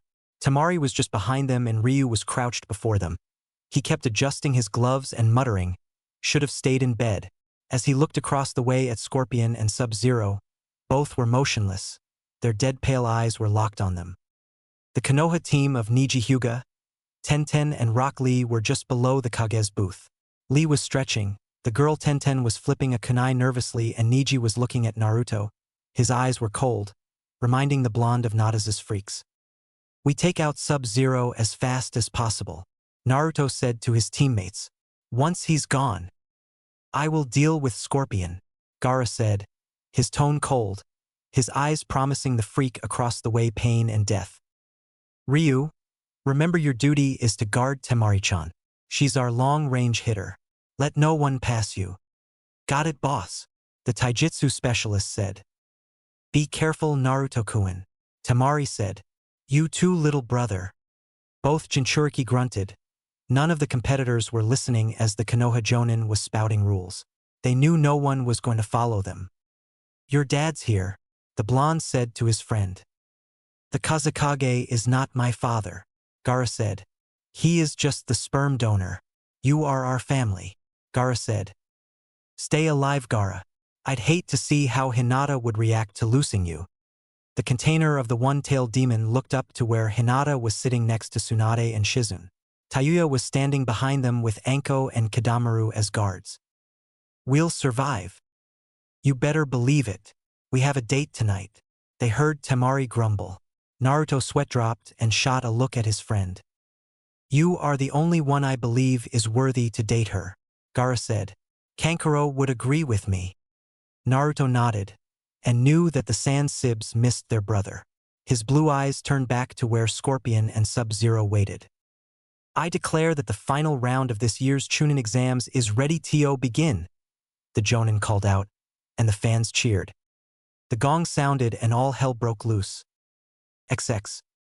With the sound of the gong, the east wall exploded, taking out most the spectators sitting there. As rubble rained down around the stadium, several figures appeared in the arena. "Shit," Naruto muttered. It was echoed in the Kage's booth by Orochimaru, and in the Sensei's booth by Tsunade. Surrounding Sub-Zero and Scorpion were several new figures. "Kano and Jade," Naruto muttered, his gaze hardening. It was then that the smoke cleared and the other three figures were revealed and gasps were heard. 3 Uchiha were there. 2 of them were well known in Konoha, the last was recognizable to a Hokage, a Kazekage and the Otokage. "Madara," Sarutobi whispered the name. "What?" Orochimaru said. "That can't be possible. He's dead." "He hasn't aged a day," Sarutobi muttered. He made a motion. "Umbu, stop them." Orochimaru looked at Kimimaro. "Protect Naruto and the others." "Milord, I must protest leaving you." "I will be fine, see to my family." The bone user bowed and Shu shined down to the field where the battle exploded as Kano taunted Gaara about making Kapkuro squeal like a pig as he carved him up. The sand user's rage sent a wall of sand. Kano never stood a chance while Jade and the others got out of the way. Naruto went right for Sub-Zero, but found his path blocked by Niji. "You have brought this upon Konoha. Your fate will be death at my hand." "Fate? Fate is for losers that have no imagination and small dicks," Naruto said, and they were in battle before anyone could blink. Ryu and Lee were engaged in the mother of all taijutsu fights. Both were determined to win. Temari was making a mockery of Tenten, scattering the weapon mistress's weapons long before they got close. Kimimaro appeared and used a bone spike to block Scorpion's serpent-like spear weapon. The clash of bone and living weapon rang out and was joined around the arena as dozens of ninja dressed in green and black outfits like scorpions appeared. The battle for Konoha had begun, while 3 Uchiha stood perfectly still as if made of stone. XX. Jiraiya heard the explosion and looked towards the stadium. "You bastard! You've been distracting me." "No, I've been talking with you. It just so happens some of my lieutenants are impatient and jumped the conclusion." The skull-masked figure shrugged. Laterero Sannin. Natas vanished. Wait! Jiraiya frowned at what the masked man had called him. Another explosion, and he swore loudly before leaping from rooftop to rooftop, praying to reach the battle in time. XX. Naruto swore as Neji attacked. Cut it out, you idiot. Can't you see that Natas' forces are invading? I have my orders, Neji said. The council has ordered your death, and it is my destiny to deliver your fate. Naruto twisted and twirled, avoiding the deadly Juken strikes. This nut job is serious, Naruto thought as he sidestepped and then slammed Neji's arm with a palm strike that spun the Hyuga away. What of the alliance between the Hyuga and Oto? Meaningless. Hinata is weak, her removal from the main house was foreseen long ago, Neji said as he tried to connect again and failed. Your uncle, her father, made an alliance. Attacking will break it. If that is what it takes for me to fulfill my duty to Konoha, then so be it, Neji said. Shaking his head, Naruto sighed. Then I will destroy you, and I hope Hinata will forgive me, for you shall not make her wedding to Gaara. Altering his stance, Naruto took up the Hibi style favored by his uncle Orochi, and with serpent-like quickness he avoided the Juken attacks and would strike Neji's arms and even landed several blows on the torso. Neji was falling back under the style. You like that? Naruto asked, watching as Neji rubbed his arms where he'd been hit. Here's one arrow pop taught me. He took up a slightly weaving stance. Drunken boxing. Neji attacked while his attack missed, which pissed him off. Naruto's blows hit with the strange precision, the weaving pattern, and near falls threw Neji off his game, as when he would attack high, Naruto would go low, and when he went low, Naruto would go high. Rolling away after another exchange, Naruto smirked. If you didn't like that, how about the style designed by my Ka-san? Neji getting feeling back charged. Naruto waited, arms crossed, until Neji was upon him and then focusing his chakra into his arms. He connected with the finger flick of doom right between Neji's eyes. Everyone watched as Neji acted like a stone skipping across a pond as he skipped across the arena floor until he hit the wall where he was embedded. You're getting better. Naruto turned and grinned at Anko, who slit the throat of one of the green uniformed ninja. 7 skips, he said. Where's Ka-san? He asked his sister. Dealing with an infestation, Anko said, and Naruto turned to see his mother fighting another of Natas' freaks. Jade. Naruto took the moment to look around. The Kage booth was a war zone as the Kazekage had turned on Orochimaru and Sarutobi. The veil was removed and it showed a man with pale skin, a long black braid of hair and goatee. Shang, Naruto muttered, seeing the mage that was in the bingo books. Don't worry, Uncle O has it in hand. We need to make sure the freaks don't get any civilians. We're helping them, why? Naruto asked as he kicked an enemy nin away and into the path of Tenten's weapons barrage. The Konoha nin are attacking us as well as them. I know, but your mother's orders. Naruto muttered about this being a bad idea. His gaze found Gaara destroying Kano and his thugs. Haku, Kin, Tayuya and Haku had Sub-Zero contained. The Konoha Jonin are playing around too much, Naruto saw. Don't worry about them, little brother. Kill the freaks, keep moving. Remember the plan. Naruto nodded and leapt into the air. Doing so saved him from being crushed under Ryu, who had been kicked by Lee. Both fighters enjoying the battle and had removed their weights. Neither was holding back. Anko shook her head and hurled a kunai at another nin. It caught the idiot between the eyes and was buried up to the handle. This reminds me of the time at that coastal town and all those pirates, Anko said as Naruto landed nearby atop another nin, driving him into the ground like a nail. Which time? Anko grinned as she drew a trio of throwing stars and smirked. Tuesday before we came here. Naruto laughed. I don't think that Captain will ever walk upright again, Nei-chan. The siblings were cutting through the green-attired nin with ease. Naruto saw the Uchiha not moving. What's up with them? Not sure. But you notice they all have their eyes covered. Anko pointed out as she stabbed another ninja while Naruto ducked one and performed a mule kick that sent a poor nin flying in between Ryu and Lee as they both went for powerful kicks. Said nin found his ribs turned to powder and died before he hit the ground. They're endless. Anko noted as Natas' forces continued to pour through the hole in the stadium wall. Just more to kill, sis. Naruto shot her a grin. XX. Gaara looked at the remains of the criminal Kano and his thugs. My brother has been avenged. He turned his gaze and leveled 10 green-clad ninja with a sand wave, his dark gaze looking for several people. Temari and the Konoha Kunoichi had stopped fighting one another and were now fighting a pair of Natas' freaks. A woman in a purple leotard with a pair of sai and another woman with long black hair streaked with white. He saw Naruto and Anko destroying ninja left, right, and center, while Ryu was still fighting the Konoha nin with the freakish eyebrows. Gaara looked for and found his Hinata fighting with Kin, Haku, and Tayuya in containing Sub-Zero. He decided to help them, but found his path blocked by another of Natas' freaks. This one seemed to be made of shadows. Move or die, Gaara said coldly. The black ninja made a bring it motion, and Gaara, one to comply, sent a sand spike at the strange nin. It missed as the shadow nin melted into the ground and reappeared a foot away. His foot lashed out and connected with Gaara, sending him several feet back. The Jinchuriki of Shikaku knew that he was in for a fight with this strange freak. Sand swirled around him and he prepared for battle. XX. Jiraiya reached the stadium and looked down. He wasn't sure where Natas went, but he could see his help was needed in several places. He just didn't know where to start. Hello, Jiraiya-kun. He turned to see a man wearing the markings of a monk and a wide-brimmed hat. Kung Lao. Jiraiya said softly as the monk reached up and pulled his hat off. Chapter 22. Can we talk about this?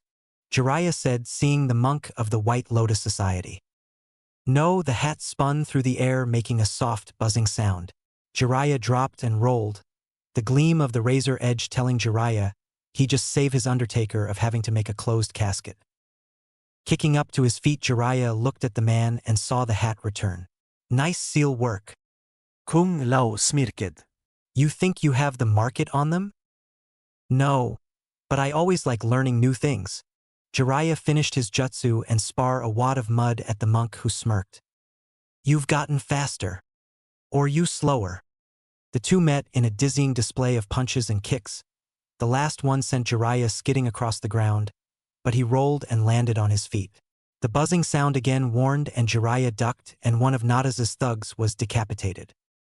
Nice. I aim to please. You're not still mad about that, are you? Jiraiya asked. Yes. A series of kicks and Jiraiya flipped over Kung Lao and kicked him hard. Lao, for his effort, spun in the air and sent a fireball at him. Jiraiya cursed and slapped his sleeve out. Damn it. Do you know how expensive this was? Sorry. Kung Lao said with a grin. He moved to grab his hat again, which had reappeared on his head. Wait, Jiraiya said.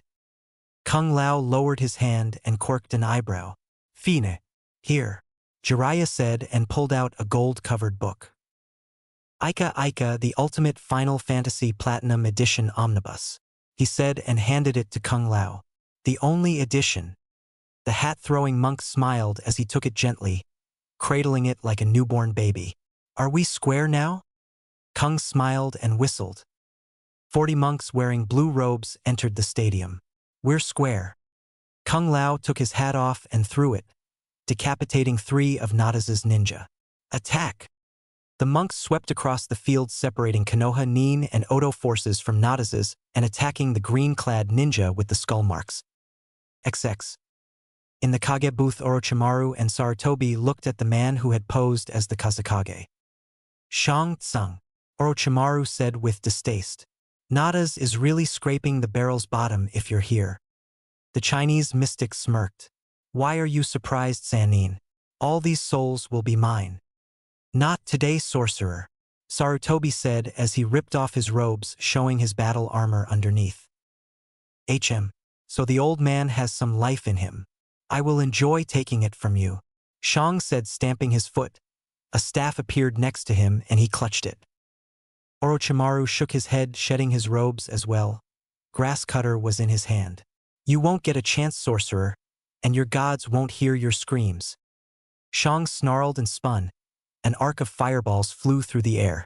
Sarutobi, a master of combat, used a seal-less jutsu and a stone wall sprang up blocking the fireballs. The battle just started when below the tide changed. Shang cursed. "Damn that monk!" He began a summon. "I hope you like this," Shang said, finishing the last seal. Kuchiyose no jutsu. Smoke rose, and when it cleared, a humanoid figure with 4 arms, a long top knot of black hair, brownish skin, and was 8 feet tall. "Goro, destroy them," Shang ordered. The 4-armed being roared and strode forward. Shang kept lobbing fireballs, keeping the former teacher and apprentice off balance until Goro was upon them. Then he chuckled. "It has begun."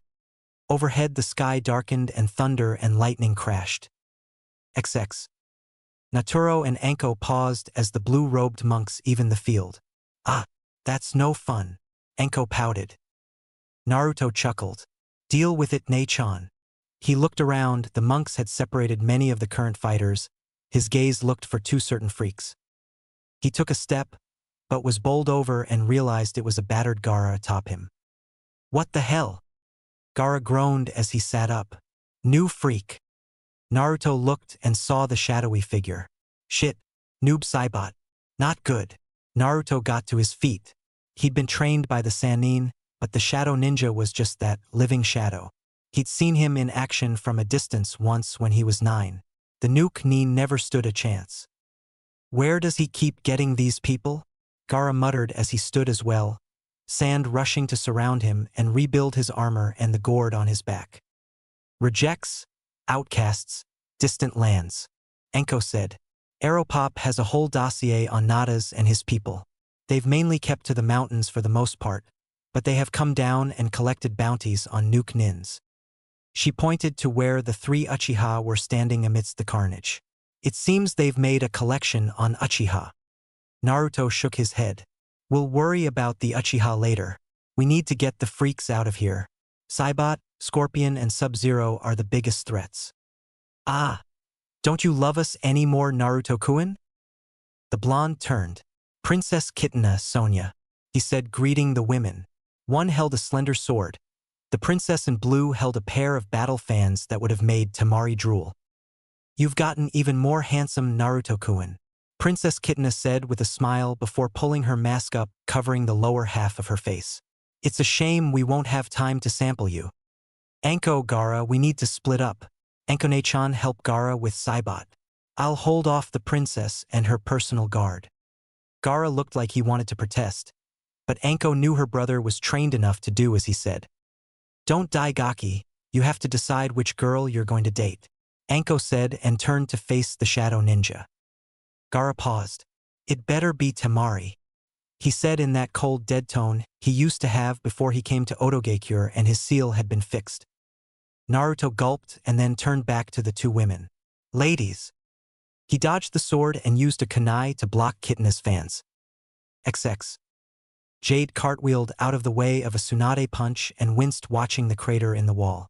Jade pulled out her collapsible bow staff and swung with all her might at the blonde's head, but Tsunade caught her weapon and held her immobile. "Why is it," Tsunade began, "that whenever my little Narukuin is happy and things are just starting to go his way, you freaks show up?" Jade tried to kick her, but Tsunade blocked it with a kick of her own. Neither woman let go of the staff. "Because he belongs with us," she said. "Cold day in hell," Tsunade said and pulled the staff hard. Jade, surprised by that, hadn't let go, and was dragged into a chakra-enhanced punch that sent her sailing into the air and out of the stadium, where she landed only her and Kami knew. XX. Haku was getting tired blocking Sub-Zero's attacks. She wanted nothing more than to go on the offensive with the others, but she couldn't. That would leave the others open to the Cryomancer's attacks. Hinata's attacks seemed to affect him the most, while Kin and Tayuya were suffering from frostbite from an earlier attack. Their sound attacks had proven ineffective against the ice user. She used the ice mirrors of her bloodline to block Sub-Zero's attacks. The taijutsu was handled by the other 3, but even they were getting tired as the freak's aura was sapping their strength as if they stood in the middle of blizzard. The cold effect was dulling their senses and they had to do something about soon. XX. Scorpion and Kimimaro were at a standoff. Neither got the edge of the other, their uniforms were slashed and burned. Scorpion's symbiotic spear had been decapitated twice and regenerated its head. Kimimaro had bone blades running down his forearms and bones were sprouting along his legs like wicked blade spikes. Their punches and kicks met with bone-cracking force. Neither showed it. Monks tried to get between them and died violently at the hands of a fireball from Scorpion. Kimimaro used that and shoeshined behind him and rammed both forearm bone blades in Scorpion's back and out his chest. Still the orange and black-clad Nin didn't make a sound. Kimimaro pushed him off his blades and used a moment to gather himself, his eyes looking for Naruto. He saw him fighting Kitana and her guard. He took a step before stopping as Scorpion's spear exploded out his chest from behind. "Get over here!" Kimimaro felt himself yanked back. The kick sent him into the air, and he looked to see Scorpion materialize above him, and with an axe kick send him rocketing back to the ground where he impacted, leaving a crater. XX. Kakashi slit the throat of the skull-marked ninja in green and black. He turned and saw the three Uchiha standing there. Rushing across the field, he grabbed his prize student. "Sasuke, Sasuke, you're back. Answer me," the one-eyed Jonin said, but the Uchiha made no response. Kakashi felt a presence behind him and turned to face the skull mask of Natas. "Sharingan Kakashi Hatake, the copycat ninja," the skull-masked Nin said, his tone cold. "I believe it's time we talked." "Who are you?" A dark chuckle came from Natas. "You're not ready for that, Kakashi." He snapped his fingers and Kakashi's word went out as he was struck from behind. "How? Only Sasuke was behind me," Kakashi remembered thinking before nothingness set in. Chapter 23. Aha! Naruto managed to avoid the wind slice from Kitana, but Sonya nicked his shoulder with her sword.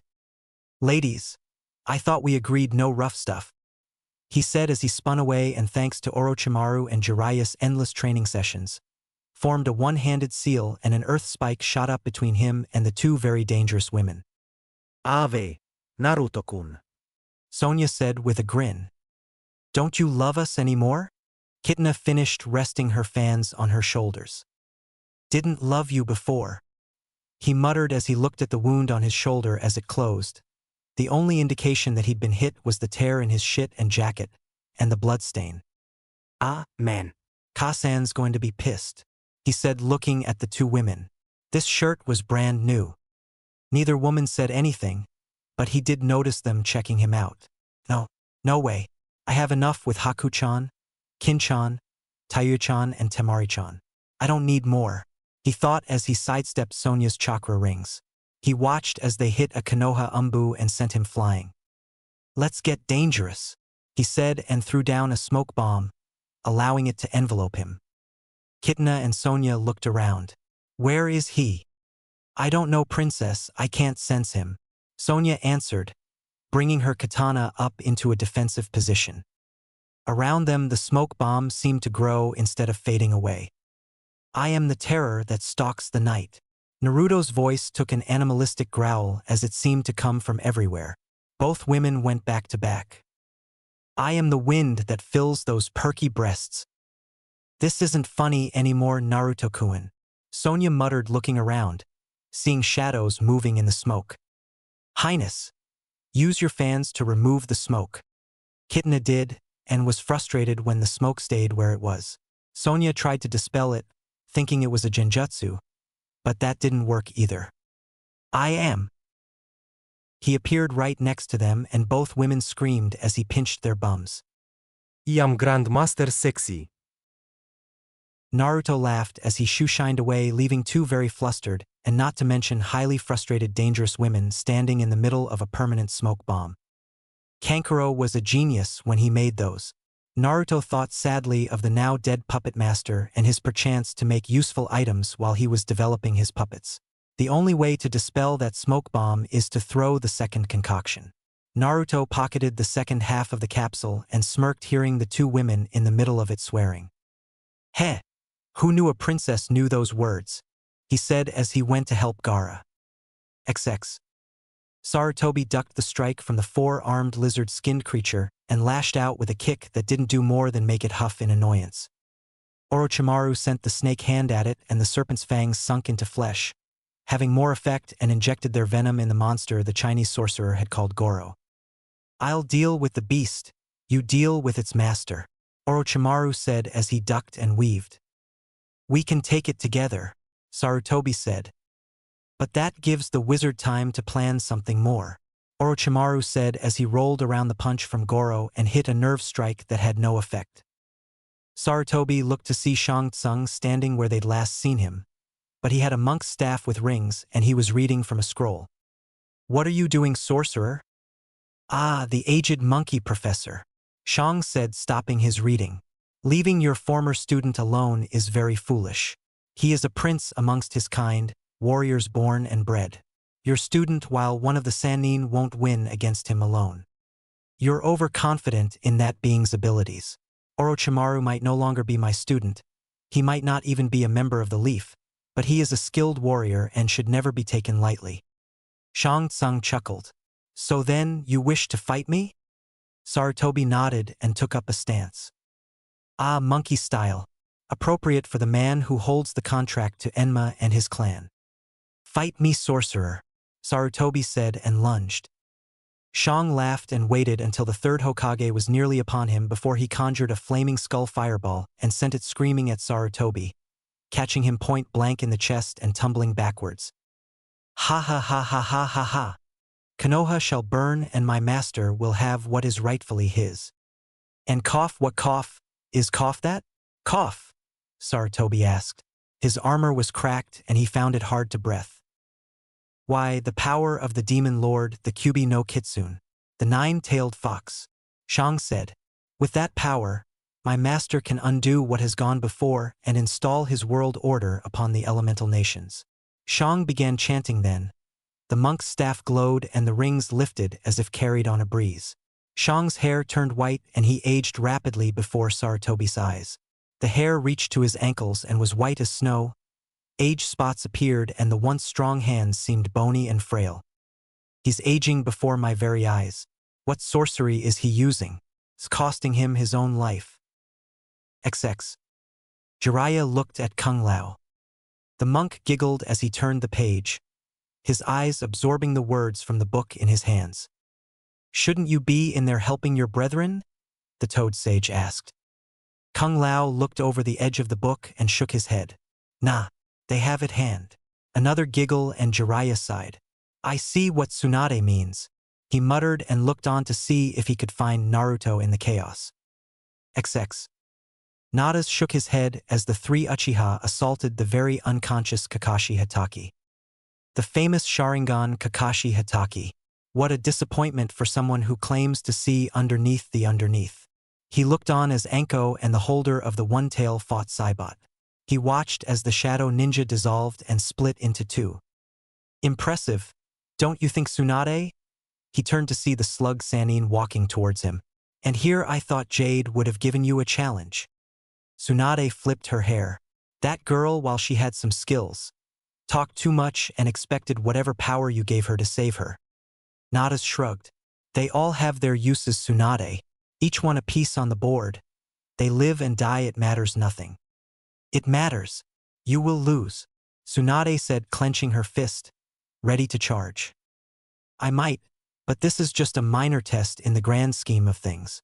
She saw the skull mask turn and she watched as Naruto looked from where Anko and Gaara were fighting Saibot to where Kimimaro was being dragged towards Scorpion, to where the girls were having issues with Sub-Zero. Chose Naruto. She heard Natas say, "You can't save them all." "You bastard," she said. "You expect him to choose who of his family should die." Natas shrugged and turned. "As I said, in the end it doesn't matter about the pawns. The king and queen are the important parts of the board."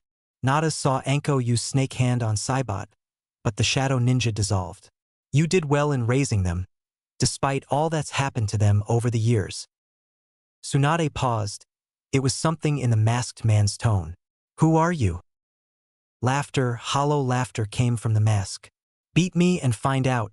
Daughter of a Hokage, granddaughter of another. Adoptive mother to the Jinchuriki of the Kyubi no Kitsune." Here the laugh was bitter. "Take him, Tsunade. Leave Konoha to its fate. I will let you and yours leave. My word." "Your word is shit." And I'm going to be the street sweeper that puts you in the trash. Tsunade snarled and lunged. XX. Naruto looked and saw that Gaara and Anko were dealing with the slippery shadow ninja. And while the girls were suffering from the chilling effects of Sub-Zero's aura, he saw they were going to beat the freak as Kin hit Sub-Zero with a series of senbon with bells, and he smiled as she used her flute, which gave Haku a moment to go on the offensive and trap Sub-Zero in her dome of mirrors.